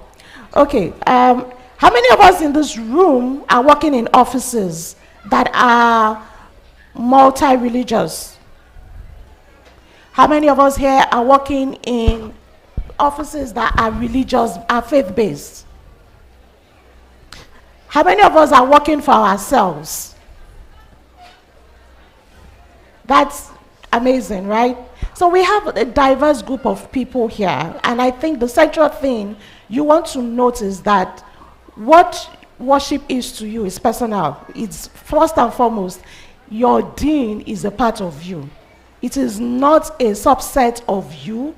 It is not a subsection of you. Your deen is you. Who you are as a Muslim would radiate in every aspect of your life. So when we are talking about prioritizing prioritizing your professional goals to what it is to your professional goals with worshiping Allah, I think one of the things you have to first ask yourself is my professional goal in line with worshiping Allah? Am I doing it for Allah's sake? So as I sit here with you, I remember my own story. I've worked in a faith-based organization. I've worked in a non-faith-based international organization, and I'm currently working for myself. The one thing that has transcended all these three stages is the very fact that I am constantly in tune with how these tally with my worship of Allah. So when I was working for a faith-based organization, of course, it was easy to say it was a Muslim organization. So it was like, you know, I could pray, I could do every act of ibadah freely. When I was working for an international organization, it was also that the reason I was working there was to serve Allah. I was working with an NGO that was serving thousands of children in Nigeria, and we're constantly on the move. There was a particular year that we had to travel to 16 states of the country, and I was heading that particular project. And all through this, not once did I have to compromise whether I was praying my salah or whether I needed to remove my hijab or anything. Because again, the question is, the reason I'm here, the reason I'm doing this job, the reason I'm always pushing ahead is because of what? It's for Allah subhanahu wa ta'ala. So whether you are selling gari or you are actually working in a Fortune 500 company, the sole purpose of you being in that space always has to be because of what? Your Lord. And you have to drive your intention, your ibadah, your muamalat, your processes towards that one goal. And this is what I call the universal purpose sprint. When Allah subhanahu wa ta'ala says that He has not created the jinns and the humans not for nothing but to worship Him. So worshiping Him is not just praying your 5 times daily or actually fasting. It is actually about your very existence has to worship Him. So in what way are you doing that? And that's where I'm going to drop that. My dear panelists, the next question we have for us is, interesting. How do we live a life of purpose and legacy and not just work for the sake, not just work, to actually live a life of purpose and legacy? What does that take? For me, yeah, Alhamdulillah Rabbil Alameen. The first thing that crosses my mind is this prayer bestowed on us the gift from Allah. Rabbana atina fi dunya hasanatan wa fil akhirati hasanatan wa qina adhaban nar. Allah said in the Quran that we enjoy this life. We know we are in this world to work for the hereafter, but this world itself has to be enjoyed before we now start thinking about the hereafter. So if you have that at the back of your mind, which is what runs in my mind, and I don't joke with that ayah of Allah, I want to make this world as memorable as it can be, as worthy as it can be. And the first thing I do is, once I get into a space, my working space, whatever other space, I look at it. How do I enjoy myself? And you know there's a proviso to this. Enjoyment in Islam should not be allowed. We are guided, we have our limitations. So when I am working, I think of my holidays. I do my job very well, because we have to go practical. What is working for me that I've not regretted in any way is what I'm going to discuss with the audience. Yes, I don't joke with my holiday. Ever since I started working, once there is a program for Nigerian Bar Association, I attend. I will tell you, since 2004, I attended MBA conferences local in Nigeria, Abuja. The next year, I went for, that was Jos, Port Harcourt, Abuja. I'm always going for conferences. Of course, I'll take a lot back home. All the sessions, I'll make sure I try my best. But by the time you go, it's serving as your leave. Then I was in private practice. It wasn't as if somebody will now design a particular leave for you. So I used that in my own wisdom. I just said, this is an opportunity. And for 1 year, I'll go for MBA conferences. And by the time I came back into government employment, That one is standard, your 6 weeks leave. What do I do with it? I make sure I pay attention to my children. I pay more attention to my husband. I pay more attention to my friends. I use the opportunity. Then, if I have to travel abroad, it's that season, I'll do that. So by the time you weigh all those, you discover that Anifat does not have any boring moment. It's always that you sweet, you see. Even when I was raising my children at a very tender age, you won't see it in me because I don't carry. There's a way I've been gifted that I can plan. I look ahead, what can I do? And at the end of the day, even my Muslimah sister will say, Sisi, that's what they call me. Because I don't allow that to overwhelm me. But I'm telling you, as a matter of fact, I'm not negligent in my duties. I take good care of my children. I take good care of myself as well as everybody around me.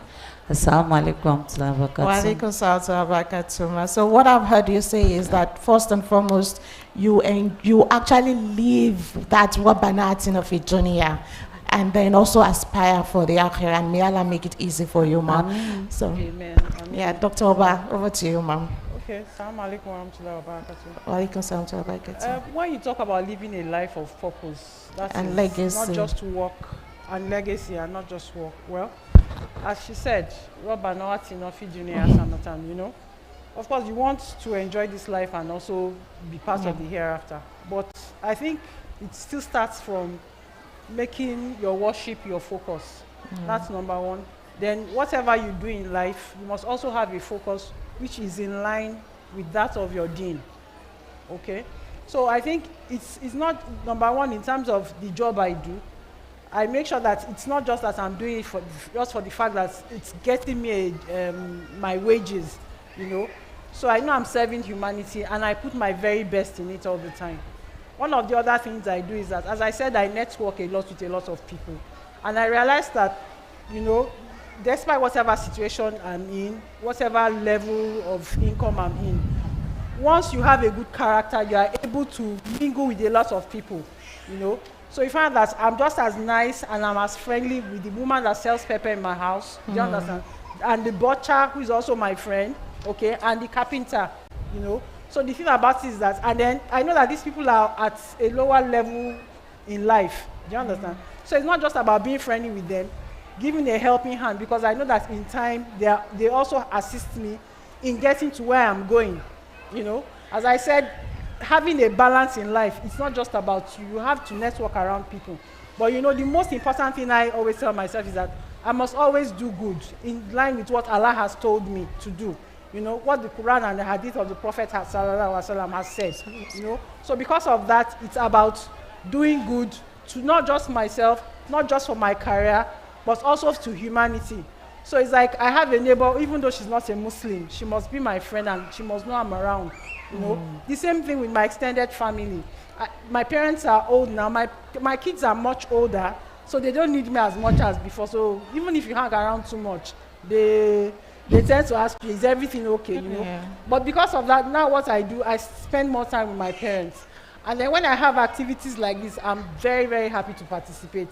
Okay? So those are the things that, you know, those are the kind of things in which I put my focus on, because I know that these are the kind of things that will help me in developing. Number one, I will have lifetime friendship with people who are not even of the same level with me and who I can always call. The same thing, I will have lifetime friendship with my peers because they know they can depend on me in terms of work. And I know that it's also a form of ibadah for me. Then Muslim organizations like this, once I participate and everything, there's always so much to learn and to gain from it. Yeah. Wa alaikum salam wa barakatuh. So thank you so much, because I think that's the ultimate. One of the things that we also need to understand is when I ask people, when I ask Muslims in particular, who is Islam for? Who is Islam for? For Muslims? No, Islam is for mankind.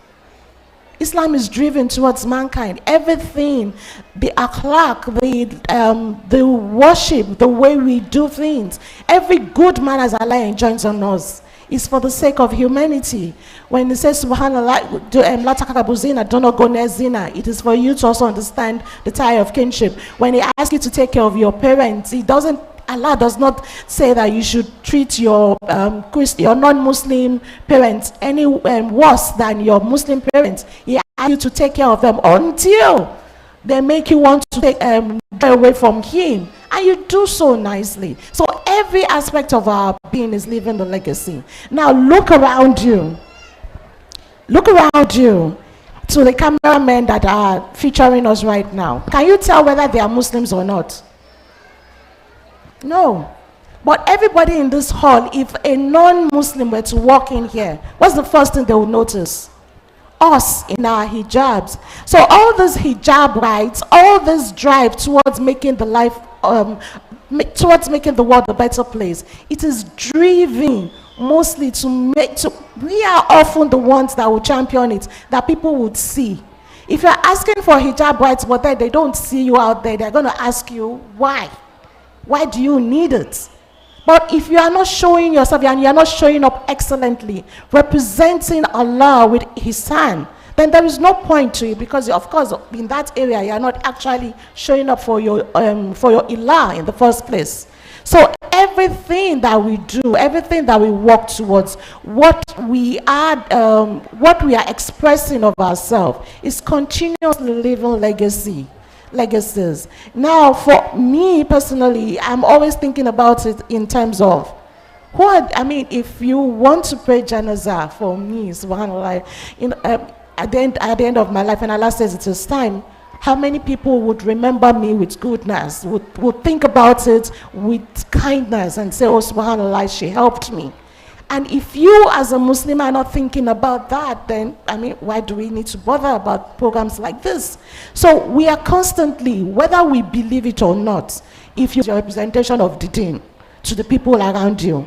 But if you are always walking into spaces and they are respecting your professionalism, they're respecting your kindness and your sympathy, that is also you leaving the legacy of the deen where you've been. So this is what we always need to put in our mindset, mashallah, tabarakallah. So the next question that we are going to answer, it's something that I get a lot in my practice. And the question is, how do you become a timeless bride in the face of work-life stress? And I think Dr. Oba should start this one. What is the relationship like with your husband? If you are talking of timeless bride, I don't know. It's for me, I think I would look at it from a different perspective. When you talk of a bride, you're talking of a very beautiful girl, all nicely dressed up, and people are admiring on her wedding day. Okay? Yes. As you grow older, whether you like it or not, you're going to grow old. Your face is going to change. You won't be able to, some of us won't be able to fit into those dresses again. But the thing about it is that people admired you on that day, probably because you looked beautiful and everything. Okay? You can sustain that, or would I say be better than that? So I think when you say timeless bride, it's like an even better version of yourself later in life. So it's not really about the face anymore, but it's about being a better version of yourself, okay? And that includes, as I always said, it's in your character, being good, you understand, having to continue to develop yourself, not just with people, as I said, in your career as well. Then apart from that, when it comes to marriage, yes, that is important. There was, I had an experience some time ago. There was something a friend said to me, and I told myself I would work on it. That her husband died, and it was a shock. She said it was a shock is that she and her husband, they knew everything about each other, So there was no question or no strange thing that was going to come and face her, despite the fact that it came as a shock. So it was a question that I had to step back to ask myself that, am I like that with my husband? And it was a challenge to me that, look, I know we are away from the lovey-dovey stage of early marriage, but this is the time to build friendship, especially since the children are older, okay? So it's like, how do I now take my marriage from the young lovers and all those things to, this is friendship that would last a lifetime. What are the things we need to do? So I told myself that is one of the things I would like to work on, The fact that she told me that nothing was left unsaid, A lot of us have husbands that before you ask him question, you have to go in a roundabout fashion. You have to pay 2 raka. Come, yeah, 2 raka. You say it's half you. I'm not like, I want to develop a friendship with my husband to such an extent that even after his death or my death, if they say this, he will say never. It's not from my wife. So I felt that's part of it, and I believe that that's been a better version of myself from when I was a bride. So as I said, it's about being a better version of yourself from when you got married to later. So it's also about looking good too. You have to dress well, you have to be neat all the time, but more importantly, build a good character for yourself. Because no matter how fine you are, no matter how pretty or how well dressed you are, if you don't have good moral character, you won't represent Islam properly, okay? And then that is even more repulsive to people than the dressing, okay?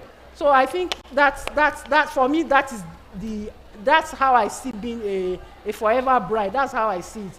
It's more of being a better version of yourself later in life. Mashallah, tabaraka. Thank you so much, Mama. So, Ms. Hanifa, what I'm thinking about, you've mentioned that you travel sometimes, and because of your professional work and everything. How does this impact your relationship with your husband, for instance? Yes, I'm particularly delighted about this question, talking about timeless bride. Yes, that's how it's meant to be. Of course, I agree with Dr. Oba. Definitely, you will age. My face was not like this 22 years ago when we got married. But then there are some innermost things that will make you become a timeless bride. I'll take it from the fact that we strategize. We know how to go about things. It is very key. It is very key.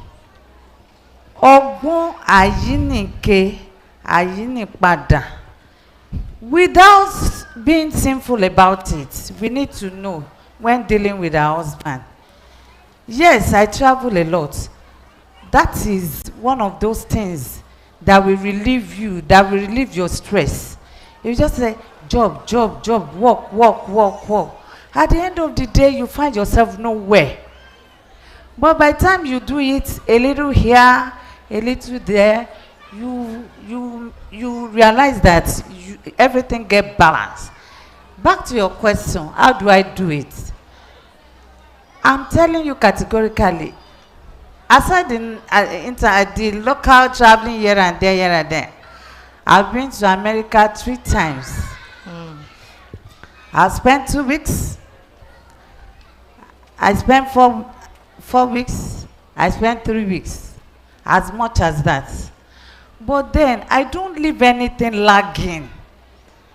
Not even people around me will come and complain that, no! I would have made all plans. Of course, you have to beseech Allah. After beseeching Allah, your guidance, you use your intellect. Sometimes you have to be a street girl. You have to be street-wise to do these things. Let me give you an instance. The first time I went for Nigerian Bar Association program was in Abuja, 2004, yes. By time 2004, yes. The following one was just that 2004. I had it so well. I enjoyed myself. I learned a lot. I played a lot. I did a whole lot.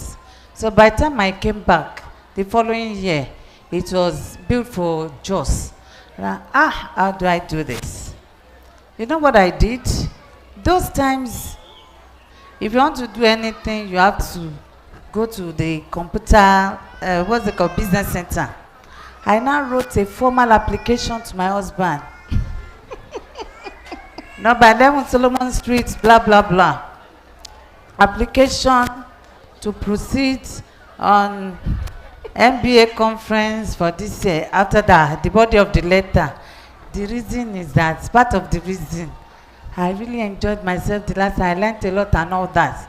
And I went further to type it. I went further to type it, to get it printed. And I came and I showed it to my husband. He was overwhelmed. Arábìnrin máa lọ. You see, and one thing I remember, thank God I remember to mention now, is that the way to become a timeless bride, the way you take, if we don't,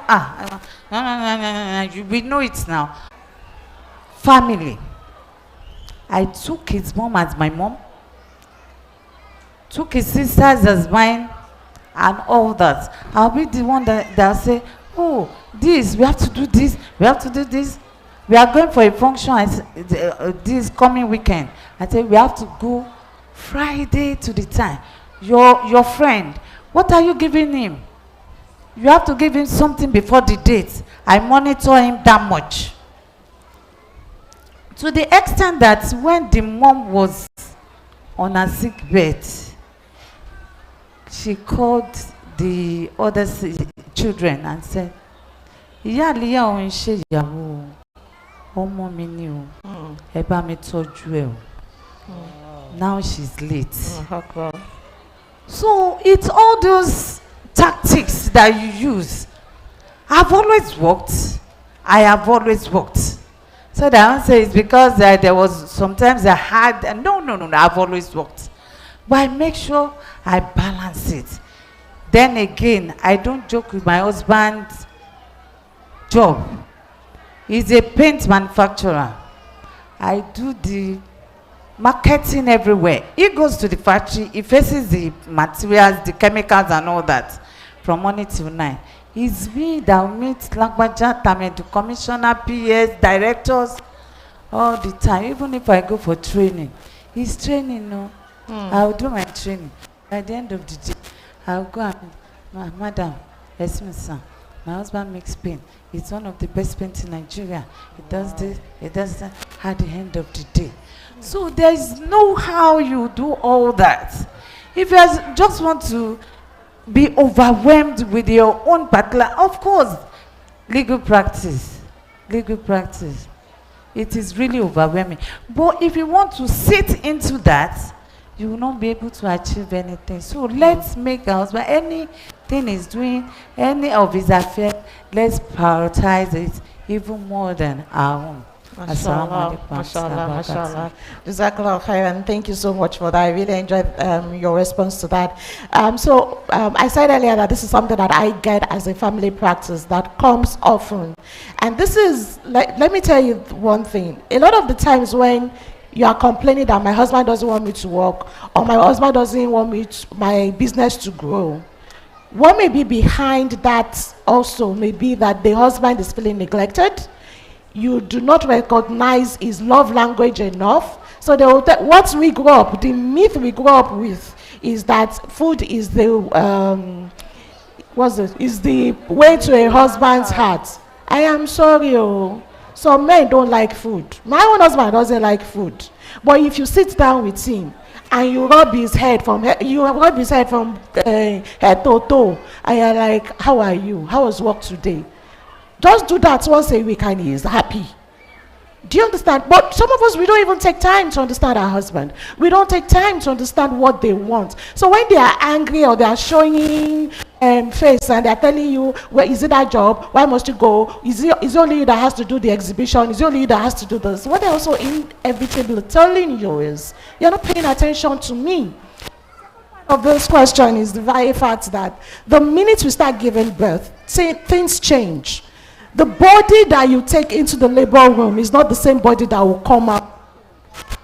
I learned this the hard way. When I first got married, a sister was telling me that, Amina, you have to take things easy. But I was like, nothing now. It's still me. It's still the same body. And I was doing everything, blah, blah, blah, blah. When we gave birth, I learned a hard lesson.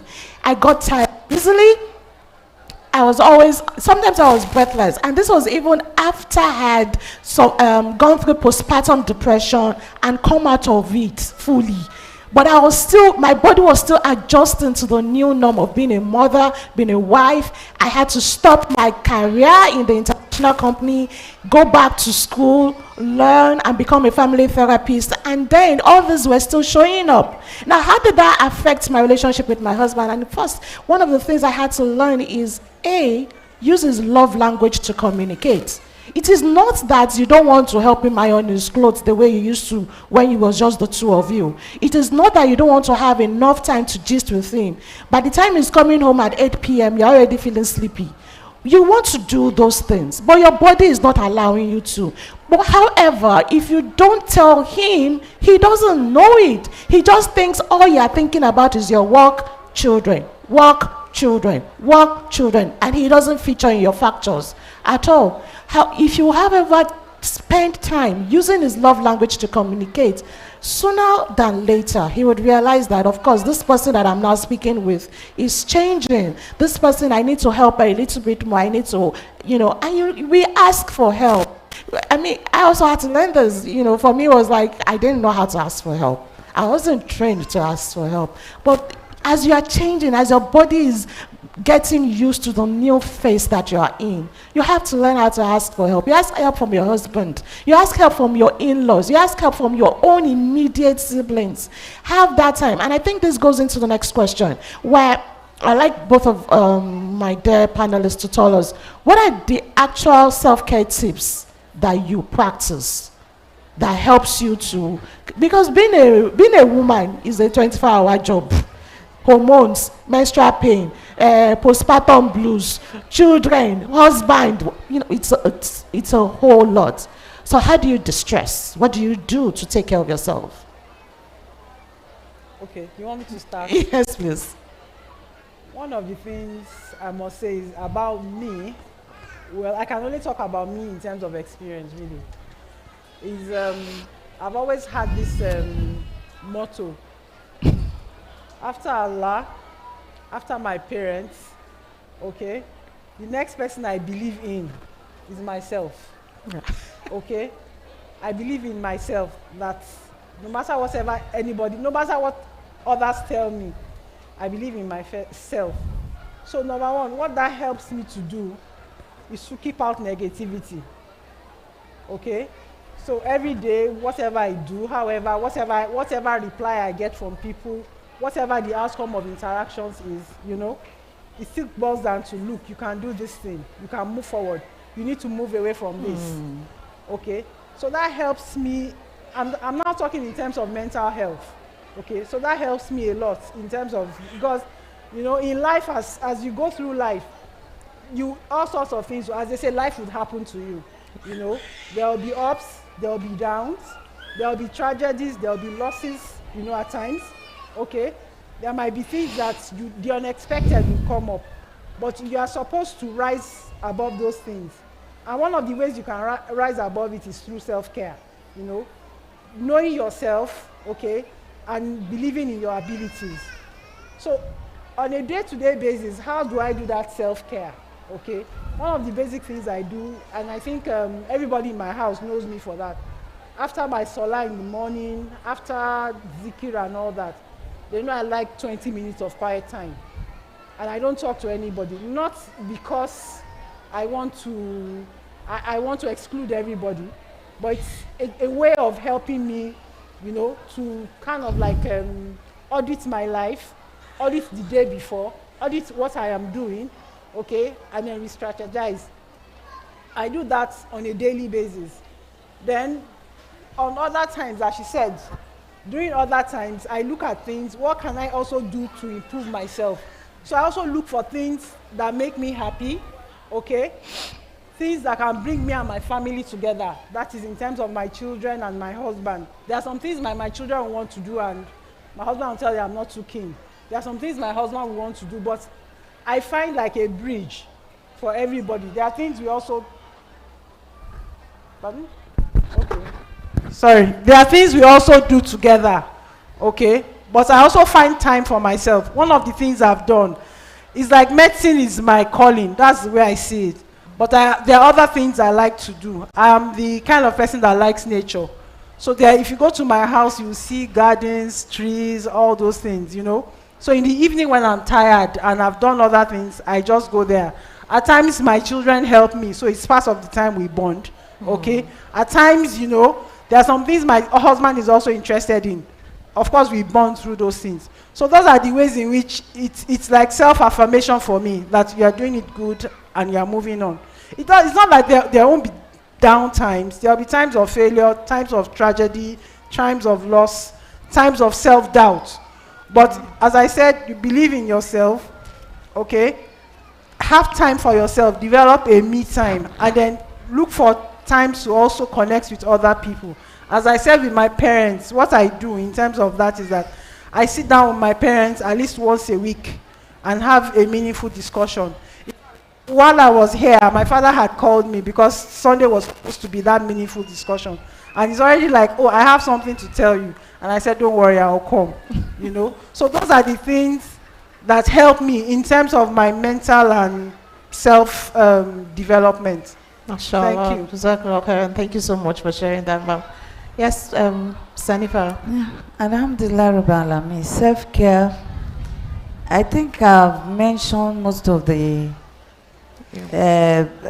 issues I've mentioned surround self-care.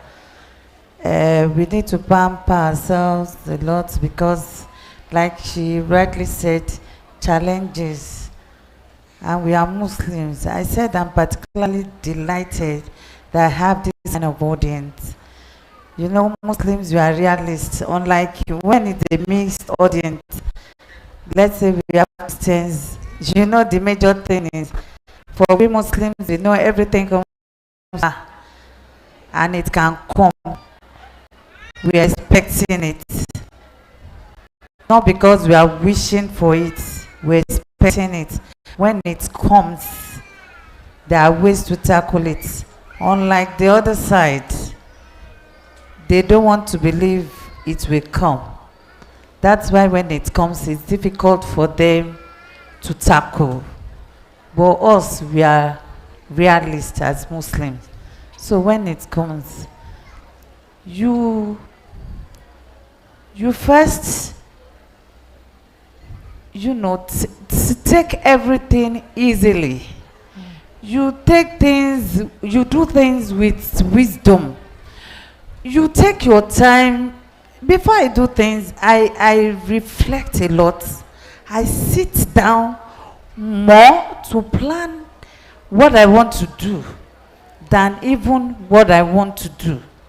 Do I make any sense? Do I make any sense? I take more of my planning things than actually executing them. By the time I execute them, no matter how big or how it seems, I'll now find them very, very easy. The first thing, I make friends a lot. I make friends a lot.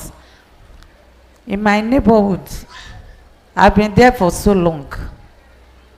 But that's not even it. If I get somewhere for 1 year, in my neighborhood, they say, big babu, chairman, my chairman. As in, I'll greet everybody, do this. That is when you have opportunity for them to help you out when you have the need for it. It's not easy. It's not so difficult for me. Ever since I've been parenting, taking care of my children, I always have people to put them. And I gave a note of warning. I said, we should be careful. You look before you leap. You should not be careless about it. It's not every Dick, Tom, and Harry. If you have so many friends, you choose the best. So that's how my affairs are made easy for me. When you talk about holidays, when I'm going for MBA conference that I told you about, my children are already in their long vacation. I'm just spending 5 days outside the state. And sometimes it's even in Lagos State. I'm just spending 5 days. I'll keep them with my own siblings or my mother-in-law when she was alive. You know, those are capable hands. Those are people you know and you can trust. So by the time you do all that, then you should not set too much high standard for yourself. The fact that you're a lawyer, the fact that you're a doctor, you're a professional, don't set too much standard for yourself. For you to enjoy yourself, to take care of yourself, you don't need to be expensive. I tell you, everybody can give me an award that the Ketu you've been living for donkey years now. They say I can be Bale Ketu. Because even my fabric, I don't go all the way to Eko. I get to Ketu. People say, I love your fabric. I love it. It's Ketu. This is Ketu. This is Ketu. I say, Umali, are you and this your Ketu? Yes, you don't need to stress yourself. I always wait. By the time when you shop in Ketu, even if you are buying provision fabric, they will give you a seat. Sit down. Go to Lagos. Will anybody offer you a seat? You will sit. By the time you stand, by the time you do that, you're stressed out. You don't even have enough time to look at the fabric or whatever you want to buy. So these are the gimmicks. These are the style that we use. We don't necessarily have to be very, very rich to enjoy ourselves. Assalamu alaikum warahmatullahi wabarakatuh. Wa alaikum salam. That really brings us to the end of the panel discussion. Thank you so much to Dr. Oba and Magistrate Hanifa. Yeah, Barrister Hanifa. Thank you so much for your time.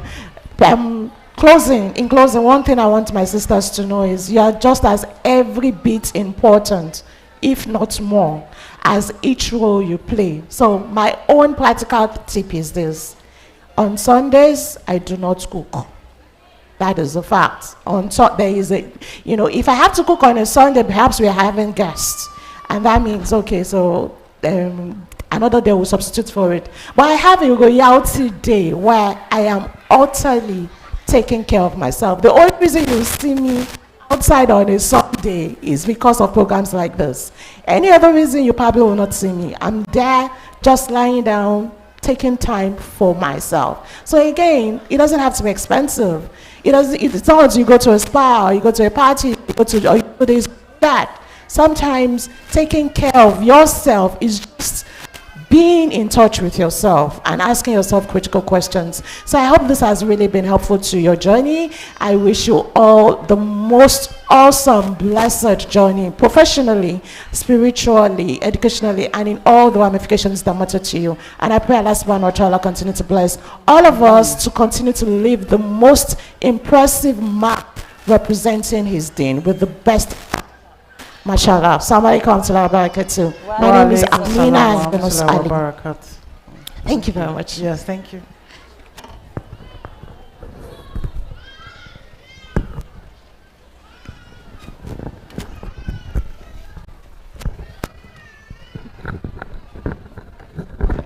All Muslims have to do 5 things. Who knows what they are?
Jazakallah.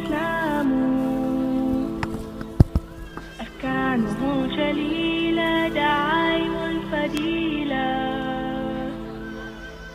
ويا الشهادتان كعيدة إيمان والصوم والصلاة وحج والزكاة.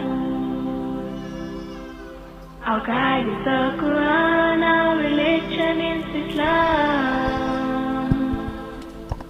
Five noble pillars upholding what is virtuous. To make the testimony in the basis of the faith and the fast and the Alright, Jazakallah khairan to our sisters. Without wasting much time, I'll be inviting Dr. Bashira Bello for a goodwill message. Dr. Bashira Bello.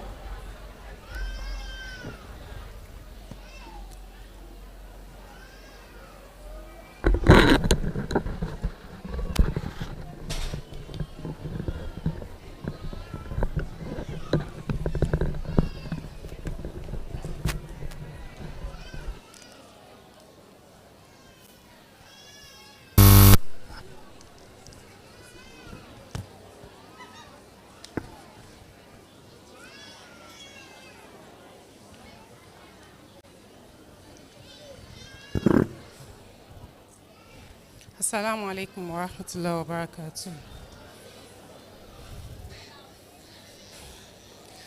Thank you all for having me. Alhamdulillah Rabbil Alameen. I'm grateful to Allah that initiated the thoughts in the heart of the people that created this bounties organization. Alhamdulillah Rabbil Alameen. I'm also grateful to all the organizers. I'm grateful to everyone that took time to come here, seated since morning up until this time. Thank you all for coming. May Allah make this program useful for all of us. And may Allah grant us life upon steadfastness so that when this kind of program is organized again, we all can come here or anywhere the venue is with good health and sound faith. Alhamdulillah Rabbil Alameen. I've been given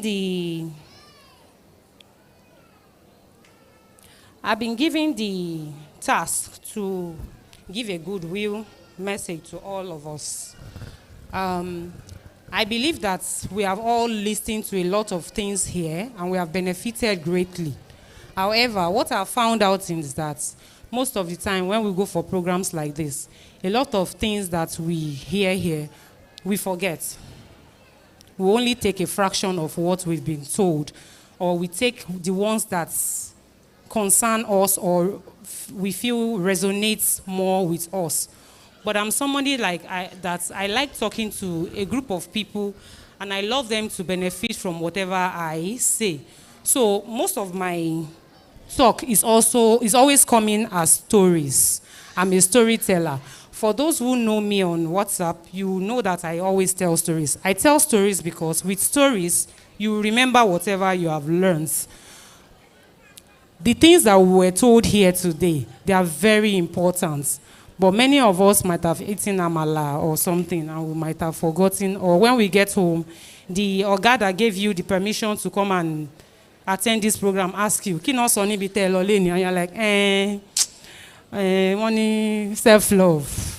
What it only I shall enjoy a program here. No, please. That's why it's very important that we take notes.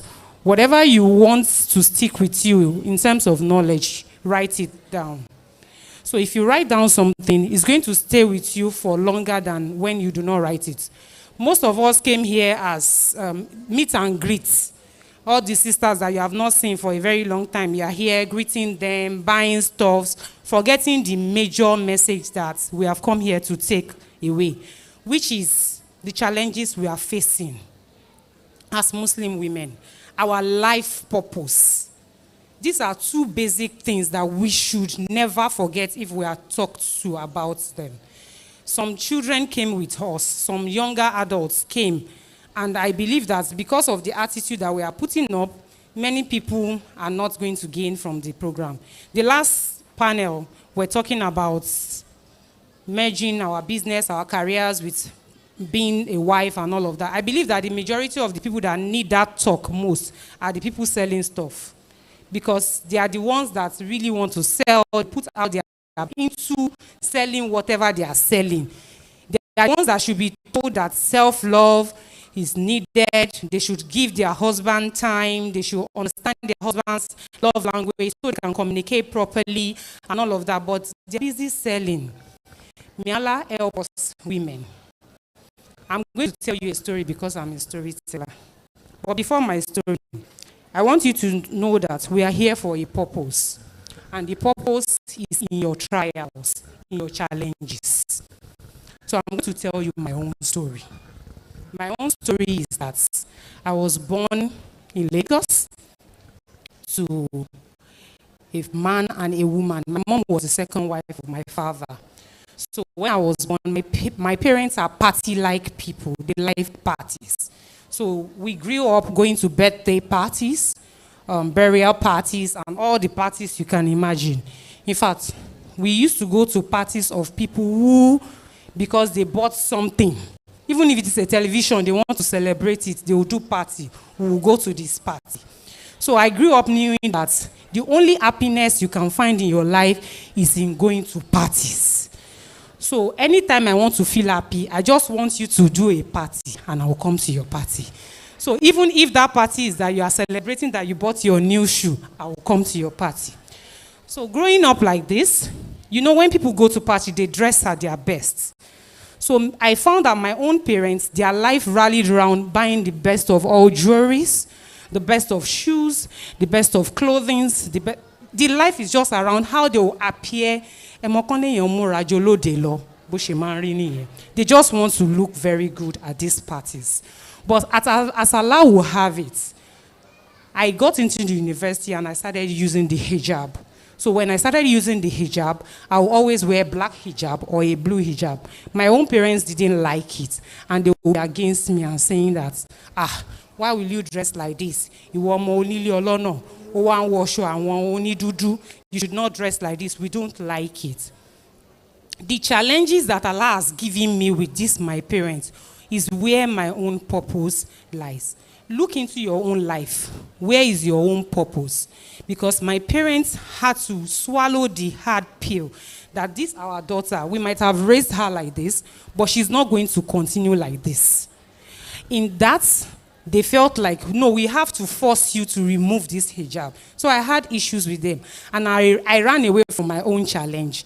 When I ran away from my challenge, I ran into marriage, thinking that, as brother now, if brother marry you, you will not have problem with that brother. And you will continue to be doing whatever you are doing. So while being with the brother, I continued what I was doing. But what happened? I had to leave the brother. And I had to return back to my parents. And when I returned back to my parents, I returned back to the parties. But I had to be able to show up different from whatever they were doing, so that I can be able to do what? Meet my own purpose. In that pain that you have, your purpose is there. You only need to ask the right questions, that if I leave, what will I be remembered for? That's the most important. While I left my parents the first time, what I was remembered for was that even if everybody doesn't want to do anything at home, Bashira will work. She will do her chores. She will do everything. Even with her hijab. My father was a iron rod seller. So all the boys that were carrying the iron rod for him, they live in our house. This means that I have to wear my hijab from morning till night. By 200 level, I was already using a niqab. It means that I have to wear my niqab even in my mother's room, because any of the boys can open the door. So this is not a matter of I can decide that I'm not wearing hijab, I'm in my room. I have to continue to wear it. Now, after leaving their home, I felt like, oh, peace has finally came. But you not being able to tell them that this thing I am doing, this is what is Allah has ordered women to do. We are supposed to worship. Life is not about parties. Life is not pleasure. Life is not about fun. We came here for a purpose. But because I refused to do that, I just felt, well, I'm saved. How many of us are like that? We don't preach to our parents. We don't tell them what they're supposed to do. We just feel like, okay, yeah, I'm guided. I can just continue with my own life. But Allah will continue to try you with those parents. Remember, one of our sisters said opposition can come from anywhere. From your own parents, from work, from your own siblings, from anyone, from even your best friend, from even your Muslim spouse. It can come from anywhere. So how much are you trying to follow your own purpose? Yes, we all know the verse, our purpose is to come and worship Allah. Yes. But in your trial, your purpose is there. Whatever trial has made for you, maybe you have a sick child. Your child has hearing disability. Your purpose is in it. It is your duty to find a way that you are going to help your child and let other people know how to help their children. One of our sisters here, she has a child with albinism. She has done her own bit by writing a book that we all can read from to understand the challenges that come with this albinism. There are lots of people here that I know that have a challenge, but they've used that challenge as a purpose to let other people to benefit from it. Our life is not about business. Let us love Allah the way we love our phones. Sisters, you are waking up after Fajr, phone. Sometimes I check my WhatsApp status and I see sisters that posted 4 a.m. I'm like, subhanallah, is she not sleeping? How can somebody be posting WhatsApp status 5 a.m.? Kilanta. Shelori bata tibagi na. Oh God. The way you love that your business, that your phone, please love Allah like that. If you love something, won't you call on to it? So if you don't love Allah the way you love your phone, you don't love the Quran the way you love your phone, there's absolutely no way Allah will not continue to try you and try you and try you so that you can be able to do what you were actually here to do. Each of us are here to do something. So I'm going to give you a list of questions because this is the only way I can make you to take back whatever you have learned from everything that everybody said here. If you can answer those questions at home and continue to revisit your answers, then you would have benefited from this program. What is your utmost and ultimate purpose of doing everything that you do? What is your utmost and ultimate purpose of doing everything that you do? Question number 2. What goals do you have that can make a real difference to humanity? Look at Bounties. They organize program every year. We're always waiting for their program. They are already making impacts. They even call this one Muslimah Impact Conference and Exhibition so that we can come and benefit from the impact that they are giving. So what is what you want to do? Name the 3 categories into which each of your goals fill into. I'm almost done, sorry, please. What's the purpose of these your goals? What are the affirmations that you can coin around your goals that can make you to continue to follow up with these goals? What is your deathbed goal? Meaning the day that the angel of death wants to take your life, what are you going to look back at and think that I wanted to achieve this and I achieved it? Alhamdulillah. Is it to memorize Quran? You've been revisiting Jizohama every year. I will finish. You are revisiting it. Is it to put your kids in a Tafiz school?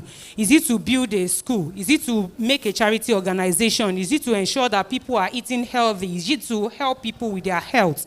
Whatever your goal is, that you want to remember on your deathbed and feel like, yes, I achieved this. Please, sisters, let us visit these things at home. May Allah make this program useful for us. May Allah spare our lives upon goodness until the next time that we are all going to meet. I love you all for the sake of Allah. May Allah forgive us our sins. Wassalamu alaikum wa rahmatullahi wa barakatuh.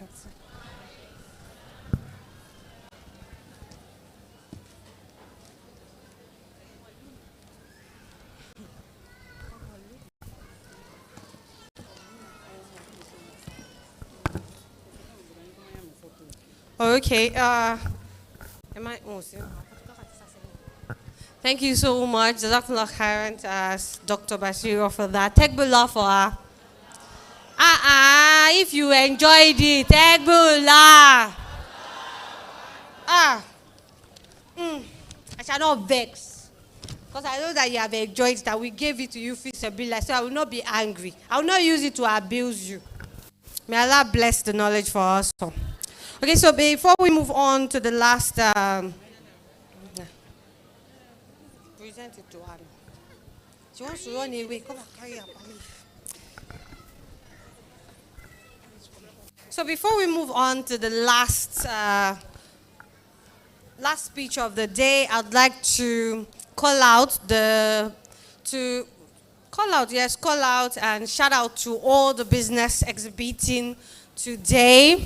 And I hope that we all remember their names, look out for them on social media, and buy something from them. That one is the cocoa. So we have exhibiting today First Revelations. First Revelation sells Islamic books for kids. Please check their stand. Arabelle Nigeria is one of the renowned companies that sells abayas, scarf, and beautiful, beautiful wares for Muslimah. Beitu Jamal Enterprise. The first thing that comes to mind when I hear her name, these brothers are here. I cannot say it outside. She sells pints. Please check her out for all the sexy wares. Lovely ones, by the way. One of the speakers said that, I think it was by Mutiat, whenever she wants to leave the house, everything from inside to outside will look good. So that in case of accident now going to happen, your clothes now tear, they will now say, what is tear? Tear that is under the tear. Everything just look good.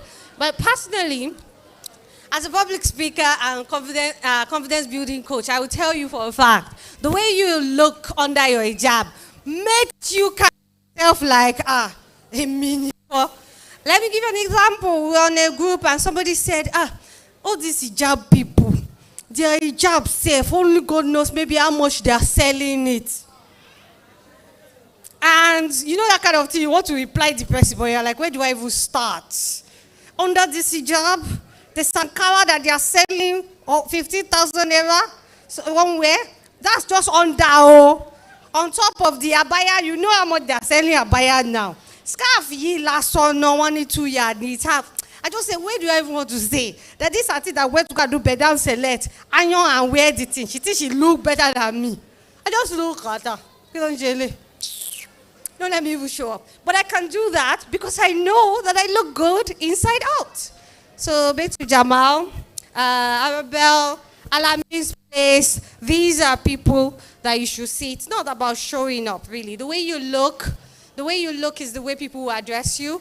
And you yourself, when you look good, you feel good.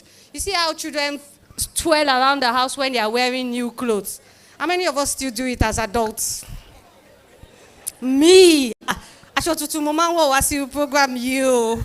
Because it boosts your confidence. It makes you feel good. You know you are looking good. So you will feel good. Don't take it for granted. It's not Islam that says you should not look good. And it's not follow. Okay. Be With Me Enterprise, they are into spices and helping you live good. Blessed Orchard is around. Classic by Kennebell is into fashion. Dreamland Kids, they have stuff for kids. Fashion store. Where are all the? I'm here because ASU is on strike. Let me see your hands up. There are plenty here. And all the mamas that want to be bride for life. Fabsin has sneakers for all of you. Plenty ones. Skechers or rich. Maybe that's why it's raining in campuses now. Hijabis at the trainers. Hey! Lying at our law school. I got the trainer. Wear slippers that nobody can see. You people are now wearing color trainers. Your vendor is at the back. Go and support her. Falat Halal, beautiful hijab. For those of us that wear hijabs, and even I think I like turban people. She's there for you. Lovely turbans there. Fapitso has the best zobo in Lagos. No cap. Check them out. Alalicious food. We did not give you lunch. Please tell me that you have gone to buy food. Go. You are fasting. Annie's yogurt. Oh, Shebi, you are fasting. Hello, Akotema Fishinu.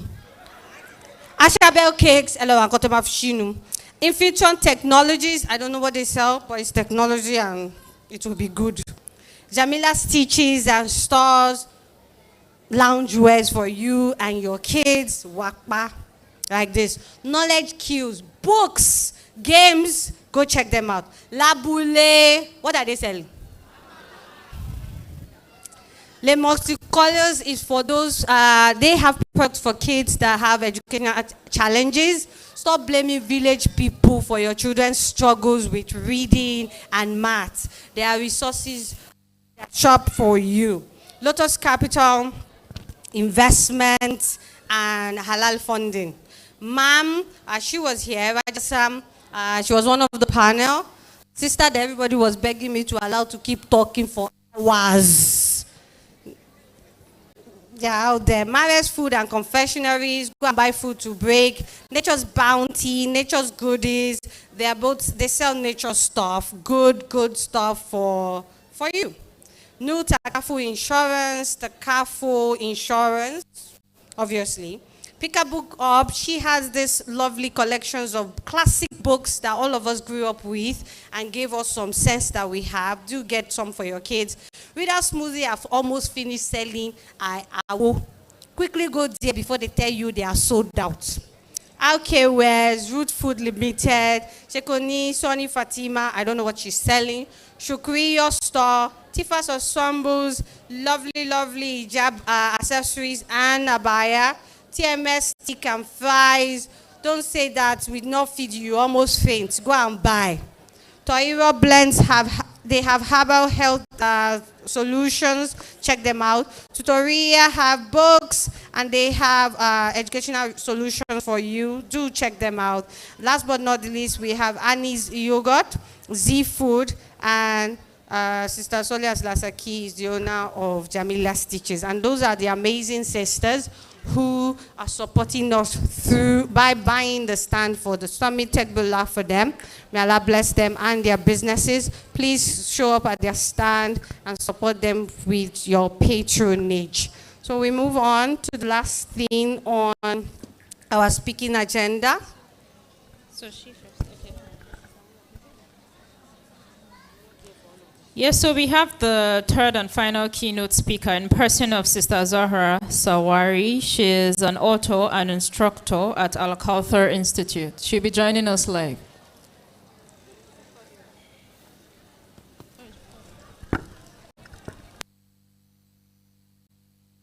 Can you hear me, sister? I just want to make sure.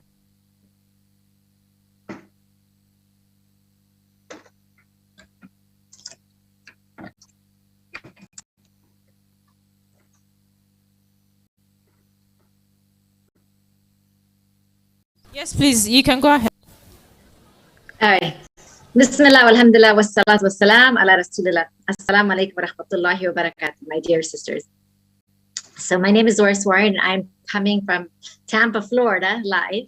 So I'm not exactly sure exactly what time it is there, but it's about 11:15 in the morning here. And my topic is, can a Muslim woman have it all? Can a Muslim woman have it all? You know, with the society we're living in, 2022, people are consistently looking to have everything. But we have to come down, if we want it all, how do we even go about it? How does it start, right? So I'm going to answer the question, can a Muslim woman have it all? Yes, you can have it all. Absolutely. However, you have to know how to go about the process and how to gain it all. Number one, and if you're taking notes, I would highly recommend to write these points down. You could write it on your iPhone, you could write it on your Android, you could write it on your iPad, or if you have a laptop, notebook, whatever. Just these are going to be some simple points, but inshallah ta'ala, it'll make a massive change in your life if you take it seriously. Number one, you have to know Allah and His Messenger. You have to know who is Allah, who is He, and who is the Prophet sallallahu alaihi wasallam. Why are we here?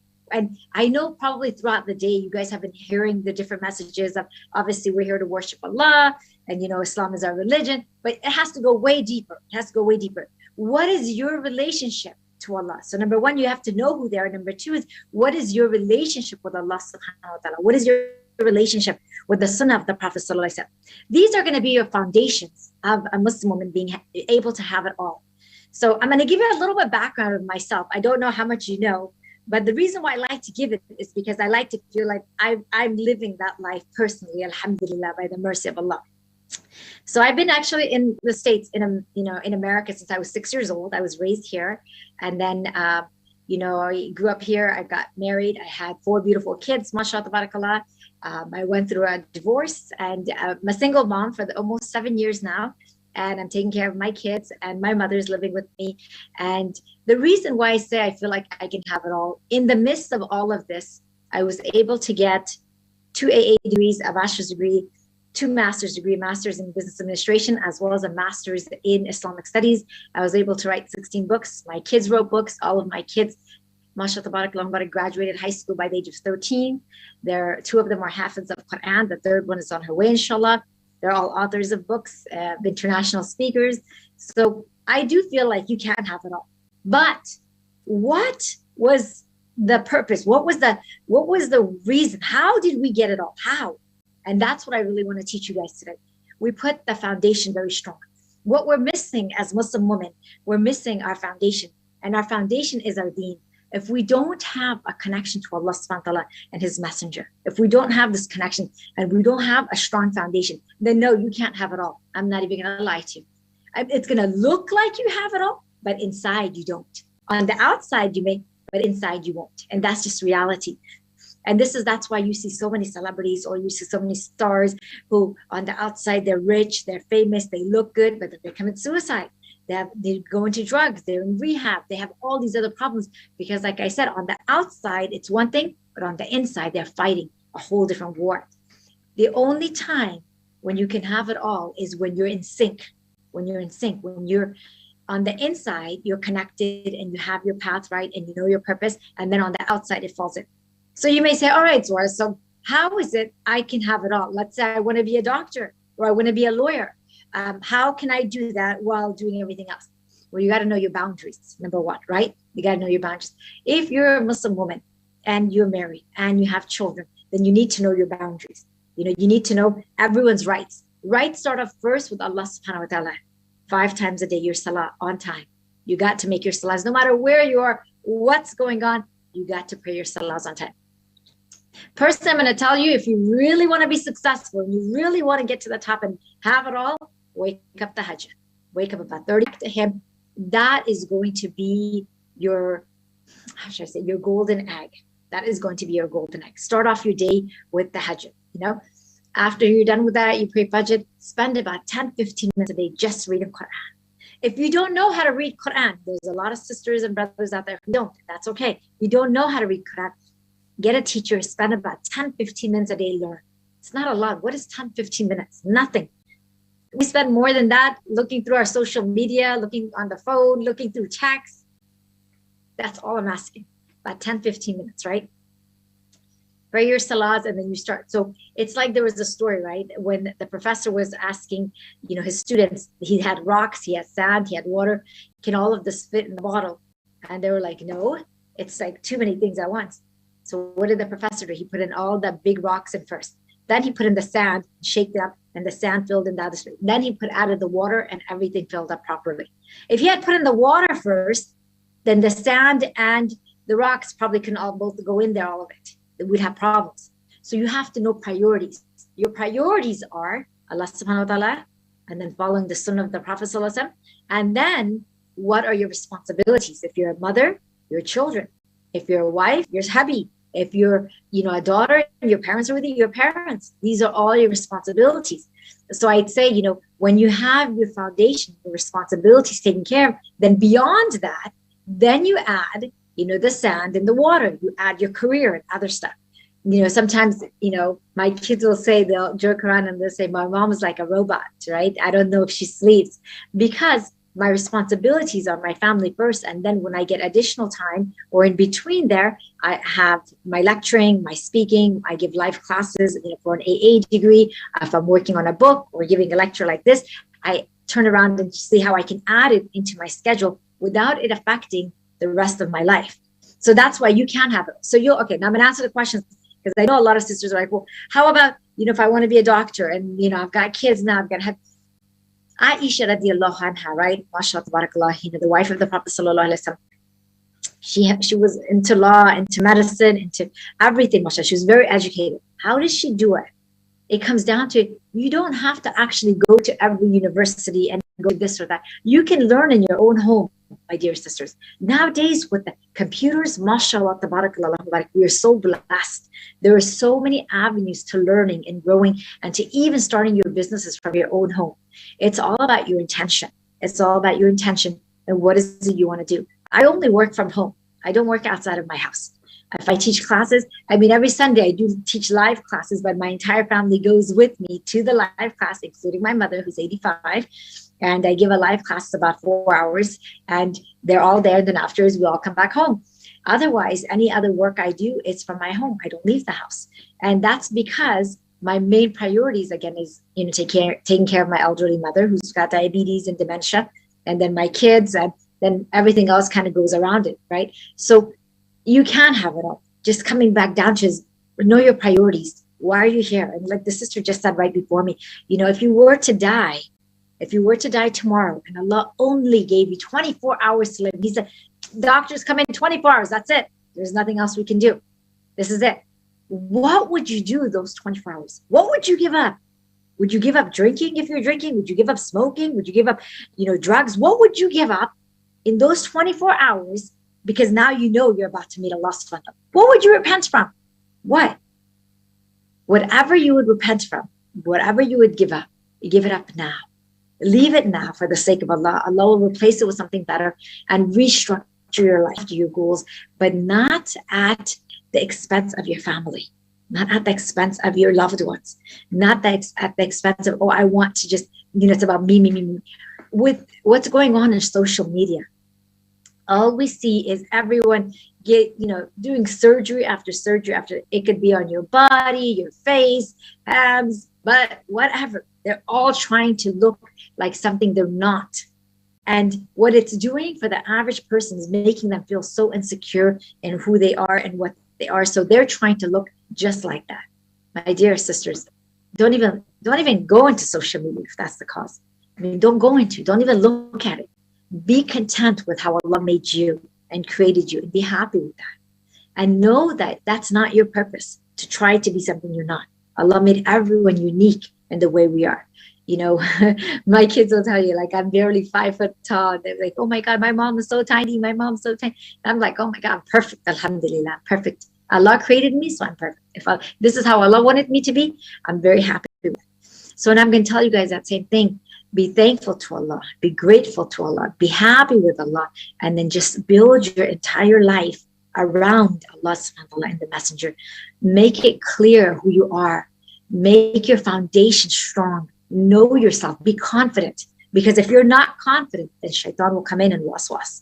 And he'll waswas. And he will try to make you go left, make you swerve right. You got to get firm. You got to know who you are. That identity, when you know yourself, and you're confident, then subhanAllah, like the sister said, will we tell our parents? Absolutely. I tell my parents all the time what they're doing wrong, and not in a rude or disrespectful way or a way to put them down, but a way that's saying, you told me to go get my master's degree and study for a doctorate in Islamic studies. Now I'm going to tell you everything we're doing wrong, and not just you, but myself. And so after I started studying, my father was like, stop studying, because he didn't like all the changes I was trying to bring in. But it is something we have to do it. And the best way to teach our children, our daughters, our sons, is being an example. Our sisters, our brothers, our friends, as being an example. That's it. You be the best example you can be. Don't look at everyone else and say, why isn't she doing it? Well, he's not doing it, and she's not doing it. They're not doing it, so why should I do it? Don't be of those people. Instead, say, I'm going to do it, inshallah, because I love Allah and I love the Prophet, and I don't care if anyone else does it or not. I don't care. Yesterday, I was having a conversation with someone, and really it was a very difficult conversation because it really, really slapped me in the face. And the reason why was I realized there was a conception, I had of this person. I thought this person, mashallah, was so intelligent, was so on the deen. And when we had this conversation, I realized, la ilaha illallah, he wasn't. He wasn't on the deen. And this is, there was a couple going through some issues, and I was speaking to the spouse and trying to help them out. And I realized that this couple might end up in a divorce, unfortunately, because they're not on the same page. Like, her idea of Islam and all that was, mashallah, like very good, very strong, very forthgoing. And his idea is like, no, it's okay. And I'm just like, well, we're going to have issues with this. We have two different levels, and it's going to bring issues between the couples when they're both not on the same page, going on that same level. So I say, if you're at that level with your own spouse, really work on yourself first, fix who you are, be confident in it, because once you are as a woman and you're guiding your kids, then inshallah you make dua that Allah also guides your husband. Your most important job, my dear sisters, is to take care of your kids, to take care of your husband, and to be the best servant and slave to Allah. Anytime anyone tells you to go against Allah, you stop, you say you can't. Otherwise, subhanAllah, be kind, be loving, be just, be fair. Don't backbite, don't gossip. Don't do anything you wouldn't do if it was your last day. If it was your last day, you're like, oh, I wouldn't gossip today. Oh, I wouldn't waste my time on my business all the entire day today. I would, like the sister said, if you're up at 5 a.m., I pray you're praying tahajjud, not on your phone. I mean, unless you're doing something important for the sake of Allah, you have to be out there doing, why are you up at 5 a.m.? To worship, The rest of the day is business. Business is going to get good. And if you want your business and you want your life to have barakah, I'm going to tell you, the golden key is wake up for tahajjud, read a little bit of Quran every day, and you will see the barakah will flourish during the day, mashallah. Your business will succeed. Allah will bring clients to himself. He will make it successful. He'll bring in the money because you put your trust in Allah and you put him first, and you show him that no matter what, you're going to always worship him first and take care of his rights first. And the more you do to please Allah, the more Allah will do to make you happy as a servant and slave, inshallah. So I'm not sure if that's it for my time, because they told me about 15 minutes. Let me just clarify, because I like to be on time with how I do my things. Yes, please. You have just a few minutes to round up. Okay, all right, inshallah. So with that being said, I'd say, if I could leave you guys off with just a couple of words of advice, is just make your life simple. Make it simple. Don't worry about the extravagance. Don't worry about all the things that are not going to matter when you die, because we all have such a short time to live. Make your life simple. Make it easy. And just, everything you do, you say, will Allah be happy with me?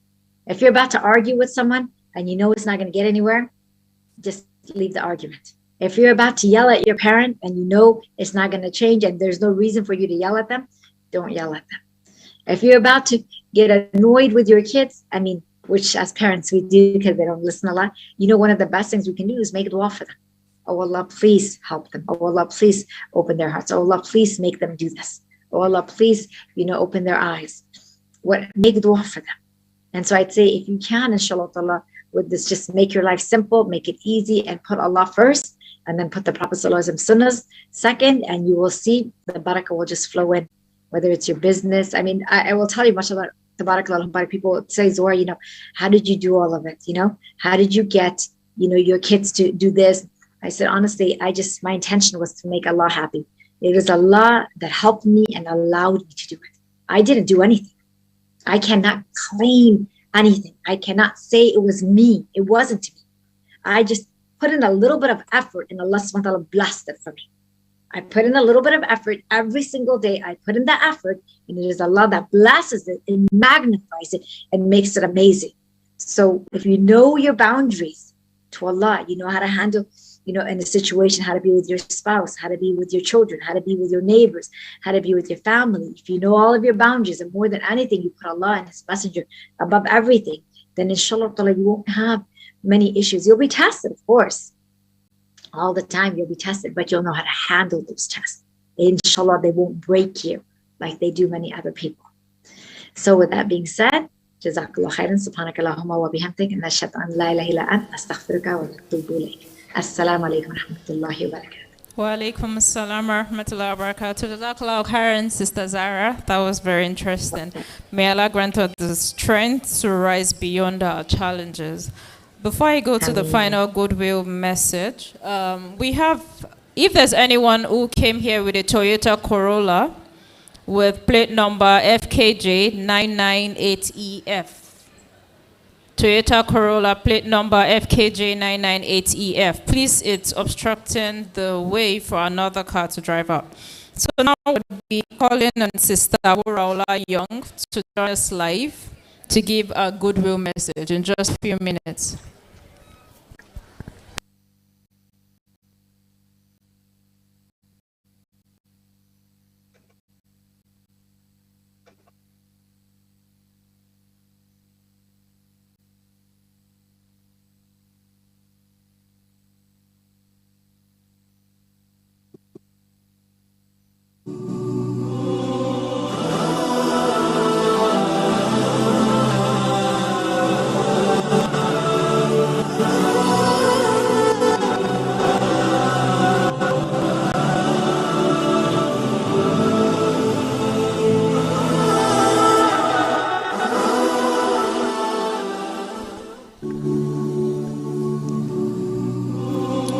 A lost but found water bottle.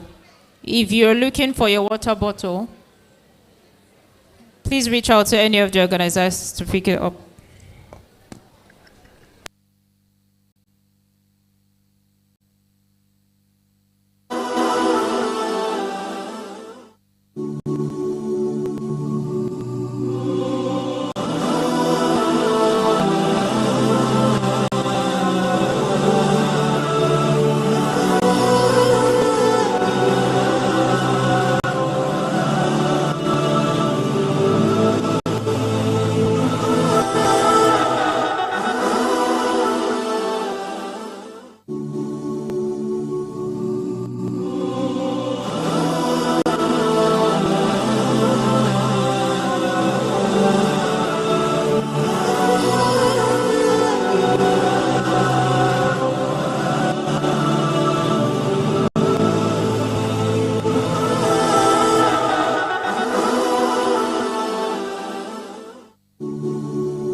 While we're waiting for the speaker. Assalamu alaikum wa rahmatullahi wa barakatuh.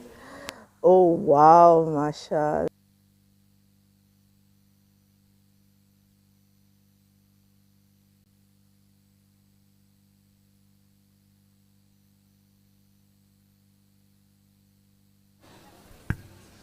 So the program will be coming to an end very soon. After Sister Raula gives our address, we'll have a vote of thanks, after which we'll round up the program. But before we do that, please be reminded to visit the exhibitors behind. There's literally nothing you're looking for you don't find at affordable prices, of course. They're having various discounts because we attended Bounce program. So also make use of this opportunity.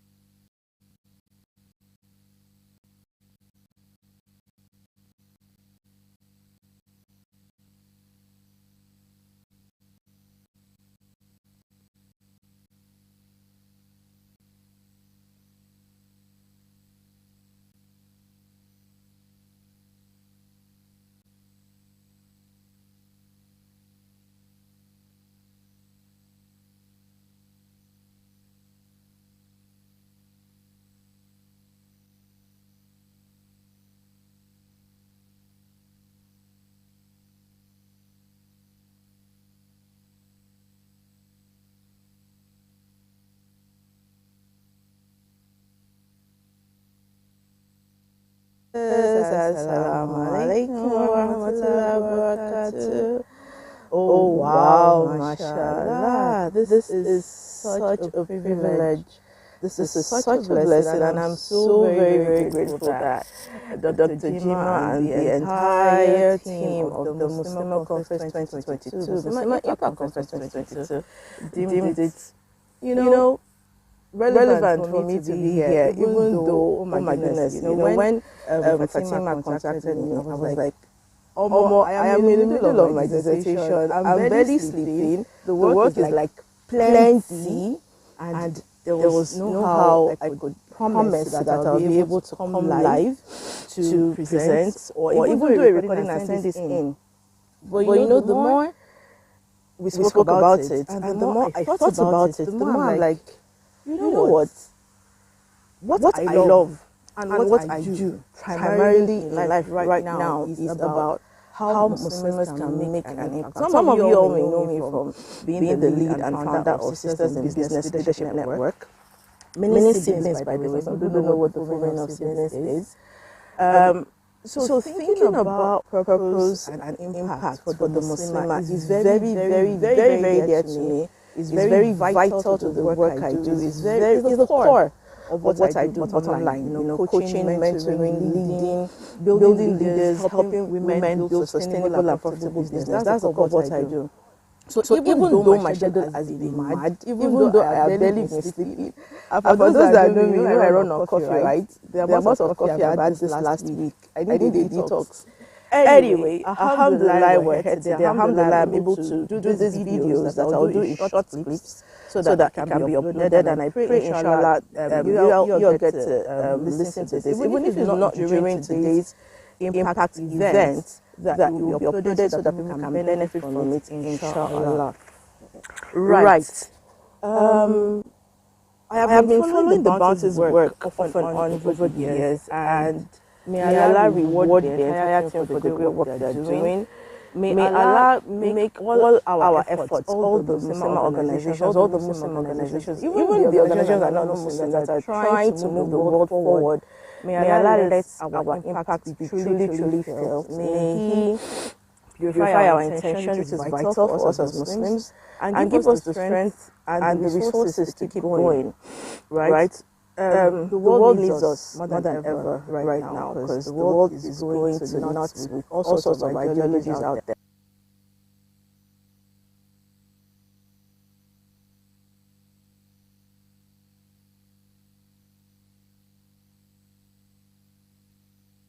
Unfortunately, due to the time restraint we have, that will be all will be taken from Sister Aburaola Young. Like she mentioned, some of the tips she has shared will be forwarded much later via the various Bounties platform. So now we'll be inviting Sister Jumoke Sani to come and give a vote of thanks on behalf of Bounties Charity Initiative. Sister Jumoke Sani, vote of thanks, please. Before she comes, I'd like to say Jazakallah khairan to everyone who made today possible. It's not by our might, it's not by our will. We started putting up the flyers maybe about a month or 2 months ago, but alhamdulillah, we all made it here safe and sound. I pray we all get home safely as well. Mr. Jumoke Sani. Thank you very much. Assalamu alaikum wa rahmatullahi wa barakatuh. On behalf of Bounties Charity Initiative and all the team members of Impact, I say a very big Jazakallah khairan to everyone for always honoring our invitation, and to all the exhibitors and all the sponsors of this wonderful program. We thank you so much, and we appreciate your time and your support. May Almighty Allah reward you abundantly. And we wish you safe journey back to your respective homes. Thank you so much. And do not forget to follow us on all our social media handles. On your way out, on the tables there, you see our flyers carrying the different social media handles that we have. Follow us on Instagram, Facebook, LinkedIn, Twitter, and other.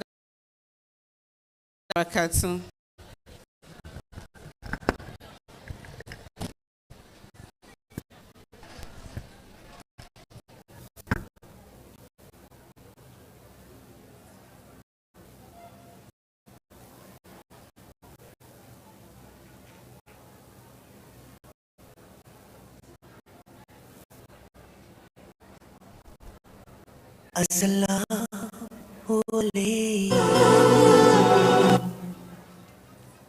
Dunia ini memenatkan, dunia ini menyusahkan, walaupun segalanya amat baik, pasti Allah akan membalasnya, insyaallah, insyaallah, insyaallah. Allah will help you find your way, insyaallah, insyaallah, insyaallah. Help you find a better day.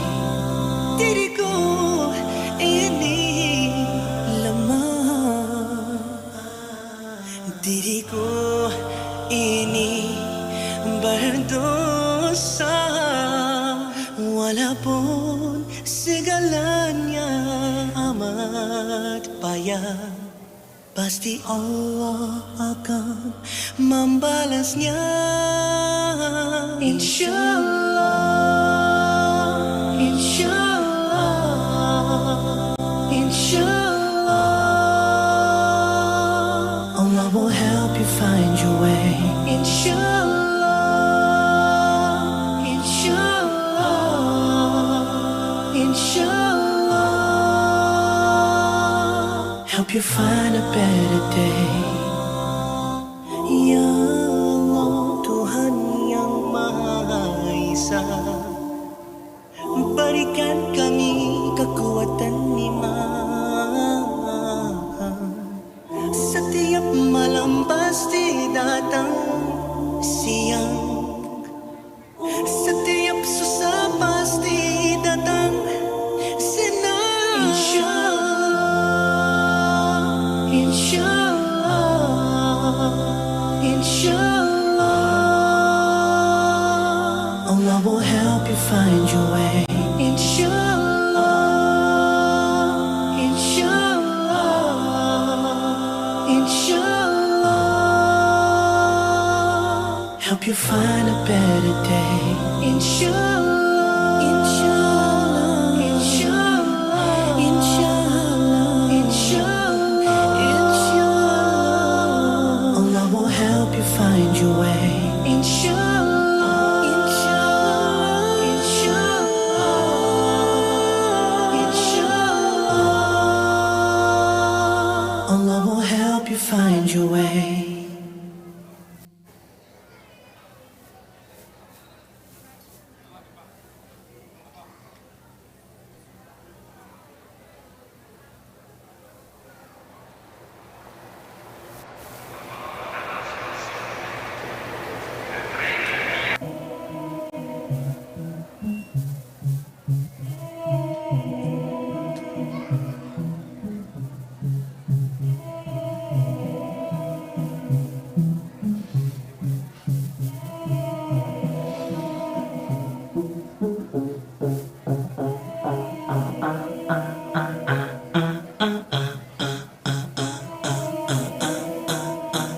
United Ummah, we are one nation, we stand together, we are family.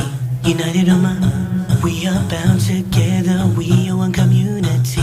United Ummah, repping our deen till the end, that's the way we like to roll.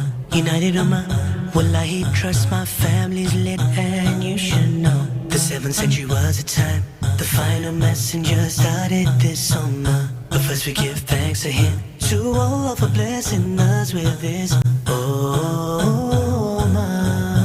We've been here since day dot, no lie. Ummah, billion people cross, still growing. One ummah, one ummah, united ummah. No matter what happens, you know that we gotta stick together. United Ummah, our blood is deen and we pray it runs forever. The 7th century was a time, the final messenger started this ummah. But first we give thanks to Him, to Allah for blessing us with this. Oh, my. We've been here since they don't know lie. Oh, my. A billion people cross, still growing.